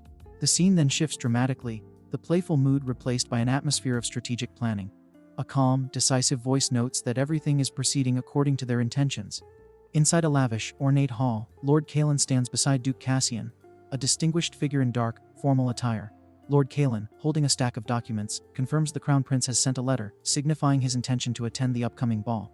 The voice, now clearly Duke Cassian's, continues, highlighting the significance of this development, as the star of the plan is now personally making their way to them. A close-up reveals a pile of elegant, sealed letters, with one prominently featuring a vibrant green wax seal. Duke Cassian, with a confident expression, declares that half the operation is now complete. He elaborates that the imperial family's deceitful tactics of clandestine activities, masked as quests for relics, can finally be brought to an end. His intense gaze is fixed upon the document Lord Kalen holds. A detailed close-up highlights the vibrant green wax seal on the letter, unmistakably featuring a crest with two rearing beasts supporting a shield, surmounted by a crown, reaffirming its official significance. The scene then momentarily shifts to a sun-drenched forest where Hazel smiles gently, her green eyes sparkling. An internal thought, likely Kalen's, questions the true identity of this captivating woman. Back in the opulent hall, Lord Kalen appears startled, musing internally about the possibility of witches truly bewitching people. An unseen individual calls out, asking Duke Cassian a question. Lord Kalen, now looking annoyed, directly asks Duke Cassian if he is even listening, beginning to explain the true purpose of the upcoming ball. A blonde noblewoman, Noble A, holding an elaborate fan, dramatically interjects, completing Kalen's sentence by loudly proclaiming that the ball is specifically for finding him a bride. She pointedly adds that he is honestly long overdue for such an arrangement, further stating that at this point, looking for a bride is already too late. Duke Cassian then turns to a visibly uncomfortable Lord Kalen, clarifying that while the search for a bride serves as a convenient front for ensuring overall security, Kalen should nonetheless genuinely consider finding a suitable lady to propose to during the event. Lord Kalen and Duke Cassian stand together, their formal attire impeccable, within the grand setting of the hall. The conversation about finding a bride triggers a vivid flashback, transporting the scene to a past dinner where Hazel and Elliot are seated at a lavish table. Hazel, leaning in conspiratorially, gently touches Elliot's face and asks if he likes it. She then playfully suggests trading eat for her sausage, prompting Elliot to question if she means the lump of entrails on his plate. An unseen narrator reveals this scene depicts Hazel and Elliot in the past, observed by others, hinting at the origins of enduring rumors. The narration continues, explaining that Elliot merely whispering to a woman not in a nanny's uniform escalated into a huge scandal. If these rumors take root, they could severely damage future marriage proposals, making it imperative to publicly deny them at every opportunity. The scene snaps back to the present in the Grand Hall, where Lord Kalen, still processing the situation, tersely acknowledges Duke Cassian's points, a slight thud or clink accompanying his frustrated realization. Lord Kalen remains pensive, lost in thought. Duke Cassian, with a serious expression, then issues a stern directive during the upcoming party. Lord Kalen must keep as far away from the witch as possible. Meanwhile, in a sunlit outdoor garden, Hazel stands with her hands on her hips next to a discarded cardboard box, accompanied by a maid named Aurora. Hazel suddenly turns, her expression startled as she calls out a sharp "Got it," as if responding to an unheard instruction. Back inside the Grand Hall, Lord Kalen, looking slightly downcast, assures Duke Cassian that he was already planning to follow his advice. Duke Cassian, accepting this, simply replies with an "Alright." Suddenly, the distinct sound of footsteps echoes through the hall. From a low vantage point, figures approach in the distance. A thought, possibly Kalen's or an observer's, notes the arrival. Speak of the devil, here they come, as Hazel, Elian, and Luna walk into view. Lord Kalen observes the newly arrived Hazel, Elian, and Luna, a smirk playing on his lips as he identifies them as the key figures in the unfolding drama. The distinct sound of footsteps echoes through the Grand Hall. Suddenly, an unseen individual named Daniel is addressed, and he calmly responds with a "Yas." The scene then shifts to Duke Cassian, who, looking contemplative, touches his chin and wonders aloud if he truly appears that old. The air crackles with a sudden energy as Elian, with wide, startled eyes, questions the Duke's words, requesting a pardon. This triggers a vivid memory for Duke Cassian, who recalls the day he first visited the cabin to find the younger ones, remembering how Hazel had pointedly asked if he was their father. A wave of grave realization washes over Duke Cassian. Elian stands speechless, completely stunned by this unexpected revelation from the Duke. Duke Cassian, now looking utterly shocked, recounts Elian's past description of him, that he was frowning, sleep-deprived, and skipping meals. He questions if his appearance was truly so unappealing back then. He then concludes that since those descriptors no longer apply, his future marriage proposals with young ladies should proceed smoothly. As if on cue, three elegantly dressed young women, Hazel, Luna, and the dignified Lady Clara, walk gracefully away, their presence a soft rustle of movement, seemingly embodying the very prospects Duke Cassian envisions. Elian, his face momentarily masked by shadow, begrudgingly concedes that Duke Cassian is annoyingly handsome, but insists that the Duke maintain focus on the day's events. Duke Cassian, with Ilian just behind him, turns his attention as Prince Alaric, adorned in a grand red and white uniform, steps into view. Prince Alaric offers a warm, closed-eyed smile as Duke Cassian heartily welcomes him, expressing deep honor that the prince traveled so far to grace his party.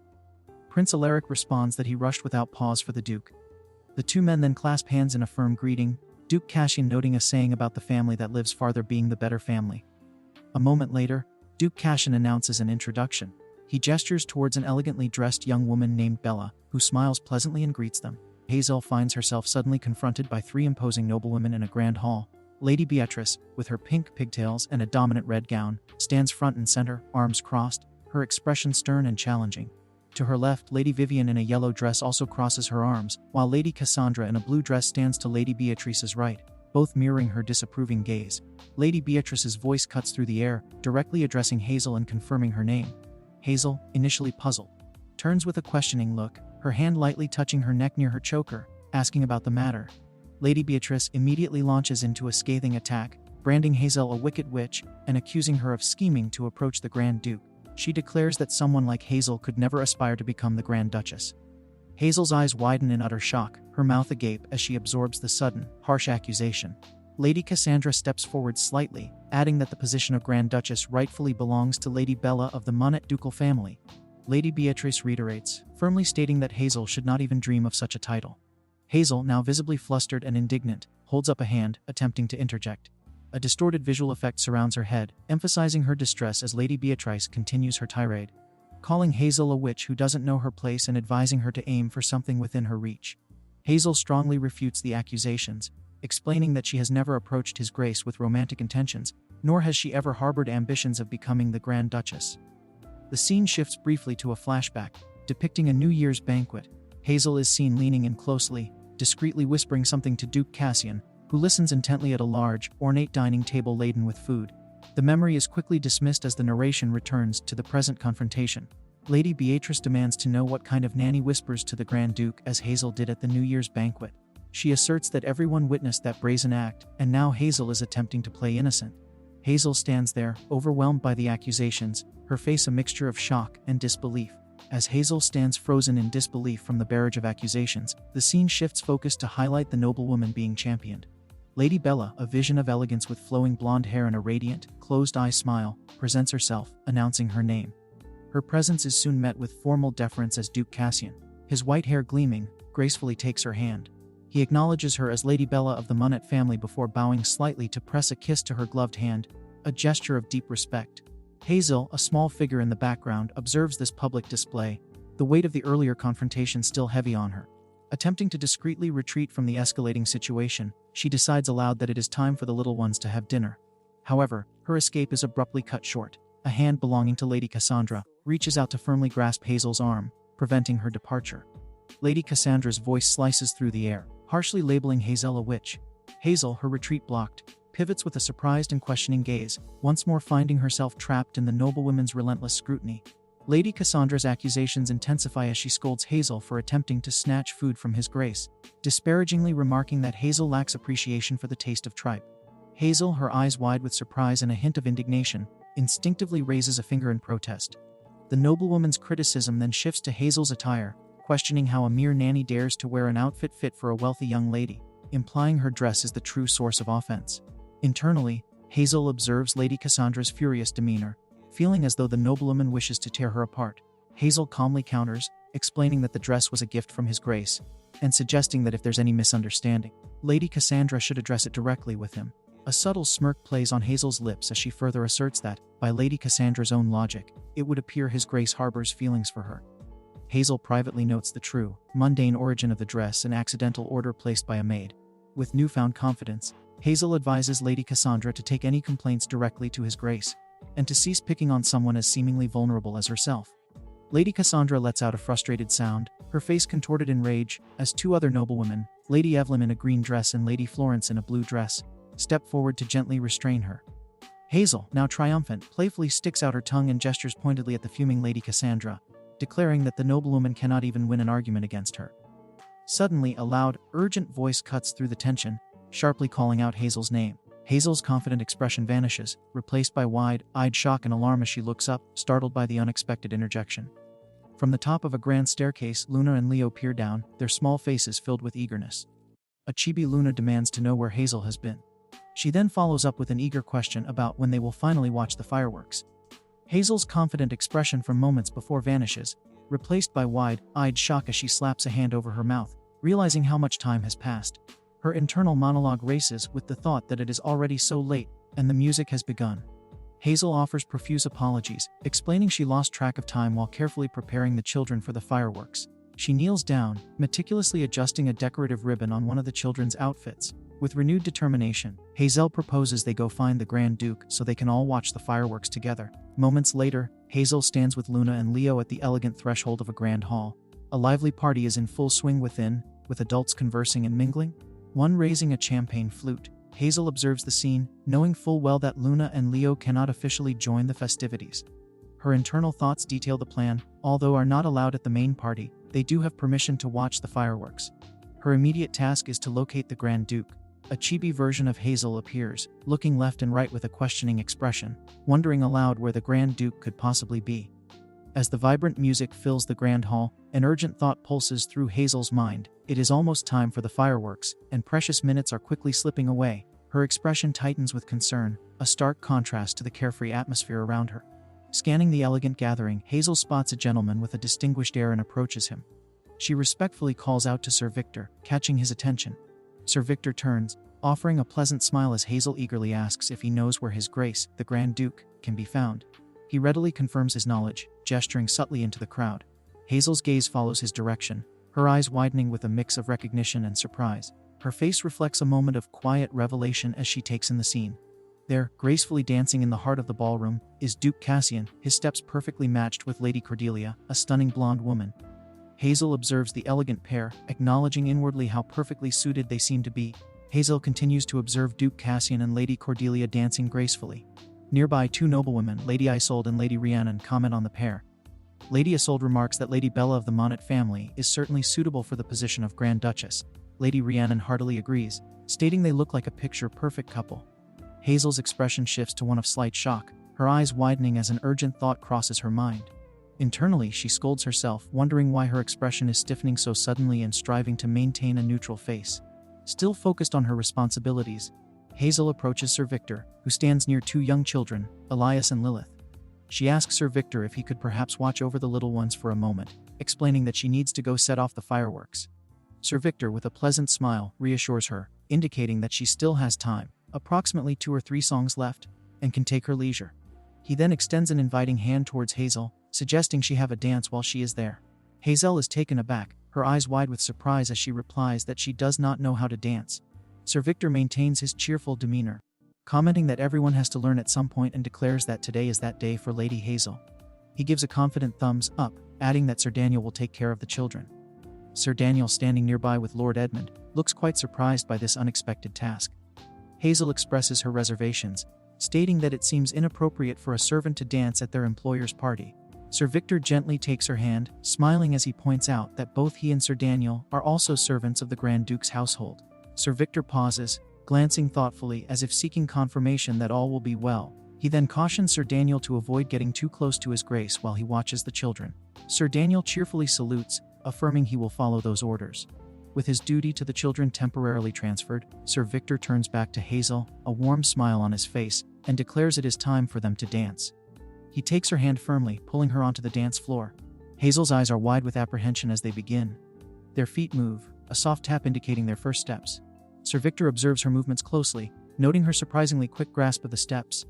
He expresses his disbelief that she is truly a beginner, impressed by how well she is doing. Hazel, slightly flustered, replies that she is merely keeping up thanks to his excellent instruction. The moment the words leave her mouth, her foot accidentally crashes into Sir Victor's with a distinct crunch. A small, internal chibi version of Hazel recoils in horror at her own words. Hazel immediately apologizes, admitting she got distracted. Sir Victor simply laughs, reassuring her that it is nothing. He places a comforting hand on her back as they continue their dance. Sir Victor then shares a personal anecdote, recounting how, when he was first learning, he stepped on his partner's feet so frequently that people avoided asking him to dance for a while.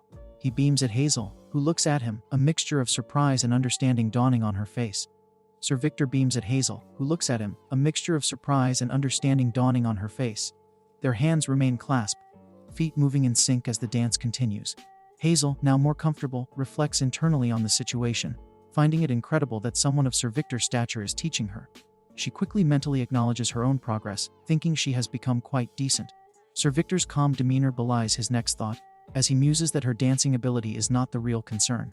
His attention shifts to her attire, and he discreetly informs her that the straps of her dress have come undone. Hazel's eyes widen in alarm, a deep blush coloring her cheeks as she turns towards Duke Cassian, who is nearby and asks if he heard. Duke Cassian, stifling a laugh, playfully declares that with such an excellent teacher already engaged, he will humbly step aside. Sir Victor sends a pointed glance towards Duke Cassian. Mortified, Hazel throws her hands up to cover herself, calling out Sir Victor's name in exasperation. Still amused, Duke Cassian announces his own departure with a lighthearted remark. Hazel tries to voice a protest, but Duke Cassian quickly makes his exit, leaving Sir Victor to stand alone, a thoughtful, somewhat perturbed expression settling on his face as he processes the unexpected turn of events. And that's it for today's recap, folks. If you enjoyed the story and want to see the next part, make sure to smash that like button and subscribe. It really helps the channel grow. I put a lot of effort into these videos, so your support means a lot. Now, here's the deal. If you want me to drop part 2, type the word spider in the comments below. That way I'll know who's been watching till the end and who's part of the real crew! Thanks for watching, and I'll catch you all in the next recap. Until then, stay awesome, stay curious, and keep diving into the world of Manhwa. Lara, looking elegant in her light blue dress, stands in a richly adorned room, conceding her role. She humbly declares her intention to step aside, acknowledging the presence of an excellent teacher. Suddenly, Kalen, a young man with reddish, brown hair styled in a ponytail, bursts into view with a wide, boisterous smile, his entrance marked by a surprised sound effect. Aurора's composure shatters as she sees Sir Victor, a man with neatly combed white hair and a serious expression, and she calls out his name in a flustered tone. Overwhelmed, Aurora quickly announces her departure, retreating with a hasty, forced laugh. Sir Victor remains, his expression unreadable, a subtle twitch indicating his internal thoughts. The scene then shifts with a cosmic-like transition. Aurora is now seen leaning heavily against a white railing, looking utterly spent and internally lamenting that she ran away. Her thoughts drift back to the awkward encounter, as she reflects that had she stayed any longer, she feels she would have ended up with the same exasperated expression as Seraphina, a woman with dark red hair holding a delicate fan, and the other ladies present. Determined to shake off the discomfort, Aurora resolves to go prepare for the fireworks display, taking a decisive step forward. A voice, reacting to her statement, responds with a surprised H. A voice, reacting to her statement, responds with a surprised H-chu, and in that moment, Aurora's decisive step turns into a stumble. Her eyes widen in shock and a panicked expression crosses her face as she realizes she is falling. A hand swiftly reaches out and firmly grasps her, preventing her from hitting the ground. Aurora, now steadied, looks up to see a man with neatly styled white hair and sharp blue eyes, dressed in an ornate dark blue and gold uniform. He questions her about not watching her step, reminding her of a prior warning to avoid tripping. Aurora, flustered and surprised, manages to stammer out the title, acknowledging him as Grand Duke Alaric. Grand Duke Alaric looks down at her with a serious expression and assures her that something will not come undone this time. He then calls out to someone named Hazel. Aurora, startled but recovering from her near fall, flushes as she manages to affirm that she is fine, quickly adding a polite request for them to return inside. Grand Duke Alaric, however, firmly rejects her suggestion. A green-clad figure, Hazel, expresses surprise at his refusal. Grand Duke Alaric explains that he must prove he is a better teacher than Sir Victor, emphasizing the importance of his pride remaining intact, and questions if they do not agree with his sentiment. Aurora, feeling awkward, hesitates before tentatively remarking that dancing in her current outfit is a bit challenging. Grand Duke Alaric's expression turns serious as he looks at her, demanding to know what could possibly be wrong with the dress he bought for her. Grand Duke Alaric's demanding question about Aurora's dress hangs in the air, but the scene abruptly shifts, plunging into a chilling memory or a vivid premonition. A furious male noble, Lord Kinsley, dominates the frame, vehemently denouncing a young woman, Rosalind, as a wicked witch. He questions her audacity to approach the Grand Duke, accusing her of scheming. Lord Kinsley sternly commands Rosalind to know her place, asserting that a witch like her doesn't even deserve to dream of such aspirations. Rosalind, visibly distressed, tries to pull her hand away, offering a polite apology as she states her need to prepare for the fireworks. She then excuses herself, walking away with a heavy heart, descending a grand staircase, her back turned to the judgmental gaze. The narrative shifts again, showing Serafina laughing heartily alongside Lady Genevieve, who holds a glass.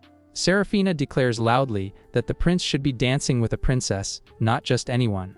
Her internal thoughts betray a deeper, insidious conviction she is not a witch, and a witch in a fairy tale is nothing more than a side character.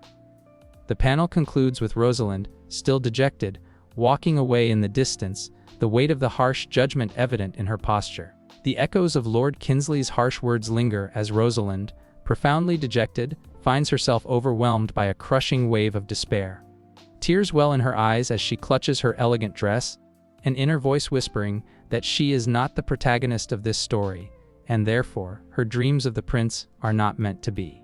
Her personal moment of sorrow is abruptly interrupted by a breathtaking display of fireworks erupting in the night sky, their vibrant explosions echoing through the realm.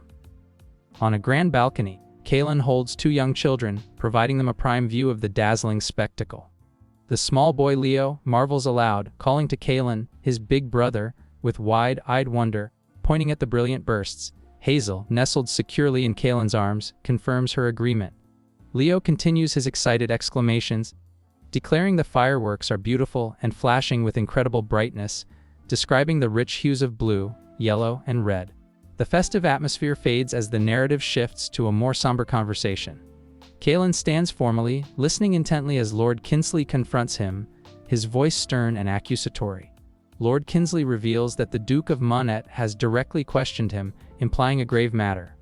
He then sharply demands to know Kaylin's intentions for approaching Rosalind, sternly reminding Kaylin that he had explicitly commanded him to stay away from the witch. Lord Kinsley continues his stern accusation, demanding Kaylin's intentions for Rosalind and reiterating his command to stay away from the witch. Kaylin, amidst the tense atmosphere, finds himself lost in thought, his mind wandering. He admits, internally, that he truly does not know his own intentions. A memory flashes through his mind. He is seen dancing gracefully with Rosalind, her profile visible as she is swept up in the moment. He recalls a profound shift, musing that from the instant his young sister Hazel danced with another man, everything changed. A close-up reveals Rosalind's face, radiant and carefree, her eyes closed in joyous laughter as she dances, seemingly lost in the moment. She too seems profoundly affected, reflecting that after she smiled, she couldn't remember anything else, as if swept away. Back in the present, Kaylin is visibly distressed, his hand covering his eyes as Lord Kinsley's harsh words continue to echo. Kinsley suggests that perhaps Kaylin truly is under a witch's spell. Kaylin, in a moment of inner turmoil, wishes that were true, if only Rosalind had cast some kind of spell or potion on him. Perhaps it would explain his current feelings. The scene then shifts to Rosalind, seen from behind, walking away down a grand, brightly lit hallway, seemingly retreating from the weighty discussions. Lord Kinsley, unrelenting, redirects the conversation to Kaylin's duties. He sternly reminds Kaylin of his status as the Grand Duke, emphasizing that the Grand Duke's household needs alliances. He then makes it clear that Kaylin is not part of the Emperor's faction, and there is no other family that rivals the Grand Duke's military and financial power like the Monet family. The discussion culminates in a visual of two hands shaking, symbolizing a sealed alliance, surrounded by many blurred figures saluting in agreement. The implication of this alliance is represented by the elegant, blonde Lady Lyra Monet, dressed in a regal gown, her face serene and featureless, hinting at her role in these strategic arrangements. Elsewhere, or perhaps in a memory, a young girl named Lena, with wide, concerned eyes, questions the implications of such arrangements, asking if she too will be married off in a similar manner. Beside her, a young boy named Julian looks on with a sad, resigned expression, his gaze distant, as if contemplating a future dictated by duty rather than desire. The weighty discussion about alliances and the future leaves Kaylin in a state of deep reflection. His brow furrows with a blend of frustration and self-doubt as he contemplates the burdens of his position. Images from the past flash through his mind, showing him as a young man, seemingly displeased, amidst the blurred, happy faces of his younger siblings, Hazel, Lena, and Julian, who beam around him. He recalls a period when he was seen as a difficult figure, a paranoid, delusional man, and a terrible guardian who drove his younger siblings away from home. These self-deprecating thoughts paint him as a pitiful, young head of the family. He also remembers Rosalind as a stubborn employer, her chibified image appearing annoyed as she confronts him. Kalen recalls Hazel frequently labeling him with such criticisms. He lifts a locket or monocle to his eye, its lens reflecting a younger version of himself, looking stern, and a younger Rosalind, glaring back at him. He muses internally that Rosalind used to hate him, reflecting on their complex history. As Kalen continues to ponder his intricate past with Rosalind, the locket in his hand, or perhaps the memories it evoked, bring forth another, brighter facet of his history. A youthful Hazel, brimming with energy, holds up a similar small, ornate locket, playfully recounting a heroic moment. She animatedly describes how cool Kalen appeared when confronted by a horde of fearsome Yetis. A younger Kalen, taken aback by her praise, looks flustered, a bead of sweat forming on his brow. The scene shifts, revealing Kalen protectively carrying a younger Rosalind. She is elegant in a long gown and a fur-trimmed winter cape, her expression one of mild distress. Kalen's hands gently adjust the intricate cameo brooch adorning her neck, his gaze conveying a deep, unspoken concern. In this memory, Kalen's embrace is firm, his support unwavering, as Rosalind leans into him amidst what appears to be a snowy, challenging landscape. His thoughts drift back to Hazel's innocent admiration, her wide, joyful eyes sparkling as she described his bravery against the monstrous creatures. Yet, Kalen's focus remains tethered to Rosalind, recalling the particular look she gave him back then, a gaze that suggested emotions far more profound than the resentment he typically associated with her. He pictures her again, standing beside him on a grand balcony, her hand gently held in his. She gazes up at him with a soft, almost blushing smile, a silent testament to a connection he now realizes was always more complicated than he allowed himself to believe. This deep dive into Rosalind's complex gaze suddenly shatters, replaced by a jarring, painful vision of Hazel. Her wide, green eyes, initially startled, soon fill with an overwhelming sorrow. A silent scream seems to echo from her parted lips as a single tear escapes and courses down her cheek, her expression twisting into one of utter anguish. The memory fades, and Kalen's mind whirls, trying to make sense of fragmented details. His gaze is intense, reflecting deep internal deliberation. He internally reflects that Luna must have misheard something, convinced she likely twisted some thoughtless words into something else. He concludes that it must be a misunderstanding. This rationalization transports him to another, more tender memory, set under a brilliant, star-dusted night sky where fireworks paint the darkness in vibrant hues. Suddenly, a luminous, shimmering bunny shape forms in the air from the sparkling lights, captivating those below. A younger Kalen, with his arm wrapped protectively around a young girl, Luna, watches the display. Beside them, Julian, a young boy, stares upwards with wide-eyed wonder, exclaiming in delight and calling out to Luna. Luna, equally enchanted, points a tiny finger towards the sky, her voice full of awe as she notes that it looks just like a bunny. Kalen observes the children with a serious but fond expression, holding them close, their innocent joy momentarily eclipsing the complex thoughts swirling within him. The innocent joy of the moment is violently interrupted as a jarring vision consumes Kalen. Lady Aurora, her long brown hair flowing, and a light blue dress adorned with delicate lace, stands in what appears to be a stone courtyard. Her right hand is raised, conjuring or interacting with golden, shimmering magic that streams outwards into the air. A sudden surge of alarm washes over her. She instinctively throws a hand to her face, her eyes widening in distress, as if shielding herself from a painful realization. Her gaze then lifts, fixated on a distant balcony of a grand, multi-storied building under the cloak of night. Up on the balcony, Luna, now an older version of her younger self with her characteristic twin buns, is seen being held closely by Lord Caspian, whose dark hair is visible as he embraces her.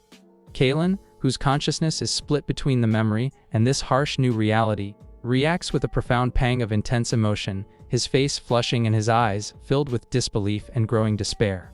A sudden, loud burst of fireworks erupts across the night sky, their vibrant explosions mirroring the turmoil within him. He expresses a raw exclamation of frustration and pain, cursing under his breath. Yet, Just as swiftly, the disturbing vision recedes, pulling Kalen back to the tender memory. He remains under the shower of glittering lights, his arms still wrapped protectively around a younger Luna and Julian, both children still utterly absorbed in the dazzling spectacle of the sky, where the bunny-shaped fireworks continue to dance. A low murmur ripples through the elegant hall as guests, champagne flutes in hand, continue their conversations amidst the refined gathering. The atmosphere of the event takes an abrupt turn as Lord Kalen, dressed in a sharp, dark uniform, turns to confront a disruption unfolding before him. He questions the sudden commotion.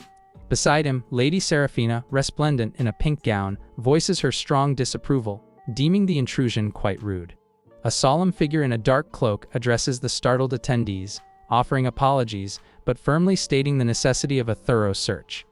The murmuring grows louder, transitioning into frustrated protests as one voice demands a proper explanation for people being ushered out so suddenly. The tension in the room is palpable as the grave reason for the upheaval is finally revealed. A significant relic has vanished from the Grand Duke's chapel vault. The news of the vanished relic sends the palace into a frenzy, with security forces scrambling to contain the unfolding crisis. Captain Valerius reports to Duke Alaric, his voice laced with urgency, stating that they have searched everywhere within the immediate vicinity. Behind Captain Valerius, Commander Thorne issues a firm order to check the list of guests who have already left, implying suspicion might fall on those who have departed. Meanwhile, outside the grand estate, the distinct sound of a carriage wheel turning rapidly echoes through the night, a powerful, rhythmic beat. Suddenly, Prince Julian is seen, poised with a contemplative gaze, as the same urgent sound resonates around him, suggesting a swift departure. The scene then cuts back inside where Duke Alaric, his expression a mask of fury and betrayal, confronts Prince Julian directly, demanding he hand it over immediately. Continuing his furious demand, Duke Alaric glares at Prince Julian, questioning his actions and declaring them an unprecedented disrespect to the crown. Prince Julian, with a slight turn of his head, acknowledges the conversation centers on the relic. He reflects internally that this is the very object his father has coveted for such a long time. Duke Alaric then confirms with a cunning smile that indeed, it is precisely that relic they are discussing. Later, with a sense of relief and perhaps surprise, Prince Julian, now holding a rolled scroll, muses aloud that events are proceeding much more smoothly than he had anticipated. Prince Julian, now holding the rolled scroll, wears a content smile. He internally notes that this task is proving to be easier than dealing with his younger siblings. Lord Kalen stands nearby, his own subtle smile mirroring Julian's satisfaction. Julian recalls how pleased the other party must have looked, likely already thinking of bragging about the relic's existence once it was in hand. He remembers that this individual made no attempt to conceal his desire for it, even with numerous soldiers witnessing his overt covetousness. Julian's thoughts shift to a past encounter, picturing Baron Tristan, who is flustered and seemingly terrified, vehemently denying any involvement. Baron Tristan insistently declares his ignorance of the relic's whereabouts, his stubborn denials appearing almost pathetic. Julian dismisses the idea that the royal family would have been the ones to take such an item. With a knowing and subtly triumphant grin, Prince Julian reveals the ultimate truth: he is the relic itself. The grand revelation of Prince Julian's true nature as the relic fades as the narrative shifts dramatically. A new scene unfolds within a cozy room, introducing new characters. Luna, with her dark hair and wide purple eyes, exclaims her delight, proclaiming that it was so pretty. Her enthusiasm is contagious as she stresses that the bunny-shaped fireworks were especially memorable. Beside her, Leo, with his light hair and bright blue eyes, clutches a small pink bunny plushie, his mouth agape in excitement. He too is completely captivated by the memory. Nearby, Hazel, a woman with warm brown hair, listens with a gentle smile. She ponders aloud if she should replicate such a spectacular event for Luna's upcoming birthday. Luna, still buzzing with excitement, eagerly confirms her desire for such a celebration. Leo, not to be outdone, also insists that Hazel should create the same magic for his birthday. Hazel, with an air of calm and affection, reassures them, agreeing to their requests. However, she reminds them that for now, it is time for bed. She adds a playful warning, suggesting that if they stay up too late, the ghosts will go boo. The playful warning from Hazel about ghosts going boo hangs in the air as Luna, still bright-eyed, offers an observation. She points out that the brother only ever plays pranks on Hazel. Hazel, caught off guard in her soft nightgown, reacts with a startled expression, her eyes wide with surprise. She quickly attempts to deflect, suggesting that such behavior from him is likely just a sign of his comfort around her. A close-up of a delicate, ribbon-tied shoe appears, prompting an internal question, a memory resurfacing. Hadn't Luna's shoelaces been tied by his grace at least once before? Hazel, her face flushed, vehemently dismisses any deeper meaning, insisting it's simply the same familiar feeling. Emphasizing her certainty, the scene abruptly shifts, now focusing on formal shoes beside an ornate vase. A new voice, belonging to Lord Garaith, cuts through, expressing hope that a character named Luca and a new acquaintance, Lady Bella, will get along well. The immediate and firm reply comes back, a terse statement of unwillingness from Luca.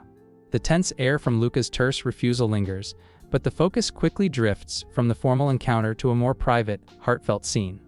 In a soft, intimate bedroom, Luna's deepest aspirations surface. She holds a fervent desire for Hazel to marry her brother, believing this union would forge an unbreakable, true family bond. Hazel, still in her nightgown, appears distressed and taken aback, as if privy to Luna's profound wish. Luna, now visible and beaming, turns to Hazel. She brightly states her heartfelt belief that they are already family, then playfully challenges Hazel to agree. Hazel, her eyes wide with surprise and a blush rising, can only manage a startled inquiry. Luna, however, persists in her joyous declaration, asserting her certainty. Hazel, clearly flustered, quickly attempts to backtrack, insisting her reaction was misunderstood, directly addressing Luna in her rush to explain her true meaning. The delicate peace of the morning bedroom is momentarily suspended as the scene shifts to a serene close-up, where Hazel's hands are gently clasped over those of a sleeping Leo. His white, tousled hair is visible as he rests, a soft pink plush clutched close. As the morning progresses, Luna, sitting up in bed next to Hazel, continues their intense conversation, her expression one of focused inquiry. She directly asks Hazel if she truly does not like her brother. Hazel, still lying in bed, is visibly taken aback, her wide purple eyes conveying surprise and a touch of distress as she pulls the covers higher. Her brow furrows with worry, a close-up revealing her deep internal struggle as she processes Luna's persistent question. Luna, observing Hazel's evident discomfort, offers a concession, assuring Hazel that if she dislikes her brother, Luna will not raise the subject again. Hazel remains quiet, her mind swirling with confusion, a silent thought echoing her uncertainty, a simple declaration of not knowing how she truly feels. A soft, morning light now illuminates a quiet hand, perhaps Hazel's, resting gently, lost in thought after the probing conversation. A quiet, contemplative mood settles as Hazel herself walks through a grand hallway, carrying a lit lantern, her long brown hair flowing behind her. A sense of unease lingers as she silently reflects that humans are so selfish. She muses further, admitting that now that her life has become comfortable, she is starting to want more, recalling that just last year, all she desired was to have just one friend. Meanwhile, Leo stands outside a set of ornate double doors, appearing hesitant. He calls out softly, questioning if he is in the presence of your grace. The doors part, revealing Hazel, who looks stunned to see him. Leo then identifies her by name, saying Lady Hazel. Hazel, her green eyes wide with surprise and a hint of trepidation, asks him what brings him there. Leo hesitates, his hand moving to the back of his neck in an awkward gesture, offering no immediate reply, leaving a heavy silence hanging between them. The heavy silence stretches between Hazel and Leo, and in that tense moment, Hazel's thoughts drift, casting her mind back to a significant past event. It is a memory from a grand ball, where she stands gracefully, her long brown hair cascading around her, holding a delicate, intricate device in her hand. Facing her is a distinguished white-haired man, Lord Orion, who appears visibly flustered. He reaches a hand behind his head, a faint blush coloring his cheeks as he expresses an apology for his rude behavior earlier that day. Hazel, her green eyes wide with surprise, immediately asks him for clarification regarding his apology. The scene continues, still set amidst the shimmering ambience of the ball. Lord Orion lowers his gaze, a deeper blush across his face, clearly experiencing embarrassment. Hazel, with a gentle gesture of her hands, reassures him that no apology is necessary. In fact, she feels she should be the one thanking him, specifically for saving her from potential harm. She silently observes his discomfort, concluding that his apology signifies his actions were not intended with malice. Lord Orion then, his expression softening with concern, asks if she is uninjured. Hazel responds with a calm and reassuring smile, confirming that she is not hurt at all. This vivid memory gradually fades, returning Hazel to the present, still caught in the unresolved moment with Leo. Returning to the present, the tension between Hazel and Leo is immediately broken as Leo addresses her, questioning why she appeared so startled when she first saw him earlier. Hazel, in turn, explains with animated frustration that anyone would be surprised to find someone lurking suspiciously in front of their door late at night. Leo absorbs her explanation, a soft "ah" escaping him as he visibly processes her point. He then subtly adjusts his collar, a small gesture of self-consciousness. Hazel, however, playfully clings to his arm, beaming as she tells him his good looks are simply too much, catching her off guard every single time. Leo's face flushes with a hint of embarrassment from her bold compliment and physical closeness. With a firm but polite demeanor, Leo indicates that their impromptu meeting has reached its conclusion, asking if she has any further matters to discuss with him. Hazel, still smiling broadly, reassures him that she does not. He then announces his intention to head inside. Hazel, with a respectful bow, advises him to rest well. As Leo turns to depart, a quiet understanding settles over the scene, acknowledging that this amicable conclusion is precisely how things ought to be between them. However, Hazel, still radiating warmth and a wide smile, calls out to him from the doorway, casually remarking that the children wish to sleep with her. With a playful sound, she adds a request for him to update the nanny rules if he finds the opportunity. Leo pauses, his departure momentarily forgotten, as a subtle surprise washes over his face, leaving him standing in thoughtful silence. His mind drifts, triggering a memory from his time in Korea, recalling an instance where he observed a fan utterly captivated by an idol. In this recollection, a woman named Anya stands, arms crossed, observing her friend, Chloe, who is seated and visibly overwhelmed by emotion. Chloe animatedly declares the idol's ridiculous handsomeness, then insists Anya must watch yesterday's fan cam, proclaiming the idol's comeback as seriously unreal. Chloe's thoughts continue, marveling at the idol Kairos's perfect hair, makeup, and styling, questioning how any human could achieve such a look. On a screen, Kairos beams, his face lit with joy, as golden confetti rains down around him during his performance. Chloe asserts that she has no desire to date him, clarifying her wish to simply admire him from afar for the rest of her life. Her final thought concludes that his face is a blessing to all. Anya, who had observed Chloe's fervent admiration, now stands deep in her own contemplation, an intricate blue and white robe adorning her form. Her expression is a mix of thoughtfulness and self-admonishment as she raises a hand, trying to intellectualize her burgeoning emotions. She determines that her feelings are nothing more than a form of fangirling, much like cheering for a favorite idol. Yes, she affirms to herself, that must be the simple truth of it.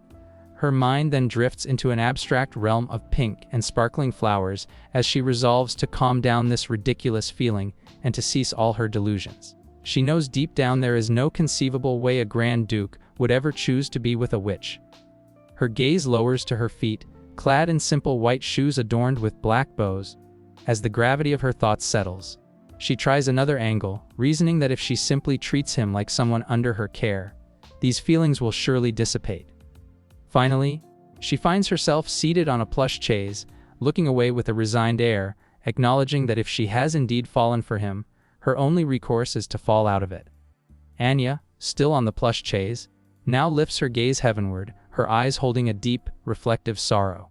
Her lips are slightly parted, a silent acknowledgement of the complex feelings swirling within her. The quiet room seems to amplify her internal struggle as she remains lost in thought, the weight of her heart's impossible desires pressing down. The ornate chambers are filled with a tense silence as King Theron, regally adorned with a red and gold sash, eyes the person before him with a look of disbelief. His dark hair is neatly styled, and a stern mustache frames his mouth as he expresses his shock, questioning the very existence of the relic. His gaze sharpens, demanding to know its appearance. A younger man named Gerald, with blonde hair, appears flustered and asks for clarification, his expression a mix of anxiety and confusion.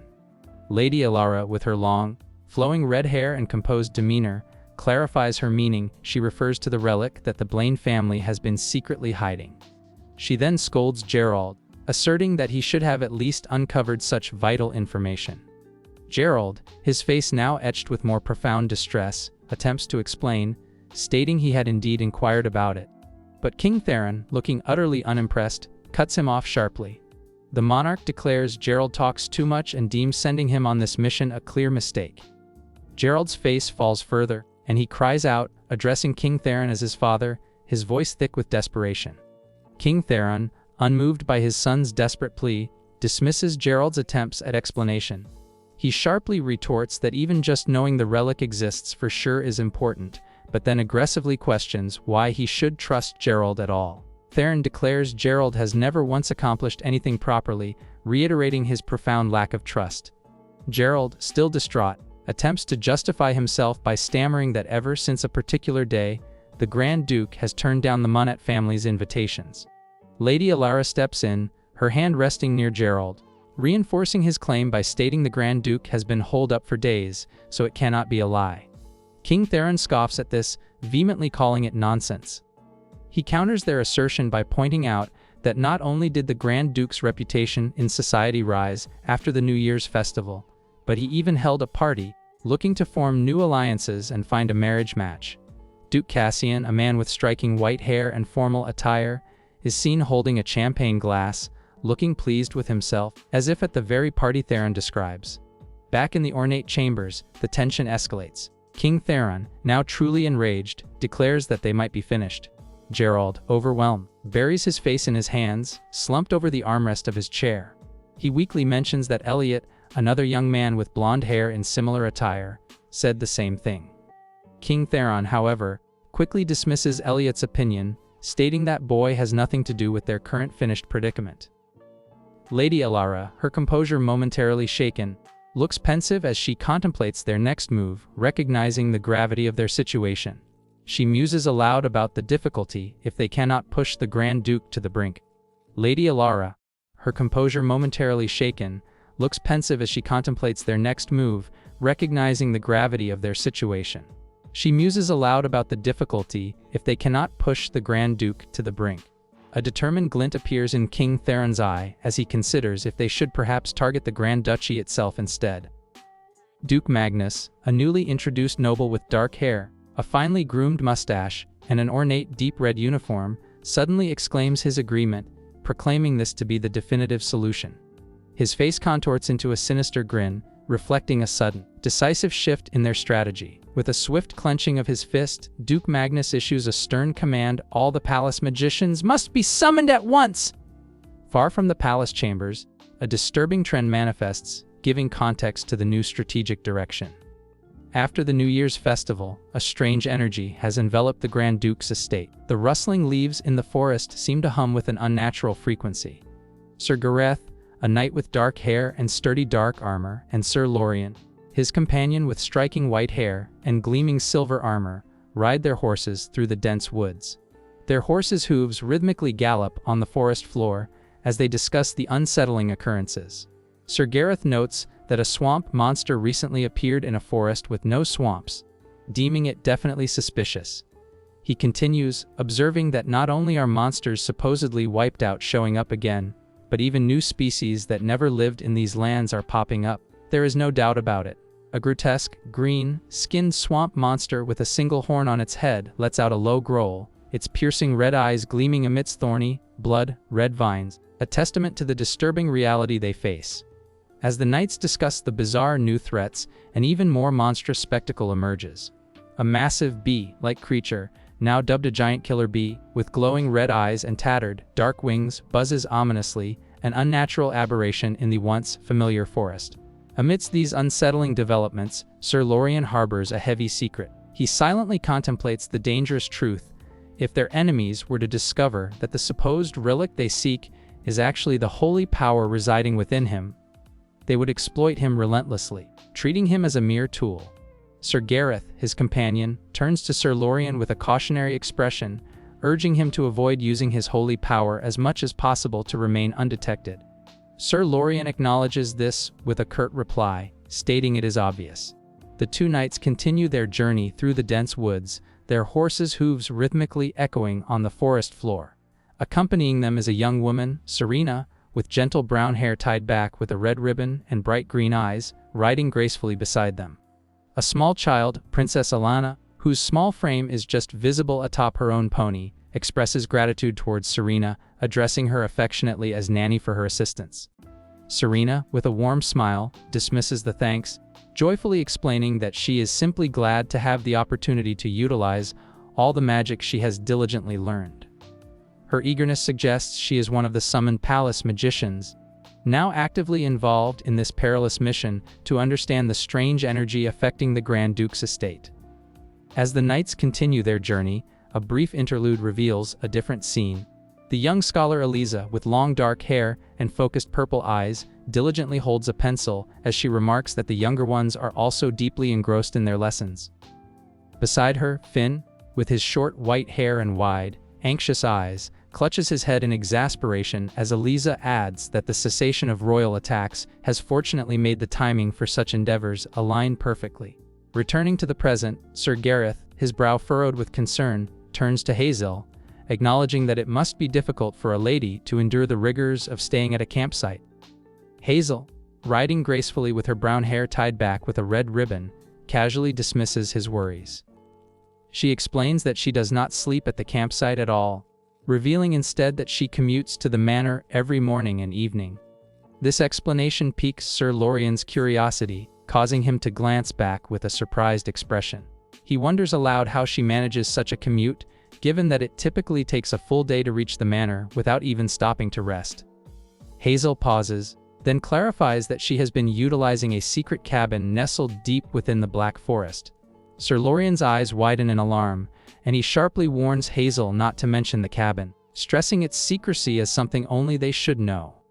Hazel, her bright green eyes sparkling with defiance and a proud smirk on her face, confidently declares herself to be a witch, implying such a journey is a trifle for her abilities. Her actions confirm the potent magical skills she diligently learned are truly being utilized on this perilous mission. After Hazel's audacious declaration of her unique magical abilities, a brief interlude reveals the knights still journeying. Sir Gareth, deep in contemplation, rides onward, his brow furrowed with thought. Behind him, Sir Eldrin, a new knight in service, attends to the horses while Hazel, with a bright, cheerful expression and brown hair tied back with a red ribbon, seems entirely at ease on her mount, waving happily. Sir Eldrin then addresses Sir Gareth as Your Grace, startling him from his reverie.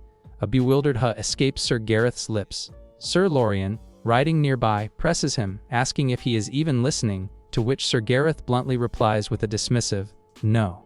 Growing visibly exasperated, Sir Lorien addresses Sir Gareth by an informal name, Daniel. Sir Gareth, now looking thoughtful, acknowledges the call with a curious yes. Sir Lorien, with a hint of agitation, then questions how Sir Gareth deals with being realistically handsome. Sir Gareth, seemingly amused, explains that someone once said he looked so unrealistically handsome he didn't even seem human. A furious Sir Lorien, his eyes wide with disbelief, demands to know, "Ooh." Sir Gareth calmly reveals it was a young lady. As the rhythmic sound of hooves echoes through the forest, Sir Lorien, still fuming, asks why Sir Gareth is even bringing this up, while Sir Gareth simply reiterates his confident claim of being realistically handsome. The relentless bickering continues as Sir Lorien, visibly exasperated, clutches his head, lamenting that Sir Gareth should direct such questions to someone who has truly transformed from an unrealistically handsome state to a realistically handsome one. Sir Gareth, ever so calm, questions if Sir Lorien knows anyone fitting that description. Internally, Sir Lorien's frustration escalates, finding Sir Gareth incredibly irritating. The rhythmic sounds of hooves gradually fade as the journey progresses, the landscape a blur of green and light. As dusk begins to settle, Sir Gareth abruptly gestures, announcing that their travel for the day is sufficient, and it is time to establish camp in their current location. Sir Eldrin, standing ready, immediately acknowledges the command with a respectful affirmation. As dusk settles, Sir Gareth immediately begins the task of establishing camp, his strong hands expertly pulling at a large wooden beam to secure their temporary shelter, a soft clink sounding as it locks into place. Nearby, Sir Eldrin is equally industrious, seen busily handling crates, contributing to the camp setup. A young woman with long brown hair, wearing a simple white blouse and brown vest, moves with a flustered energy, her wide green eyes darting around. she approaches Sir Gareth, who stands by a makeshift table laden with food, and explains that she forgot to bring something from the storeroom. Sir Eldrin, overhearing, questions what she forgot, kindly offering to retrieve it for her if it is not heavy. The young woman seems momentarily surprised by the offer, but then agrees with a soft affirmation, before quickly declaring she will be right back and scurrying off with surprising speed. Sir Lorien, observing her, silently muses on her quick and helpful nature, comparing her industriousness to a diligent squirrel. Sir Gareth, a smile gracing his features, expresses gratitude for her assistance, remarking that thanks to her, they do not even have to worry about dinner. However, the momentary peace is abruptly shattered as the scene shifts dramatically to a shadowy, distressed figure with flowing white hair, hunched over, seemingly overwhelmed by a profound agony, a guttural sound of distress escaping their lips. The source of the abrupt disturbance reveals itself to be Duke Magnus, his striking white hair and piercing purple eyes framed by formidable armor. His earlier distress now manifests as stern authority, and he asserts that Hazel is not anyone's personal cook, his words cutting through the air. Nearby, other knights react with immediate deference. One expresses a respectful exclamation. Two additional armored figures, seemingly in a moment of playful struggle, are startled by the pronouncement, quickly uttering apologies as they disentangle themselves. Unaware of the sudden tension, Hazel arrives, a large cooking pot held cheerfully in her arms, her green eyes sparkling as she asks if this is what everyone was looking for. At the makeshift camp table, Sir Eldrin, overcome with relief, expresses profound gratitude to Hazel. Sir Gareth, ever practical, notes that while stew is for dinner, the pot itself had been forgotten. In the midst of the bustling camp, Duke Magnus remains a silent, contemplative figure, a profound coldness settling within him as if his very blood had almost frozen. Sir Gareth's voice then queries whether they have everything else required. Sir Gareth's voice barely finishes querying about their supplies when an abrupt disturbance shatters the camp's peace. A loud gasp is heard, and the quick thud of hurried footsteps indicates someone rushing in panic. Knight Ilian, visibly distressed, urgently cries out, addressing Duke Magnus. Duke Magnus, his composure breaking, echoes the urgency, repeating his title as if in profound concern at the developing situation. Hazel, who moments ago was cheerfully holding a carrot, now stands with wide, startled eyes, sensing the abrupt shift in atmosphere. Another knight, Knight Silas, drops to one knee, frantically appealing to Duke Magnus to witness something immediately. Duke Magnus, his chin visible, questions what is occurring before Knight Silas continues his urgent plea. Without delay, Duke Magnus, accompanied by Knight Silas and Knight Victor, strides purposefully into the dense forest, their backs to the viewer as they disappear among the trees. As he walks, Duke Magnus's mind races, a furrow of worry on his brow as he wonders what critical event could possibly be unfolding. Having plunged deeper into the dense foliage, Duke Magnus now stands transfixed, the dappled sunlight filtering through the canopy, casting shifting shadows across his face. His eyes, wide with disbelief and a hint of dread, fixate on an unseen spectacle before him. A bead of sweat forms on his temple, betraying his profound shock. Dressed in his polished silver armor and a deep blue cloak, his usually composed demeanor shatters as he utters a desperate question, wondering what astonishing and unsettling sight lies directly in their path. That's it for today's video. If you enjoyed it and want to see part 2, type Tommy in the comments below. And don't forget to subscribe so you don't miss out on future videos!